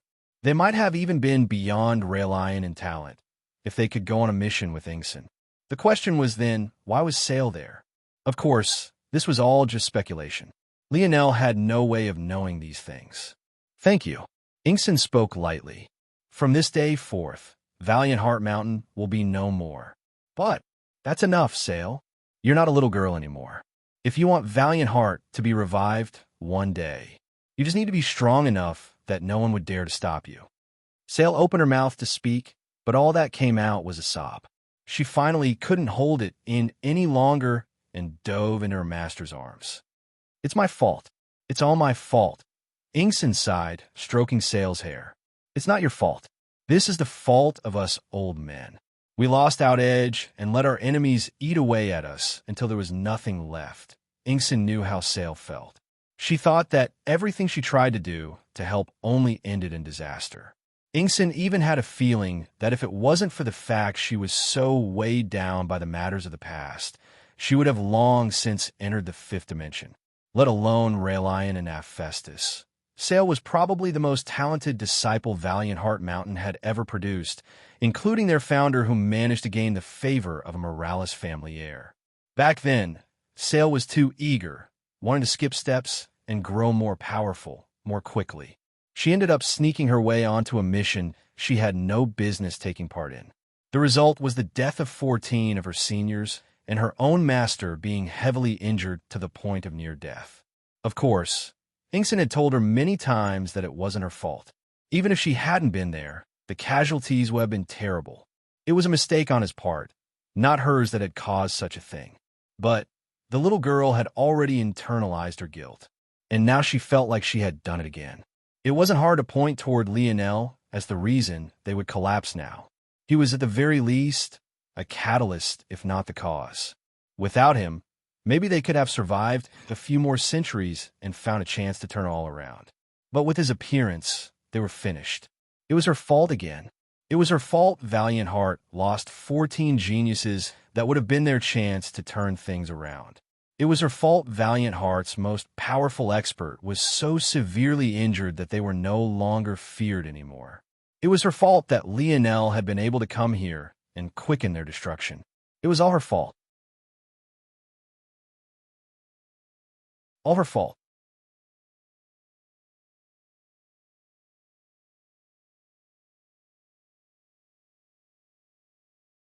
Chapter 9:15. Chapter 9:15. Unexpected voice. Lionel sighed inwardly. It wasn't in his heart to do things like this, but he had no choice in the matter. The moment he had decided to take the side of the Oryx, the fate of Valiant Heart had already been sealed. He couldn't help but shake his head to himself. Was he very much different from those people he hated so much? Why was it that he chose the Oryx over Valiant Heart? Wasn't it because he felt that their talent was greater? In their state of hyper-evolution, they even had a chance at becoming monsters that could rival talents from dimensions far higher than this one. Due to this, Lionel had felt that if he was going to invest in a group, the Oryx would be the very best. He could tell himself now that he was just doing this out of necessity, that after he accomplished his goals he would treat everyone equally. But would things really work out that way? History told tales of absolute power corrupting absolutely. Lionel wouldn't deem himself to be the perfect human being, and No matter how logical he was, he would often find himself fighting against that side of his being. Often, Lionel felt that he only leaned into his own morality so much because he was scared that if he didn't follow archetype of good person to the final point, he would be giving himself up to that darkness within him. Lionel had always said that he didn't fear losing his life to save someone others would deem worthless. What he feared was the day he would convince himself that his life was worth more than others, if that day ever came. Even he was scared of the monster he would become. Despite thinking and being aware of all of this, though, there was one reason Lionel didn't label himself a hypocrite, at least not completely. Valiant Heart had never wanted to help itself. During the time Lionel had spent with this organization, they were always fighting against progress, always gripped by a fear that not only stopped them from moving forward, but even forced them to regress. Despite knowing that he was a member of the Morales family, rather than taking this opportunity to soar into the skies once more, they cowered from it, worried about the consequences choosing to place their hopes in Lionel might cause. These simply weren't people that Lionel could take under his wing, at least not with how they were presently constructed. Unless they could change their mentality, this would be as far as any of them went. Lionel knew that he had a very fine line to toe. He both acknowledged that talent was necessary to make it in this world, while simultaneously believing that it didn't make one person worth more than another. If he wanted to stick to such ideals, it would be difficult to keep his head straight. The good news was that he had been blessed with opportunity. He had little Black Star's ability steal powers on his side, and he had the silver tablet to wipe the consciousnesses away from them. This combination of treasures was almost perfect to deal with this moral dilemma, but it also made Lionel realize just how much luck was involved in this thing he called life. He had done all he could do for Valiant Heart. What was left was up to them. Young heir. Ingson called out once again to Lionel, trying to comfort Sale at the same time. Please take the pillars with you. They were the treasures of the Morales family to begin with, and were in no position to continue protecting them. Lionel, who was still facing away from the group and monitoring the air above, frowned. Those pillars? They had the ability to keep zones from permanently closing, thus allowing them to be repeatedly used as training grounds. It was a valuable set of equipment to have, especially if you managed to use them on a variant zone designed to bestow treasures to begin with. As good as this sounded, though, to the current Lionel, they were useless. Lionel's dreamscape suddenly flashed. Well, not completely useless, actually. With the new path of mage arts he was thinking up in his mind currently, the pillars would be a valuable asset and might even allow him to create an extremely powerful earth space elemental art. However, Lionel couldn't help but feel disappointed. The fact that Ingson was trying to give these pillars to me signified that he truly had given up. Maybe it's wrong of me to judge him for this. He's been injured for several decades now, and probably feels he's at the end of his rope with no chance to progress forward or even just heal himself back to his original height. Blaming him for this decision is cruel. Lionel took a deep breath, not responding immediately. After a while, he nodded. I will hold them for you. If anyone of Valiant Heart decides that they are ready in the future, they can come to find me. A light of gratitude lit in Ingson's eyes, but he couldn't help but sigh when he looked down at the young girl in his arms. She had just been starting to cast the previous shadow on her heart away, finally allowing her to continue progressing. Would she ever manage to get rid of this one? Everyone, you've heard it well. This is no longer our home. You have half an hour to pack your belongings. The organization will send you all to a safe place as a final thank you for your service. Go. With heavy hearts, the students of Valiant Heart followed their orders. Those who had stayed behind so long despite the danger their lives were in were already the most loyal members of Valiant Heart to begin with. It was clear that none of them were willing. I guess they're not going to attack anymore, Lionel concluded. Just as Lionel was about to make a move to stop the flow of lava and dig up the pillars to his back, he heard an unexpected voice. Too cowardly to face what you've done, huh?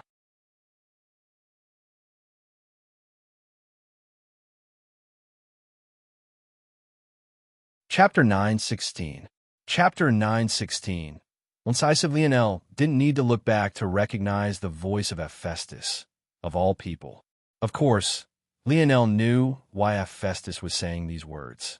Lionel hadn't looked back from start to finish, so it wasn't too hard to guess that he was feeling guilty. However, it was still a bit of a surprise that Hephaestus would be the one to come to speak with him. From what Lionel could tell, everyone else had already rushed up the mountain. There wasn't even another line of defense here. It was clear that Ingson had trusted Lionel with protecting them while they went off to evacuate. But Hephaestus didn't seem to care much about this so-called evacuation. Cowardly? No. Guilty? I guess you can argue that. Lionel replied. The speed was too fast, and with a swoosh, Wang Xian was pulled into the whirlpool like a little crushing carp that had been hooked and was violently pulled out of the water. Hephaestus snorted. Semantics. That's a pretty big word for a muscle brain like you. Hephaestus' lip twitched. Wasn't this bastard supposed to be feeling guilty? Where did he find the face to quibble like this? If you dare to fish against him like this, no matter if it's a strange thing on a mobile phone or that ferocious giant fish, you'll have to pay the price. Plus, looking at Lionel now, even though it was hidden beneath his clothing, Hephaestus could tell that somehow this brat had come back with a physique even better than his own. So, who was the muscle brain exactly? Were you serious about keeping the pillars for us? Yes. Anyone who feels ready can come and get them from me, even if I disagree that you are. It's not mine to begin with. I want police, which of you can take it. To be honest, it's not very useful to me now. Or, rather, it will be in the short term, but not in the long term. A fizzy is mocking him. So, you're just going to wipe your hands clean of it all? HM? Don't you think you hold a bit of responsibility? Lionel shook his head and sighed, finally looking back toward Hephaestus. He was a bit surprised to find the abrasive young man to be red-eyed. He seemed caught between tears and rage despite how calm his voice had sounded previously. Hephaestus seemed as though he might eat Lionel alive. Who knows, maybe his ability would kick in and he would gain Lionel's ability as well. Who cared if he became a cannibal? If he could accomplish what he and Raylion had always hoped to accomplish, then it was noisy and motionless. Instead of reviving here, it chose to disguise it. However, he didn't move. He knew that he was no match for Lionel 2 years ago, let alone now. He would just be setting himself up for death. Unlike Sale, he still hadn't given up. Raylion was too prideful to ask anything of Lionel. But he, as Raylion's right-hand man, would scratch and claw for anything he thought could help his brother rise to the very top. Lionel stared into Hephaestus' eyes for a long time. Despite the bestial aura radiating out from the latter, he seemed completely unmoved. If one's piece of sword energy can't solve the problem, then take a few more pieces. Wang Xian is going to kill it. Aren't you the one who's very cowardly now? Lionel spoke. Why are you beating around the bush? Just say what you want to say. What's there to be scared of? Hephaestus' jaw clenched. If a gaze could murder, Lionel would probably have died 10 times over. It's impossible for us to progress on our own. We'll always be labeled as the disciples of Valiant Heart. The other students might be fine, but those like Sale, myself, and Raylion are too famous. We'll never be able to escape that label. No one would let us join their organization, and that would just be the bright side. The more likely scenario is that they'd offer us up to the 3 organizations or the Milky Way Guild to curry favor. Stop beating around the bush. Lionel repeated. Hephaestus' eyes were practically spewing fire at this point. Take responsibility. We will fight for you and even help in your air wars. We just want resources to help us grow. If we're left like this, we'll never be able to reach a point where we can take those pillars back. Hephaestus had expected Lionel to pause for a moment and think about it. After all, even if they couldn't compare to Lionel, they were still great talents, right? Even ignoring Sale and Raylion, himself was mostly limited by the caliber of beast he got the chance to eat. Hephaestus was slotted into the Swallower Ability Index, which was also separated into 5 stages. Speed, Efficient, Black Body, Steel, and Dimensional Gut. Speed allowed one to digest at impossibly fast speeds. Such a person could consume far more energy than another, and thus recover far faster as well. Efficient allowed one to not only have the abilities of speed, but allowed them to eat with less wastage. Black body allowed one to consume 100% of the energy of their food and even directly convert it into power. It could be considered the pinnacle of efficient. Finally, there was steel. The next step from converting food directly into power was snatching the powers their food had back when they were alive. As usual, the fifth dimensional gut was reserved for savants. Such existences were practically void beasts in human form.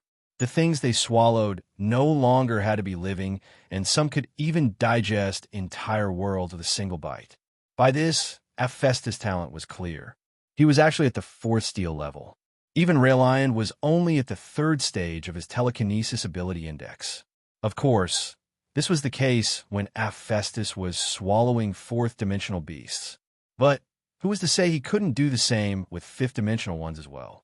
After all, he had never had the chance to try. This was all to say that Hephaestus thought Lionel would at least think about it. But Lionel didn't hesitate in his reply. Not only did he not hesitate, it was sharp, incisive, and left no room for rebuttal. After hearing it, Hephaestus was stuck in limbo, forgetting even the fact that he should have been enraged. He almost couldn't believe what it was that he was hearing to begin with. He was that close from asking Lionel to repeat himself. Absolutely not. I will not accept murderers in my people. As far as I'm concerned, you deserve to die.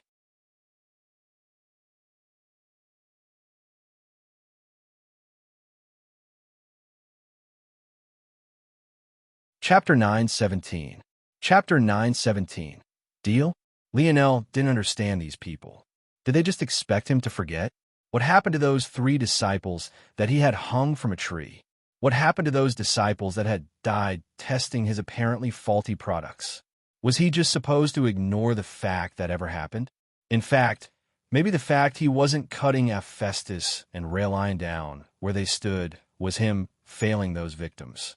Hephaestus blinked and shook his head before he truly registered what had just happened. The rage in Lionel's voice was hidden under a layer of coldness, and just listening to it made him feel as though a bell was ringing in his ears. What Hephaestus didn't know was that this was Lionel's king's might seeping outward.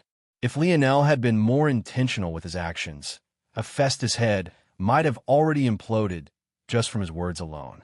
The speed was too fast, and with a swoosh, Wang Xian was pulled into the whirlpool like a little crushing carp that had been hooked and was violently pulled out of the water.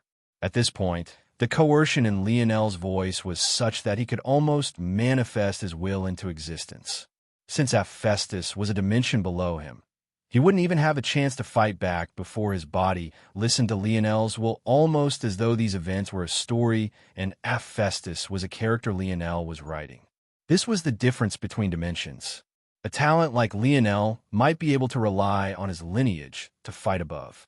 But when a talent like Lionel was above a lesser talent like Hephaestus, the true difference between dimensions was as clear as day. The current Lionel might as well have been a god to Hephaestus. He could die to a single one of Lionel's thoughts. If you're dared to fish against him like this, no matter if it's a strange thing on a mobile phone or that ferocious giant fish, you'll have to pay the price. It took a long while for Hephaestus to finally regain his bearings, but he felt as though his IQ had dropped by several points, like his brain had turned to mush. He completely forgot that he should have been enraged. When his vision cleared, he found Lionel still looking at him expressionlessly. But at that moment, he felt a deep-rooted fear in his heart that seemed birthed from something intangible to become a heavy representation of his reality. Hephaestus shook his head. They're not dead. We just sent them away. They didn't have much talent as disciples anyway, so we just staged some stuff, gave them some money, and shipped them off to enjoy the rest of their lives. A fizzy is mocking him. The moment Hephaestus finished saying these words, he suddenly snapped. Fuck you. Hephaestus regained his fiery edge, his canines extending and his pupils becoming slits. He suddenly realized that he had fallen under Lionel's coercion.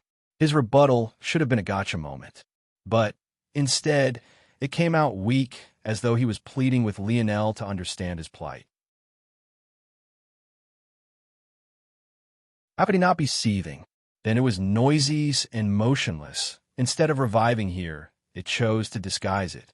Inkson might have let them slander him, but he would have never allowed them to start killing disciples. For proof of this, one only needed to look at what happened to the seniors that tried to block Lionel, Aina, and the other freshmen from entering their minds.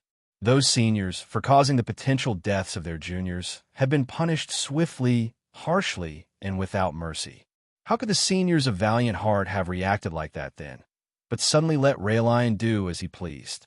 If one's piece of sword energy can't solve the problem, then take a few more pieces.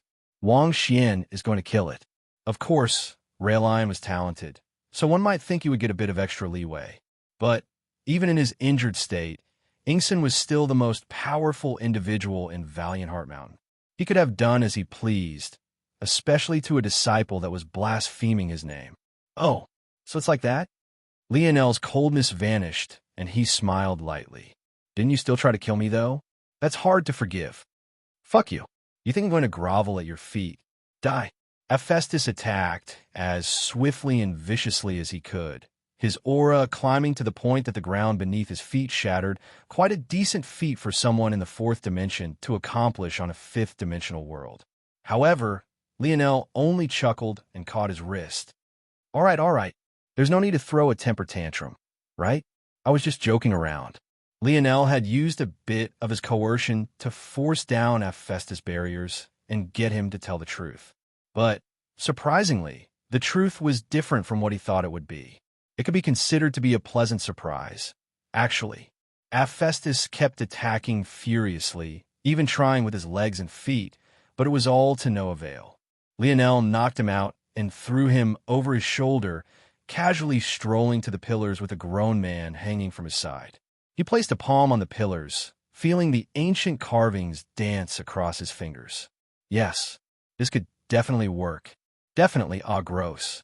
Stop drooling, will you? In the spaceship above Planet Valiant, it was safe to say that Greta was seething, but at the same time, she didn't dare to go down. Contrary to what one might expect, this wasn't because she was afraid of Lionel, but rather that she didn't dare to show her face. If she did, things would only become even worse for the Milky Way Guild, which was already experiencing some trouble. At that moment, a welling up of dread filled her heart. She had already taken a risk by okaying this operation. Now, not only had the three organizations suffered great losses, but among them, 3 fifth-dimensional existences fell.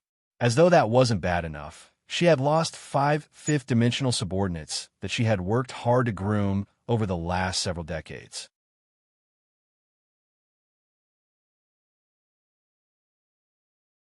There was no way that she could make up for such a loss to herself in a short time. None of this even mentioned the kind of punishment she would receive this time. Greta even began to think of running away. Maybe this time, if she dared to go back to the guild, she would really be finished. Was there any coming back from this?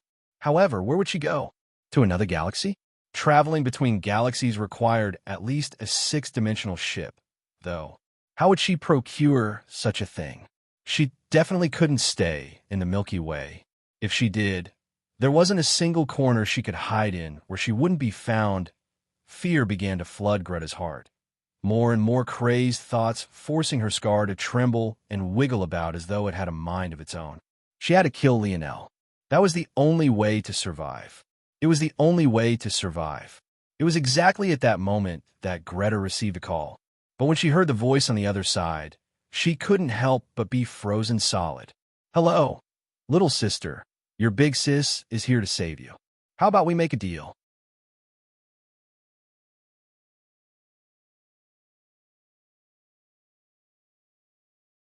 Chapter 918. Chapter 918. Blasted Open Sail stood in a training room, her expression quite blank. Dried streaks of tears left trails of salt down her cheeks, but she didn't seem to notice. She had lost count of how much time she had spent in this training room. It was quite funny. She had made so little progress despite how much time she had put it. At the same time, As much as she would miss Valiant Heart Mountain, she probably had the most memories in this place as opposed to any other, this bland, gray-walled, vacuous space. As for packing her things up, Sale realized that there really wasn't much to take. When it came to the resources, she decided to let those lesser than herself have those things. When it came to her personal things, all of the most important items were in her storage ring anyway. She just wanted to stand here. The speed was too fast, and with a swoosh, Wang Xian was pulled into the whirlpool like a little crushing carp that had been hooked and was violently pulled out of the water. Sale forgot about the half-an-hour time limit and just stood without a word for a length even she wasn't aware of. It wasn't until there was a sudden click at the door that she snapped away, turning her head over. But when she saw who it was, she simply looked away, her gaze remaining blank. "What do you want?" she asked. In her mind, she thought her voice would come off colder. But the reality was just that it sounded quite broken and hollow. She didn't have enough energy to put up a tough front. She just turned away, not facing the person. If you dare to fish against them like this, no matter if it's a strange thing on a mobile phone or that ferocious giant fish, you'll have to pay the price. This person was, surprisingly, Ray Lion. "Are you done?" he asked. The words in context sounded like he was asking about sales stay packing. But both of them knew quite well that Ray Lion was actually referring to something far deeper than just this. A fizzy is mocking him. "Isn't that exactly what you wanted?" Sale replied. "For me to give up and hand everything to you? Well, now you've gotten your wish. Congratulations. Enjoy these empty walls none of US can protect." Ray Lion didn't answer for a long while as the two stood in silence. "You aren't the woman I've been chasing after." Then it was noisy and motionless. Instead of reviving here, it chose to disguise it. The words were like a stone thrown into a still lake. They seemed to be layered with two meanings that made Sale tremble. All those years ago, Teacher Inkson chose you as his 15th disciple. I didn't say anything and just accepted it, even after he said that he would never take another. I've always been jealous of you. You are more talented than I am. You have more support than I do. And even though we are both without family, you at least have a little brother left while I have nothing. If one's piece of sword energy can't solve the problem, then take a few more pieces. Wang Xian is going to kill it. As much as you love Valiant Heart Mountain, I love it 10 times more. As much as this might pain you, it pains me 100 times more. As much as you want to give up, I want to give up 1,000 times more. But I haven't. Ray Lion turned to walk away. I really look down on you, Sale. Sale's shoulders shuddered, her eyes reddening as her dried tears threatened to burst forth once again. Lionel stood at the mountain pass, continuously drawing in the air with a finger. Every swipe he made seemed to carry a unique air to it. If it wasn't for the fact he was carrying a grown man over his shoulder, he might have even looked to be quite enigmatic. An odd force began to follow the flow of Lionel's finger. It was an extremely pale violet that was difficult to spot with the high sun above their heads like this, and it didn't seem intent on growing any brighter. Even Lionel himself could only gain a faint glimpse of it. To others, it might not seem to be there at all. Lionel had spent a long time thinking about how to strengthen his mage arts. But he realized that his thinking had been far too rigid in this regard. Whenever he prepared to create a mage art, his first thought would be about the practicality of the element and what it could accomplish. For example, the light element was good for healing, the star element was quite hefty and good for energy, etc., etc. But after seeing the lotus of arms and hands, Lionel realized that his thinking was lacking. He thought to himself, if he had the wood element as an affinity, how would he use it? Would he be able to create such a powerful result? The answer to that was no. He probably wouldn't even consider using the wood element to attack. He would use it for area control, and at most use it for life stealing. However, he would never even consider the possibility that it could create such flexible, powerful attacks. It was then that he realized what he was missing. Grand Bell Construct had been one of the most powerful defensive spells Lionel had. But why was its shape important? Why was it a bell and not a shield or a dome?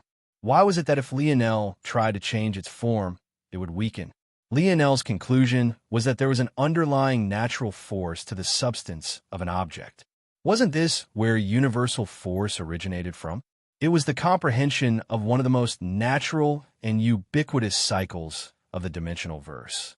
Reflecting the four-season or heavenly bodies in one's comprehension gave a tangible boost to one's strength. But who was to say that these cycles were the only things that held such a power? What if Grand Bell Construct was so powerful because it embodied the essence of an ancient bell? What if his snowy Star Owl's instant recovery was so powerful because it embodied the essence of a mythical creature? What if he started forming spells not from scratch, but rather using natural phenomena and powerful treasures of the dimensional verse instead? The possibilities were endless when he thought of things this way. He could imagine fire arts created from powerful, mythical creatures. He could imagine star arts formed by observing real stars. He could imagine using medicinal herbs to form recovery arts. He could even imagine space arts created from observing void beasts. Just what kind of result would that have? And right now, observing the force arts that formed this pillar, Lionel felt like he was on the verge of creating a spell so powerful it even made him shudder. A world of fifth-dimensional mage arts had been blasted wide open. You're tuning into the Romance Rendezvous YouTube channel. We're so grateful for your support, and don't forget to subscribe to join us on this incredible journey through captivating stories. Your generosity through donations truly makes a world of difference, as it's the primary source of revenue that allows me to expand and enhance this channel for you. Thank you from the bottom of my heart for being a part of this adventure.